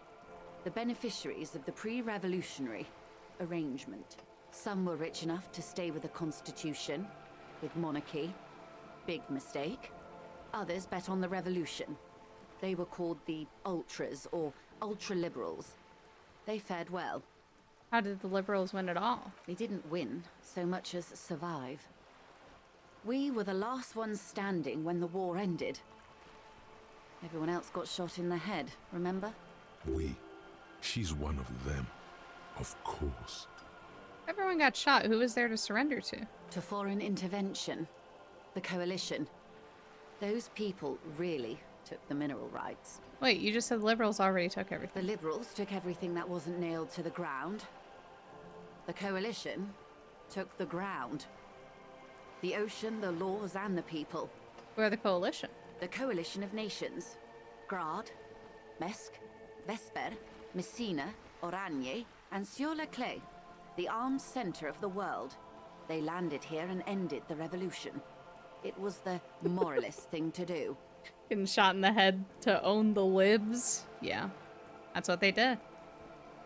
There is bitterness in her voice, tempered with understanding. Yes, Mio, She is not the critical, liberals. but ultimately understands the cause. Moralist? The moralists believe in keeping everything exactly the way it is. They believe in mineral rights, and not shooting people in the head. Oh. At least not in the same manner and volume as the others do. They are the long-standing provisional rulers of Revachol now, the coalition government. This is their zone of control. They embolden the RCM with crumbs of the same law they took. Technically speaking, you are a moralist. Oh no. The color of moralism is blue. The official motto of Moral Intern, or Moralist International, is a blue forget-me-not, a piece of grey sky. Unofficial. For a moment, there was hope. I don't think I'm a moralist, man. Not just technically, practically. For a moment, there was hope. If always picking the option that doesn't commit to anything, then hell yes I am, and also not. Yeah. An almost endearingly moralist standpoint. It must be hard to take a moderate approach to head shooting in your line of work. When was this kerfuffle? The turn of the century revolution? Don't answer it. It's a trick question. The revolution began in '02 on the Isla of Grad, though by the end, nearly the whole world had gotten involved. Who started it? It wasn't a who, but a what. A pandemic of Zarat, a particularly virulent prion disease, which the authorities in Grad proved unable to contain. Then Marzolf came along and overthrew the government. Where did it spread from there? From Revachol and Grad? Not far. The world managed to cauterize itself. Marzolf's government was overthrown in '08, Prions are and the terrifying. coalition crushed the Revachol commune 2 years later. It was the end. Why? You and I, officer. Our lives in the zone of control. Something tells you her life and yours are not that similar. Maybe it's because she has a boat and you have that necktie? A pair of pants? Our lives are very different from each other. No doubt. but we share the same time and position on the planet's crust. That counts for more than you think. What is the zone of control? A city-state divided into free market zones under the everlasting interregnum of the Coalition of Nations. And you, of course, the Citizens' Militia. The clatter of typewriter keys fills the main hall of the reappropriated Silk Mill. Precinct 41. Chad Tilbrook presses enter. Outside, Officer Elfboy Williams slams the door of an armored motor carriage. The Zone of Control is the third incarnation of Revachol, after the failure of the Suzerain and the Commune. Modernity. They developed the marvels of the inter-eastlery communication. Telematic milieus, radiation, colored plastics. Meanwhile, in Revachol West, the aftermath continues for the 5th decade. 51 minus 8 equals 43. Wait, you're saying it's been like this for 43 years? Time flies. What are we doing all that time? The 20s saw a decade of urban war, west of the river leveled, offshore platforms in flames. Still, it's regarded as an improvement on what came before. 08 to 19 was simply hell. And after that? The 30s. Things settled down in the 30s. Revachol East transformed itself into the world's largest tax haven, with the international community's blessing. For the first time in a long time, it seemed like things were going somewhere. Were they? No. It was a market mirage fueled by cocaine and quantitative easing. The 40s dispelled it like a cold splash, an Isla-wide hangover, you might say. And here we are. Welcome to reality, baby. Level up. Level up. From the looks of it, the 50s haven't been much better for the Zone of Control. You can see it in her eyes. Days slipping away.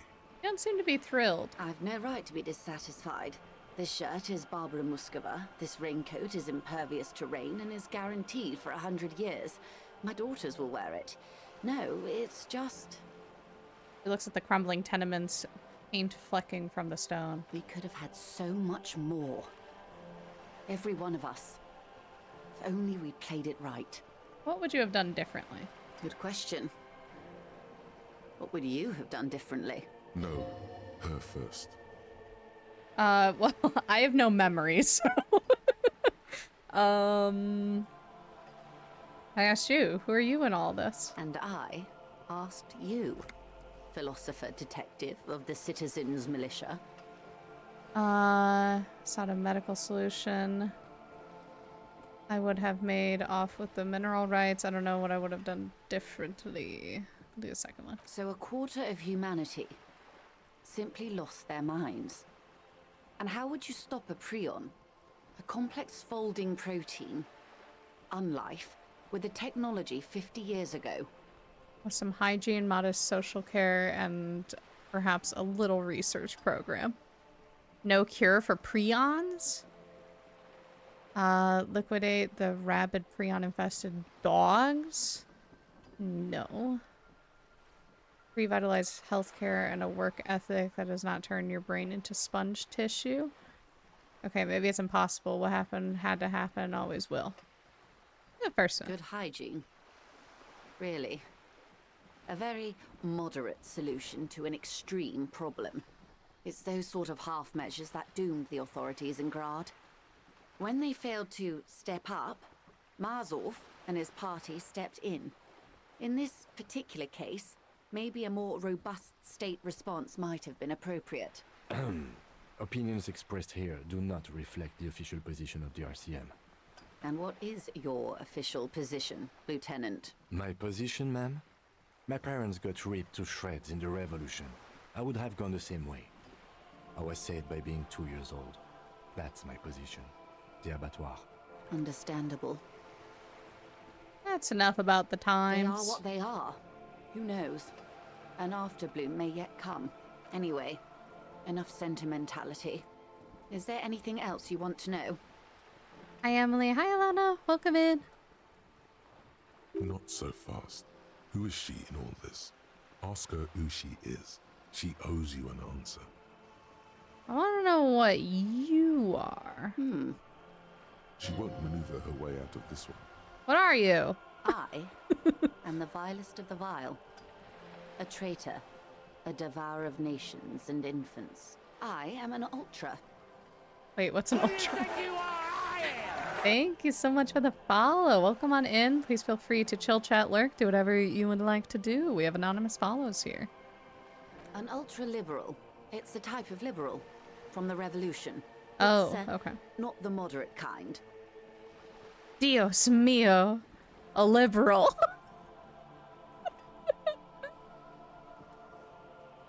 I don't understand what's so vile about that. Haven't you heard? I am a nether creature of the Forbidden Swamp. One of those who pushed the king under a shit wagon and betrayed the revolution. I can see you thought I'd gone extinct. No sane person identifies as an ultra-liberal anymore. Not in broad daylight. You're a centrist at heart. A real moralist.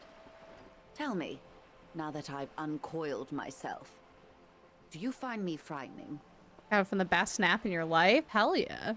In her green eyes, you see a mixture of truth and self-satire. Decades of guilt and pride. Forgive her.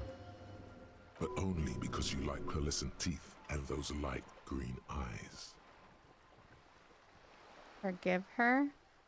I forgive you, but only because you're charming. I forgive you. I do hope so. I hope we're able to remain collegial despite it. Remember, we were partners, whether you like to admit it or not. There's blood on many hands. Body aches are gone. Oh, thank you so much for the sub with the Prime trip. I appreciate that so much. I know you only get one Prime sub a month, so I really appreciate you. I've escaped the ads. Welcome back. I'm glad their body aches are gone. I hope your fever broke, Alana. When the dust settled, the liberals were the only ones left to clean up the mess. By virtue of their survival, they were handed enormous power to shape the future. This was all our last generation managed. What would you have, would you have done something differently? With due respect to our overlords, the eternal caretaker government that keeps Martinaise a monument to the efficacy of its artillery, I would not have relinquished sovereignty to the Coalition. Not here in Martinaise, and not in the Stella Maris or Delta Beachheads either. If not for my own sake, then for my daughters.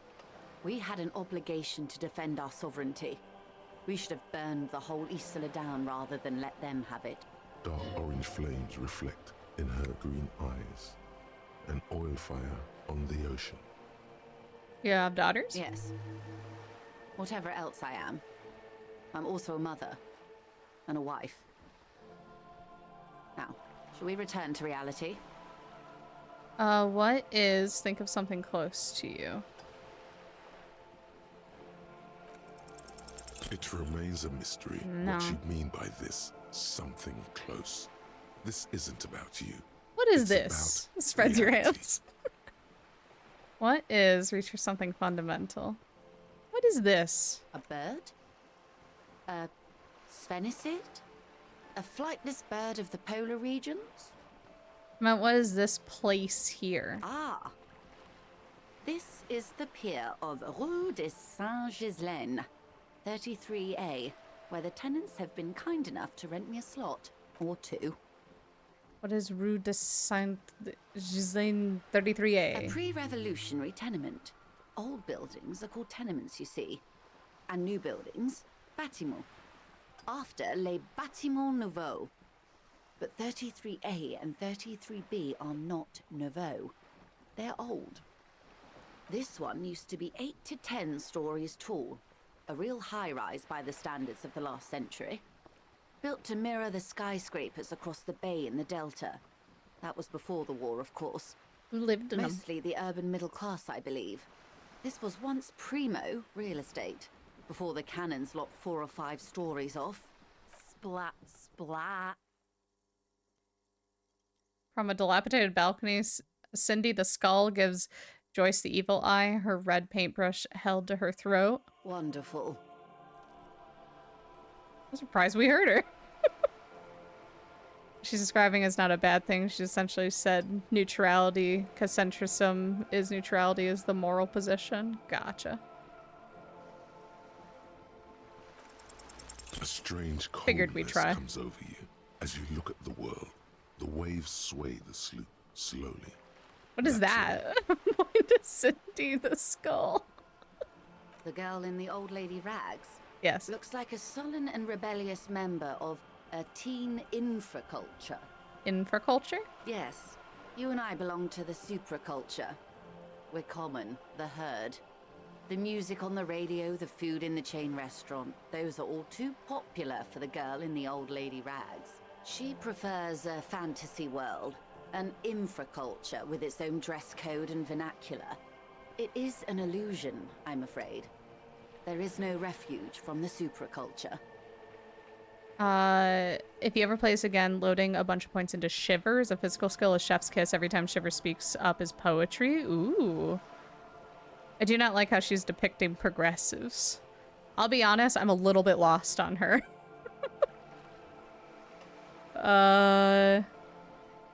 Okay, actually perfect. Now explain the same thing but to a child. Young people who dye their hair funny colors and wear old people's clothes are stupid, and their little rebellion is self-defeating.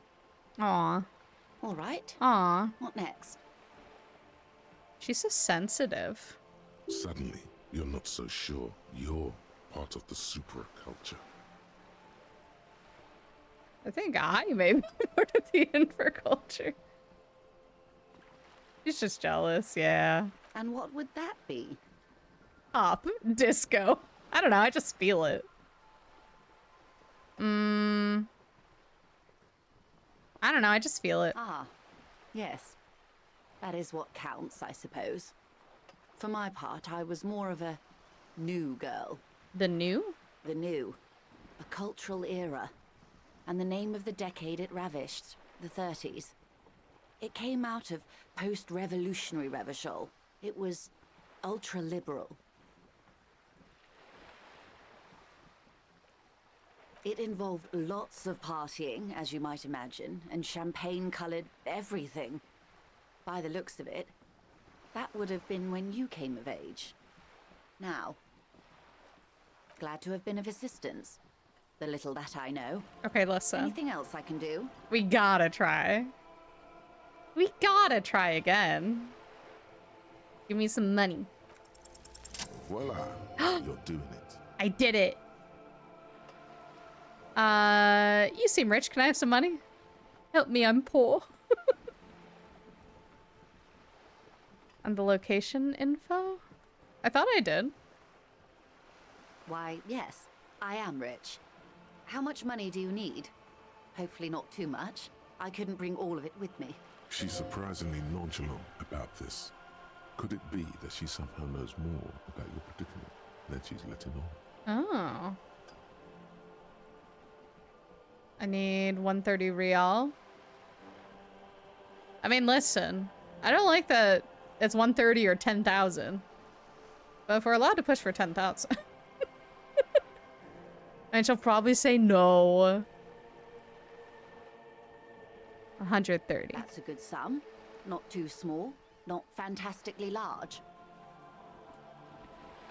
She reaches into her raincoat and pulls out a zip bag. In it, you see paper notes arranged like black gills. She removes a few notes and hands them to you. The paper is cold and oily to the touch. Whoa, whoa. Did you see how easy that was? Ask her for more. Toot toot. Train to Moneytown. Can I have some more? This may seem like odd behavior for a police officer, ma'am, but it's a perfectly common side effect of his unusual medical episode. Yeah. Learn the benefits of begging. It's all right, Lieutenant. I really did bring as little cash with me as possible. Another dollar. To avoid attention. So here you are. The last bit of filthy lucre I can share. So, I hope I didn't just bribe you, officer. It may not be technically illegal under the Emergency Act, but still. I I'm still getting my head around this whole money concept. You're right, ma'am, that donations are permitted under the Emergency Act, unseemly as it may be, as long as they are properly logged with the precinct. Which he most certainly will do. Now, how else can I help the RCM today, besides my supplementing goodness. its salaries? What can you tell me about this lynching? Quite a few things, I'm afraid. All silent for a moment, contemplating something. The information I'm to share with you includes sensitive trade secrets. For the sake of my employer, I have to ask for your names and badge numbers. Fuck. I don't know my badge number. Of course. Or my name. We should have introduced ourselves. I am Lieutenant Kitsuragi from Precinct 57. And this is my colleague from Precinct 41. I'm afraid he doesn't have his badge at the moment. I hope mine will suffice. How curious. Why is that, Detective? Awkwardness washes over the conversation. The woman doesn't like this turn of events. Remember when my partner told you I recently suffered from an unusual medical episode? My lost badge is related to it. I see. So, are you saying you lost your badge during the course of this episode? It's possible. After a night of heavy drinking. Nah, don't include that. I could have eaten it for all I know. I don't remember anything. This world, this city, nothing. Oh dear. I suppose this does explain some of the more curious turns in our conversation. There we go. She must have been suspecting something for a while now. Oh, she was judging me from the second I walked over, Selkie. It's fine.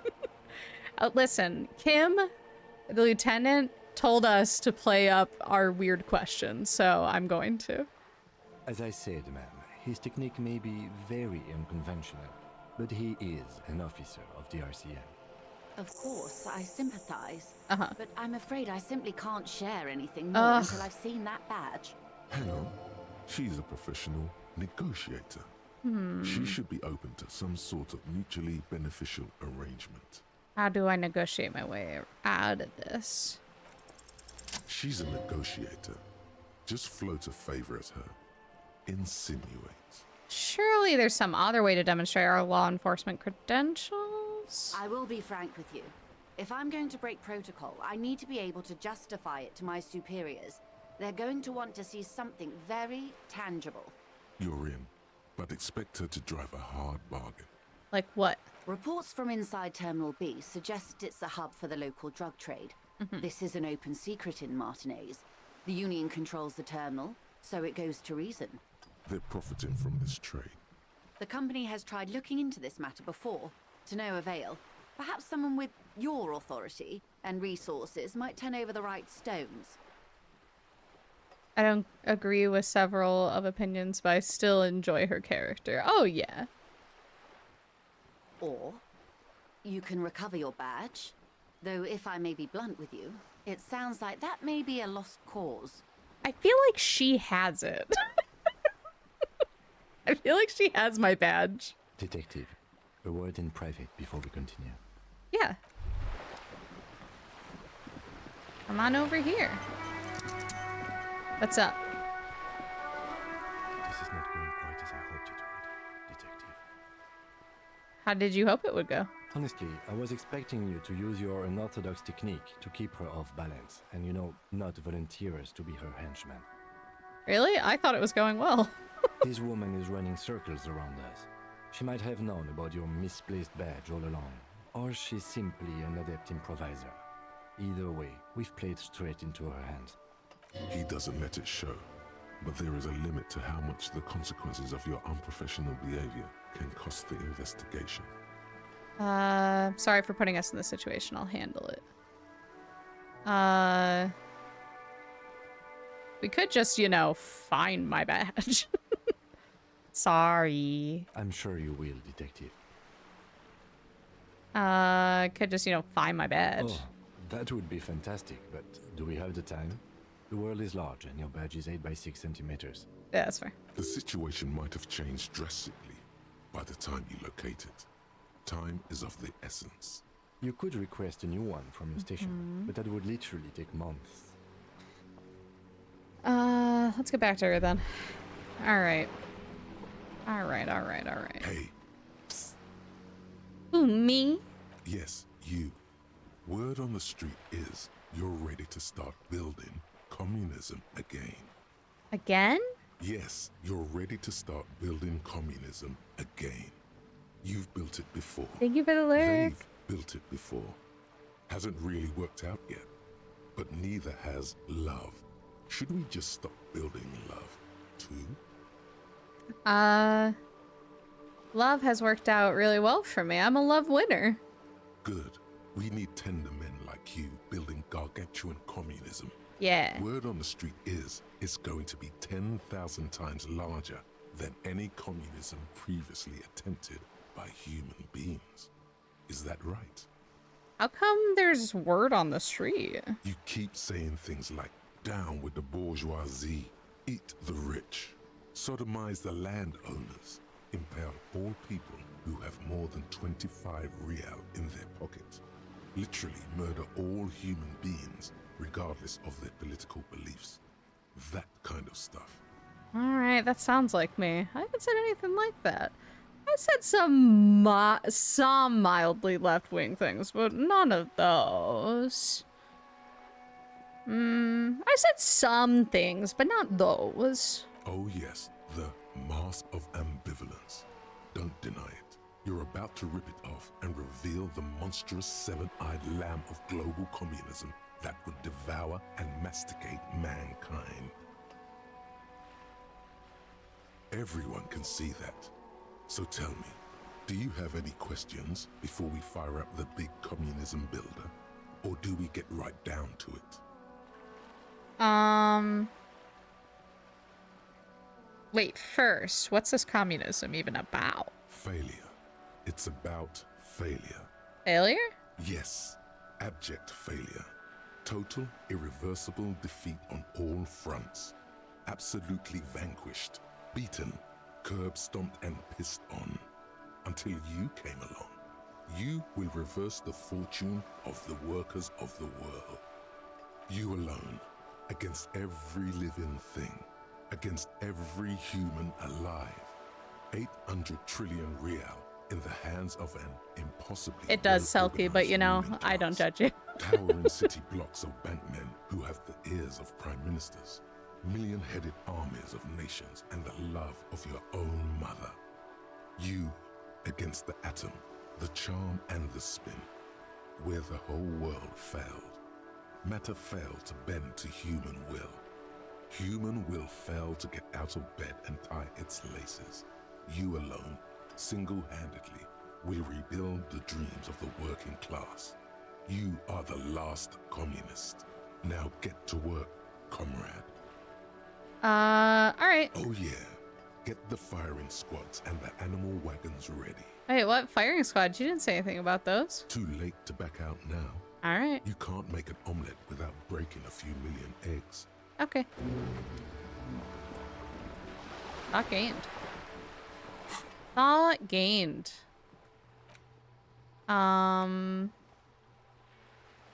Rigorous self-critique. Matsovian? Socioeconomics. Okay. So we can start internalizing becoming a communist. A self-described communist in this game is an effective satire of all politics, including communism. Oh, yeah. Yeah.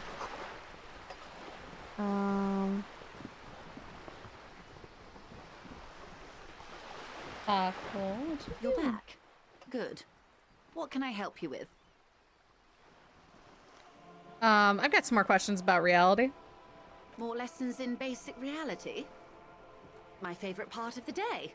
I think Go we ahead, asked her ask me. everything. We're in Martinez. Martinez, you would be excused for not knowing about it. Unimportant, they say. You mentioned a sea. What sea is Forgot? this? It's not really a sea. It's the Bay of Revachol. And the bay feeds into the ocean. Are we near the ocean? Yes. We're on an island in an ocean. The world's largest body of water. The Insulindic.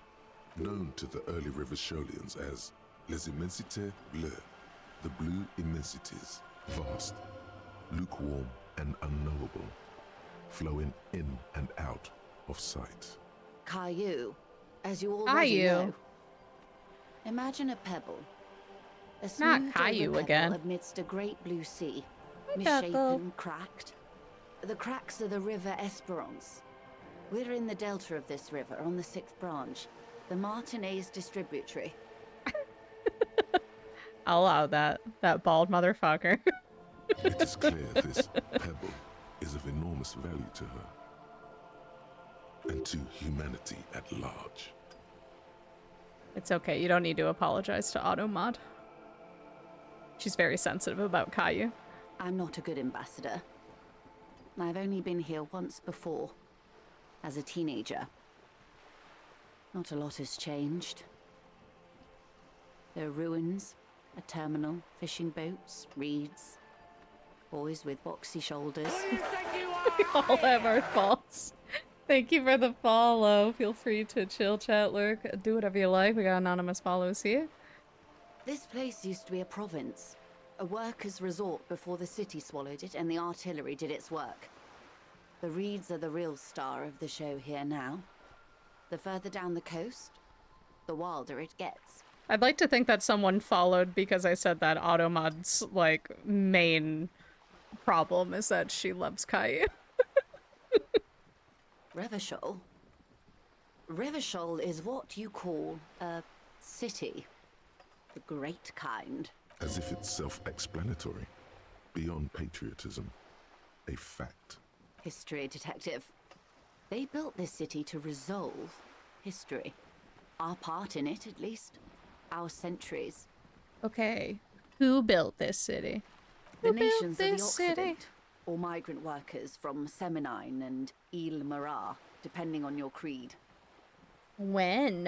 In the DeLorean century. 380 years ago. I will resolve history. They say it's where the terrible questions of our time will be answered. The tensions are highest, the fault lines deepest. By that I mean conflicts. Ideological conflicts. The stuff of men. Why here? We are standing on a fertile, self-sufficient island, able to sustain up to 200 million people. In the middle of the Insulindic Ocean, the world's connective tissue. It's where the money is. So we're pretty much at the center of the world. Oh, we're quite a way off. About... She points across the water where the skyscrapers rise. 22 kilometers from the center of the world. That soldering iron is the bank of the world building. The bottom floors are Insiacom. Coalition government, Insulindian Mission Command. Silence. She lowers her hand. The water, the light. It's as though you're seeing it for the first time. Where are we? We are where we are. I have no truer answer to give, unfortunately. She watches you closely as you scan the horizon. This is one thought you need to complete. Where are you? Where am I? Was there something else you wanted to know? I remember something about a lowdown. Oh, derealization.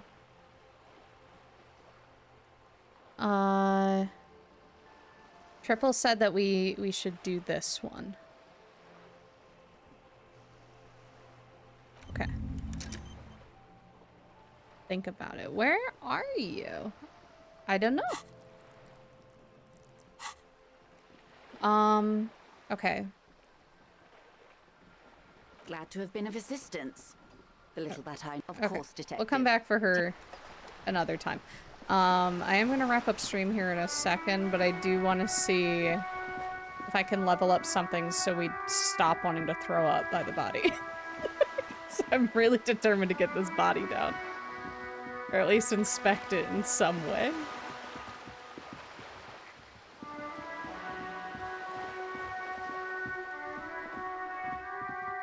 We haven't even found a ladder yet.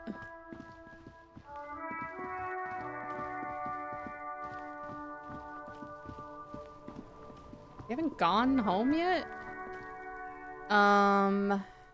Okay. What's the thing?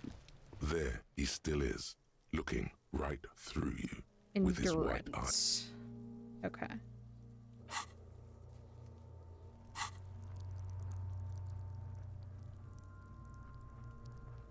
Jamais Vu not only has extremely good benefits, but will let you learn the literal coolest thing about this world. Oh, neat. Okay. endurance. All right.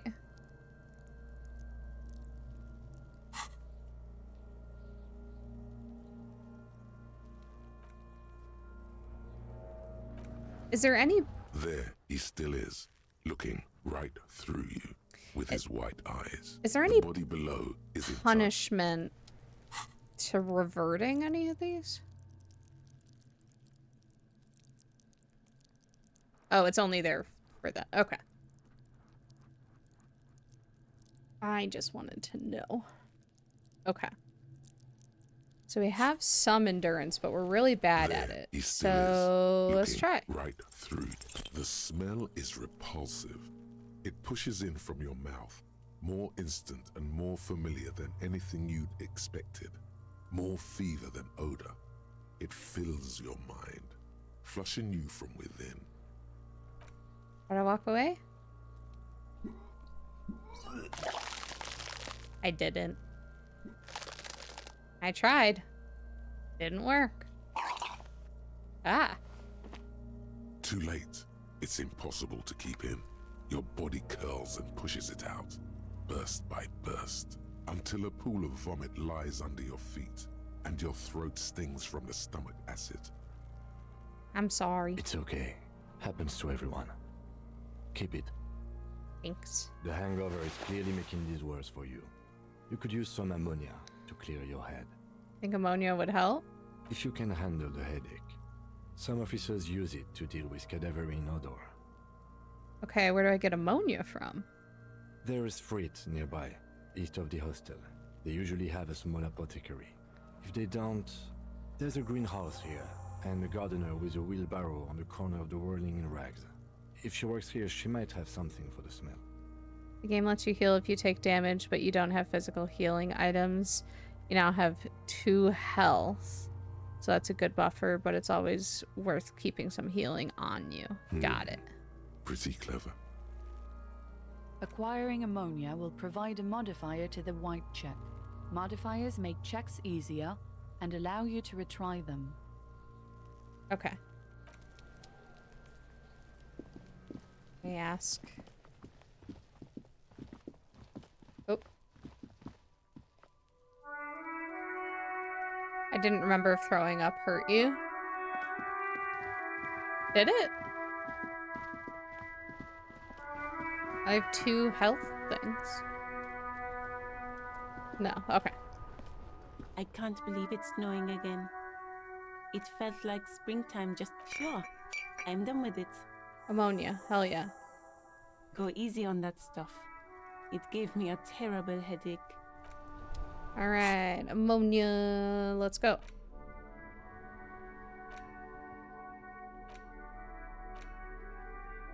Okay. I mean, getting sick hurts me. I mean, it hurts me too. If anything, at least our morale should have gone down. There he still is, looking right through you with his white eyes. The body below. Okay, we have ammonia this time. Will it help? You crack open the ammonia ampoule. It did it! Oh, the chance was so low. Is still stronger. It's a spell of the mind telling you to run, and your stomach to wring itself empty. With your eyes squinting, you stand in it.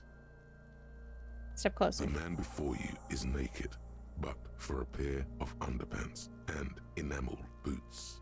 His skin is greenish, marbled with decaying veins and blotched by lividity. A fading web of tattoos covers his chest and shoulders. The cargo belt used to fasten him to the branch above appears industrial in strength. How do we get him down? We should have a look at that belt before we even consider taking him down. It looks worrisome. Inspect the belt. The hangman's knot is pulled tight by the weight of the corpse below. The Yellow, boots stay on. hard-edged polyester. That's right. Cuts into his neck. Above, a sliding buckle ties the belt to the branch. Okay. This is a steel-reinforced cargo lashing belt, big brother of the regular cargo belt, It's used for tying cargo under 6-rotor airships. Don't ask me how I know, but this is a lashing belt used for airlifting cargo. Airlifting? I thought it was used on lorries for strapping cargo to them. Apparently this is the reinforced kind for air transport. My brain tells me so. It's when I recall random information. Don't ask me, my brain just said so. The local harbor uses 6 rotors to shuffle containers around. I get the sense they use whatever was on hand without paying much attention to not incriminating themselves. Okay.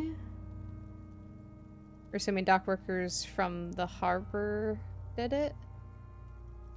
I'm still approaching this as a lynching, yes. Motivated by the ongoing strike. You? No. You feel like it was something else. But what? Makes sense, believably mundane. I feel like it was something else.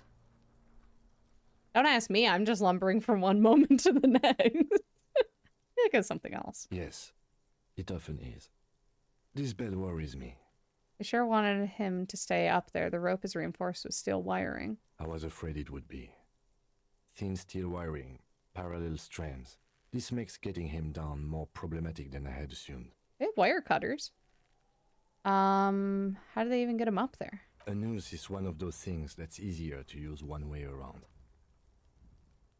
He points to the buckle tying the belt to the branch above. Did they climb up using the kid's ladder? That ladder can't carry a grown man. I didn't see any splintering either, did you? I think they lassoed the branch, then pulled on the belt to close the buckle. Could be. The shape of the branch supports the theory. Back off and look at the corpse. The cadaver hangs from the cargo belt. Boots? The material appears to be ceramic. Its clean white stands in stark contrast to the decaying flesh above the knee. The man wore thick polymer socks, probably for padding. A fine array of interlocking plates covers them. Delicate and fragile, they feel alien to the world around you. Out of place somehow. Ceramic sci-fi armor, hell yeah. These are clearly hell not yeah. boots. They're armor. Whoa. Possibly part of a larger set. These aren't just boots, are they? This is the armor he was stripped of. Indeed. Technically speaking, these are sabatons, not boots. Sabatons? Oh, the lieutenant uses a memo technique, A6. That's not just any notebook. It's a classic. Forget about the notebook, tell me about the armor. I like our nerdy encyclopedia brain just going like, ooh, notebook. It's clearly some manner of super armor. Or future armor. Super future armor. I'm useless. What kind of armor is this exactly? Ceramic plate. Zirconium dioxide, most likely. This is where the make would be. Where? Under the hill. Fair weather. Fair weather model T500 VE. I'm guessing that's vitreous enamel. This is advanced stuff.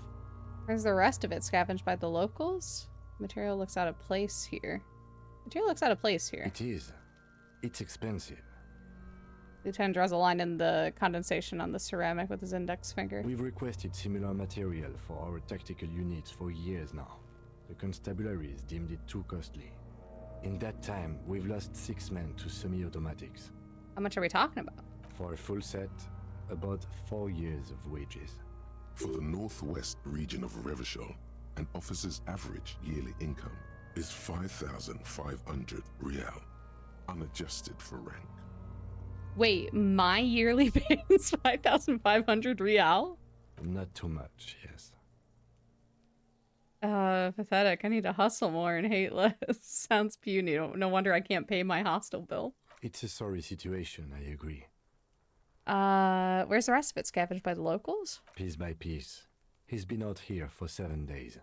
It would be odd if they didn't. We should keep a lookout for these species. The armor could yield information. This is one thing he might actually know. Maybe he was just wearing these boots and there is no rest of the armor? No, I think he had something precious underneath the clothes. They had to remove the jeans and shirt we found to get to it. And this kind of armor is often worn under fabrics. Nice. That makes sense. What if they told him to strip before they hung him to demean him? He could have been walking around naked just like this for all we know? That first one. They usually hang them completely naked for that. La puta madre, the Mazda, the Besmerties, and the like. This one still has his underpants. Fucking talking about underpants. Clearly, Kuno would like to interject something here, but there's not enough for him to hold on to. How could this man afford such expensive hardware? That's for us to find out. My initial report on the area suggests he was a security guard for the harbor company, but that's just hearsay. Initial report? These look pretty advanced for a security guard. Yeah, it does. I agree. This equipment is way beyond what a guard can afford. How can this man afford knock on the boot? Knock on it. A small bell-like sound fills the air, like tapping on the side of a porcelain cup.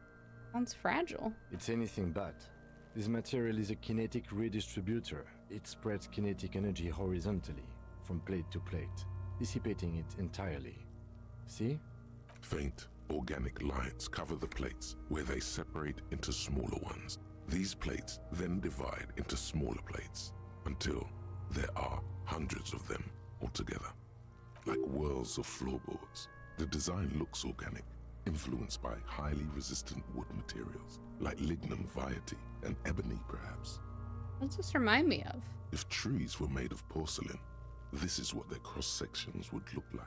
Run your fingers over the lines. The smooth, glossy surface fractures into ever more intricate interconnections, peaking on the right sabaton, where you notice the whirls are in the shape of a letter and number combination: E50, 100, 1000. Serial number on the right sabaton. Good.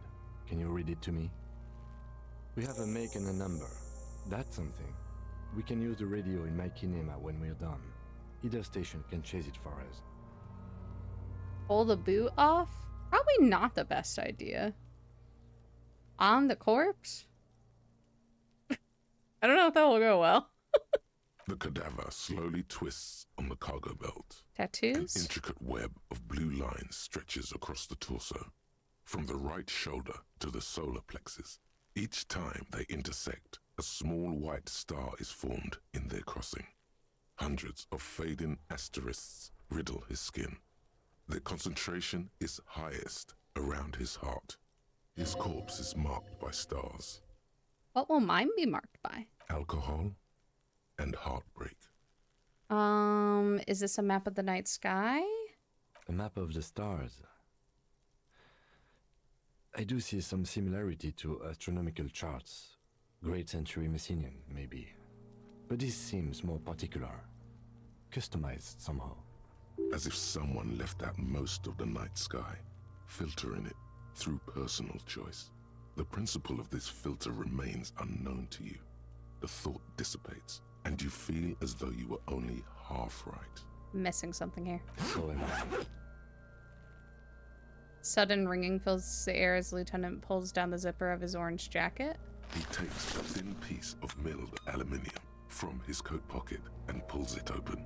Sounds like a sword being unsheathed. A small lens appears. Some sort of camera. What's that? A Trigger Sunshine. Mini. Triggered is the world's leading manufacturer of intercommunication devices, primarily projectors. The camera before you looks familiar somehow. Shit, Kuno! What the fuck is that? An instant color camera.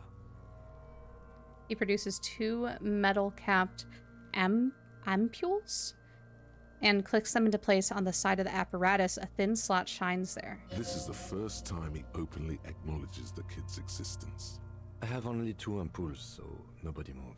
I don't want to waste one. Points the camera at the corpse, peering into it. The lens needs adjusting. Then...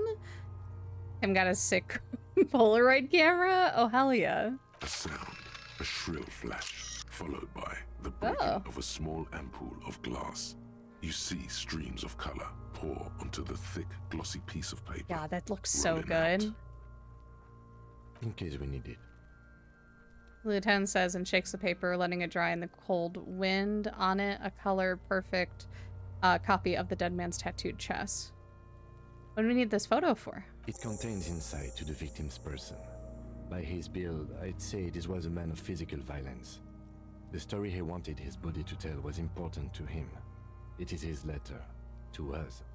Someone should decipher it. We'll need to show it around. Can I have it? I should look at it later without the corpse smell. Sure. Just don't lose it. He hands you the piece of rolled up photo paper. It's no larger than a pack of cigarettes. The glassy-eyed corpse looks by, his mouth mute and his skin as colorful as the chemical rainbow on the photo paper. Looked at the belt. Now how do we with opportunistic get him down? Are you sure we finished the preliminary examination of the cadaver? We might miss some of these things once he's done. Okay. The cadaver slowly Look twists. him in the His eye. eyes are milky white and blind to the world, protruding comically from their sockets. There is no one home, just subaquatic terrors there. Dark brown hair grows on his head. His face is ready to explode from the organic processes inside. The death's head grin has passed. What remains is an unrecognizable mess. Underneath the curdled meat there is an expression, not carried on his features, but below, inside, an expression of pleasure. This man was experiencing joy at the moment of his death. Tell me, who are you, dead man? I'm gone. Oh. Where have you gone? Into the wild pale yonder. Where is that? In the past. Way out in the west. I hate you, stink, and you're boring.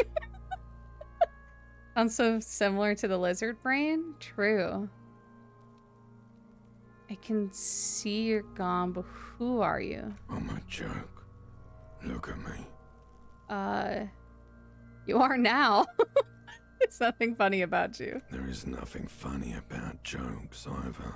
Who were you when you were alive? A killer. A motherfucker. And a killer. I have another question for you. Go ahead, Coppo. Can't get the damn compartment in my ledger open. The blue heart. Oh, that's good shit. You'll love it. Just press down and fuck it open like you always do. Fuck it hard. Coppo the clown. What is happening? What do you mean? I'm talking to you. It's the power of your Black frothy liquid starts bubbling on his lips. imagination. Ooh. Yeah, man! Don't be crazy! Inanimate objects and dead people can't really talk to you. Your wild imagination is doing this. Ask some more of those questions you love so much. Will do. He loves those. Why do I love questions so much? Because you're a copperoonie. Look at all of them go. Do you want more questions? Give me a comical amount of questions. Coming right up, copperoonie. Ooh. This is getting upbeat now. Is my name Rooney? Fuck no. You're no Rooney. I do strike myself as a Rooney. No, you don't. Between you and me, your name is probably Harry. Probably. Why do I feel like I've forgotten something terrible? Because you have. Who killed you? Love did me in, Brother Coppo. It was love all along. Can you ask me a question? Sure, Lobo. I can ask you a question. Why are you doing this? What? Looking at my face, motionless. Looking into my eyes, standing here. Why are you investigating my murder? Because he told me to.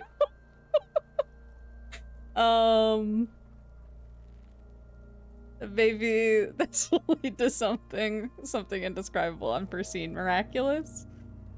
This is a fun answer. I know he'll give me shit for this answer, but I do think it's really funny.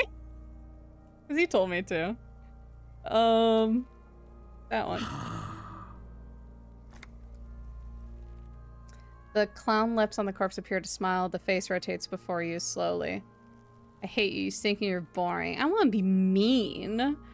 Why were you feeling pleasure when you died? Maybe I was getting my rocks off.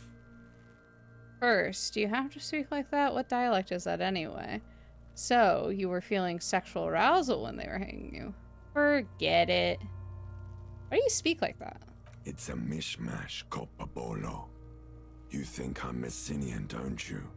For you, this is how people from Messina speak like. I'm not even sure what Messina is. Well, I'm not from Messina, am I? My hair is too light a shade of brown.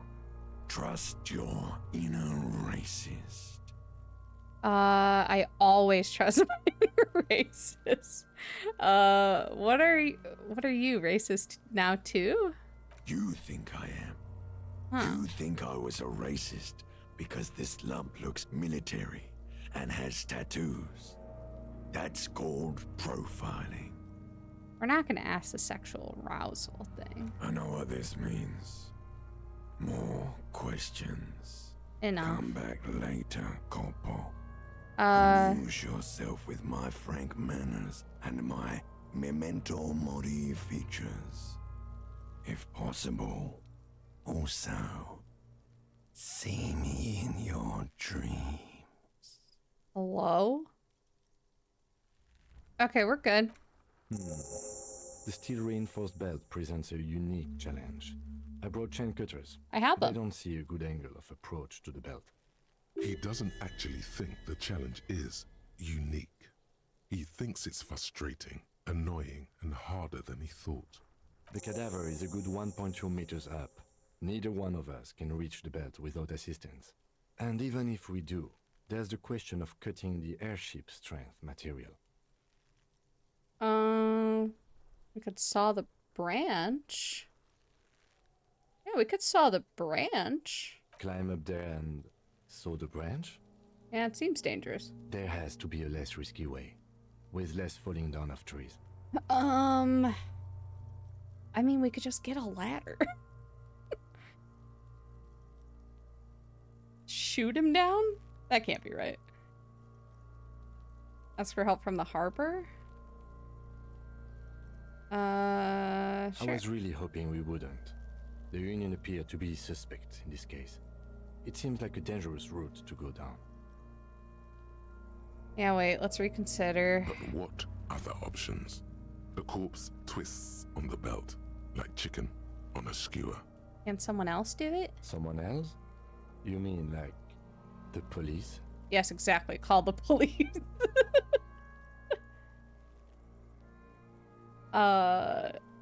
You have a point there. Sadly, yes. The whole RCM is out there right now, doing the exact same thing we are. Are we in a rush to help them? Not with this on our hands. You are set it out to Sherlock Holmes crime scenes. Taking steps back and squinting might not be useless. I know it's hard, but I assure you, the others won't come to help us. And we have a Let's have another look at him. Squint and take a step back. As you narrow your eyes, the monster before you blurs into a violent mess of green and pink. This is a trick. You've done it before. Pink is where the blood settled in the first hours post-mortem. You can use it to see if the corpse has been tampered with. Does his position at the time of death match the discoloration? Oh. Only the lower extremities are pink with a dash of blue. His fatted hands, thighs, and his neck, just above the noose. The rest of the corpse appears dark green in the cold spring air. His face and hands are pink. Thighs too. I see it. His neck too. The lividity goes right up his chin. We have good, well-pronounced discoloration here. That's right. The monster comes back into focus, an explosion of color, coursing with dark marbled veins. His stomach appears pregnant with something. Black liquid streams down his thigh and onto his boot. So, what do you think? I think he's dead. I think he was upright after his death. His hands, feet, and neck are discolored. Agreed, especially on the neck. The belt acted like a tourniquet, keeping Might the be blood in dead. his head. The hypostasis supports her hanging. Seems like a lynching to me. Could it still be he was moved after death? There's always a chance. We should check for ligament marks on his neck to see if they're in tune with the belt. We'll have to get him down first. Okay. Beaten up, see the bruises? I do. Most of them are post-mortem. Maybe even all of them. The delinquents have made our jobs harder with their little sport. Stop talking in riddles, coin slot. It means you fucked him up good, Kuno. Fucked him up brutal like. Something's coming out of him. A pool of blood and feces has eaten into the frozen mud below the man's feet. Purge liquid is dripping into it, drop by drop. The victim appears to have contained no more than half a kilogram of digestion at the time of death. The fuck he's saying? Talking about shit. Maybe he went to the toilet sometime before death? He got lucky? Did we? I don't feel lucky. Well. Back off and catch your breath. But there is no breath to catch. Only the cadaver filling the air and your nostrils. He slowly rotates. Yes, we do. Shoot him down. Yeah! Bang bang time, pig! Shoot his head off! How? Where the buckle ties the rope to the branch. That's a good spot to aim. Emily, do you know how long you're gonna be up? Once I'm done with this crime scene, then I'm going to bed. There. Where? Ah, yes, I see. If the shot hits that, there might be a chance to release the belt. Yeah, now we're talking. Entertain a Kuno with some shit. They'll miss! The pigs will miss Kuno!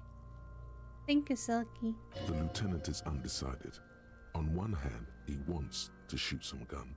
On the other, it's an awfully stupid idea. What's the worst thing that could happen? No, don't let me try. Let him choose. Silence.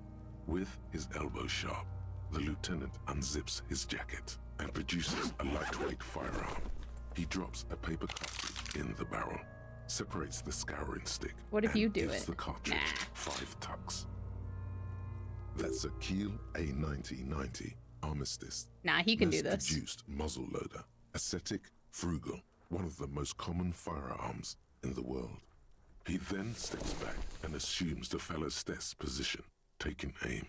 The corner of his eye twitches. His finger is on the trigger. Let's not say things at the guy with the gun right now. He's gonna fucking The kid's voice is drowned in a shrill blast that echoes off the walls of the surrounding tenements. A cloud of smoke slowly parts in the air as the lieutenant steps back and says to himself, God damn it. Did you miss? He feels bad about it. About his eyes mostly. Just having bad eyesight. Probably from a young age. Whatever you do, do not Oh, console yeah, he does him. have bad eyes, but... fucking idiot! Mukabat asshole! Kuno could have hit it easy, but then Kuno's not fucking handicapped, is he? Okay, they said don't console him. What now? I have to say, it's beginning to look unlikely we can get him down without assistance. Can I have the gun? I should try. It's bad as it is. Us shooting firearms like punks. Go ahead. I'm not stopping you. Oh, yeah. Just don't... They only have one gun! This is the sorriest pair of pigs Kuno's ever seen. Yeah, take it, you fucking banani poika! Take it and shoot yourself in the mouth! Feel the weight. The cold piece of bakelite and gunmetal is surprisingly light. Your fingers fit right through the guard, instinctively resting on the trigger. The fuck are you waiting for, Kuno? Tell him to shoot himself in the mouth! Get the gun at the belt. The buckle comes into focus in your sights. You stand with your feet planted firmly in the ground and your left hand supporting your gun arm. Why don't you just shoot yourself in your mouth? At least you won't miss. I mean, listen, our hand-eye coordination sucks. Close your left eye first? No, you always shoot with both eyes open, no? Hey, let's not point the gun at the kids. Alright, let's try.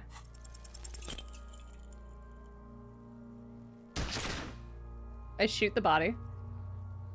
A plume of smoke erupts from the barrel. Your hand goes numb from the explosion. With your ears still ringing, you lower the weapon to see. You missed the belt, but hit the corpse straight in the chest. Bits of ribcage protrude from the skin. No blood, only a murky sludge dripping down his belly. The sudden stink makes your eyes water. Oh my god, he's gonna fucking cry! I knew it! What a mulko! Something wrong with your weapon. It keeps missing. Start crying, you're sensitive. That'd be me as hell. I don't want to do this anymore. This is boring. There's something wrong with your weapon, Lieutenant. It keeps missing. The armistice is sufficiently precise, officer. Especially at close range. It's not the gun's fault you can't shoot. It's your pig hands. Pigs don't have hands. They have, like, fucking hooves or something. Kuno has hands. Kuno can shoot that shit down for you. No, we're not giving the kid a gun. That's preposterous. Not giving you the gun, kid. That's preposterous! What are you, a fucking earl? We still need to get him down, somehow. But how? The bad way. The way I didn't want us to. By asking the harbor for help. They have the tools and the men. If they put him up there, they can take him down too. How do we get inside the harbor? From the gates, by negotiating or fighting. I'm unenthusiastic about fighting. Or we can try to find some secret third path. It's unlikely though. To the gates. Let's negotiate. Get to it. Alright, y'all. Oh my goodness. We are gonna wrap it up there. Thank y'all so much for coming by. We played this a lot longer than I was anticipating. Oh, goodness. This has been our first run ever of Disco Elysium. Thank y'all so much for coming by. Putting y'all over here for a second while I figure out where we're going. Let's see. I have to play this back tomorrow so I can catch up. Yeah, feel free. Anna and Kiwi are on? Oh my goodness. Such a good game. I'm a snoozy. Good night, gamers. Good night, Triple. Thank you so much for helping out. Thank you, and have a good night. Y'all, we're gonna go raid... Let's go raid Vanna. Oh. Vanna staying on?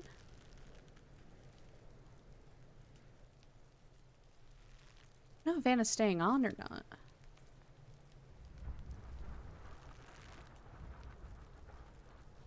They might be wrapping up.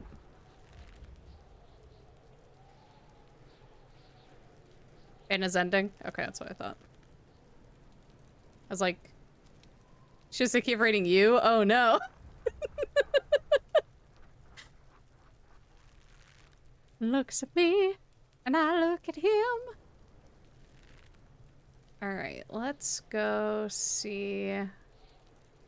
Yeah, listen, I would stay on if I wasn't working tomorrow. I've already stayed up far too late. Alright, we're gonna go raid Kiwi. Alright, y'all. We're gonna go raid the lovely Kiwi. Kiwi is working on some crafting a keyboard. Alright. Ready up with your raid call. And y'all, we are 1 follower away from 400 followers. So at that, I think we've decided I'm gonna teach Nyx how to draw, or we're gonna do something around that. We're gonna do a co-drawing stream. So yeah, look forward to that. As I said, the schedule is a bit in flux this week because of taco stuff, and I don't know when I'm gonna know things. So yeah, just keep that in mind. Otherwise, I'll be streaming Monday, Tuesday, Saturday, and Sunday, I think is the current plan. But yeah, you know, might be more, might be less, depending on what happens. But I'll let y'all know. All right, keep an eye on the Discord, keep an eye on the blue sky, and I'll see y'all over at Kiwi Stream. Goodbye, y'all. Bye, bye, bye.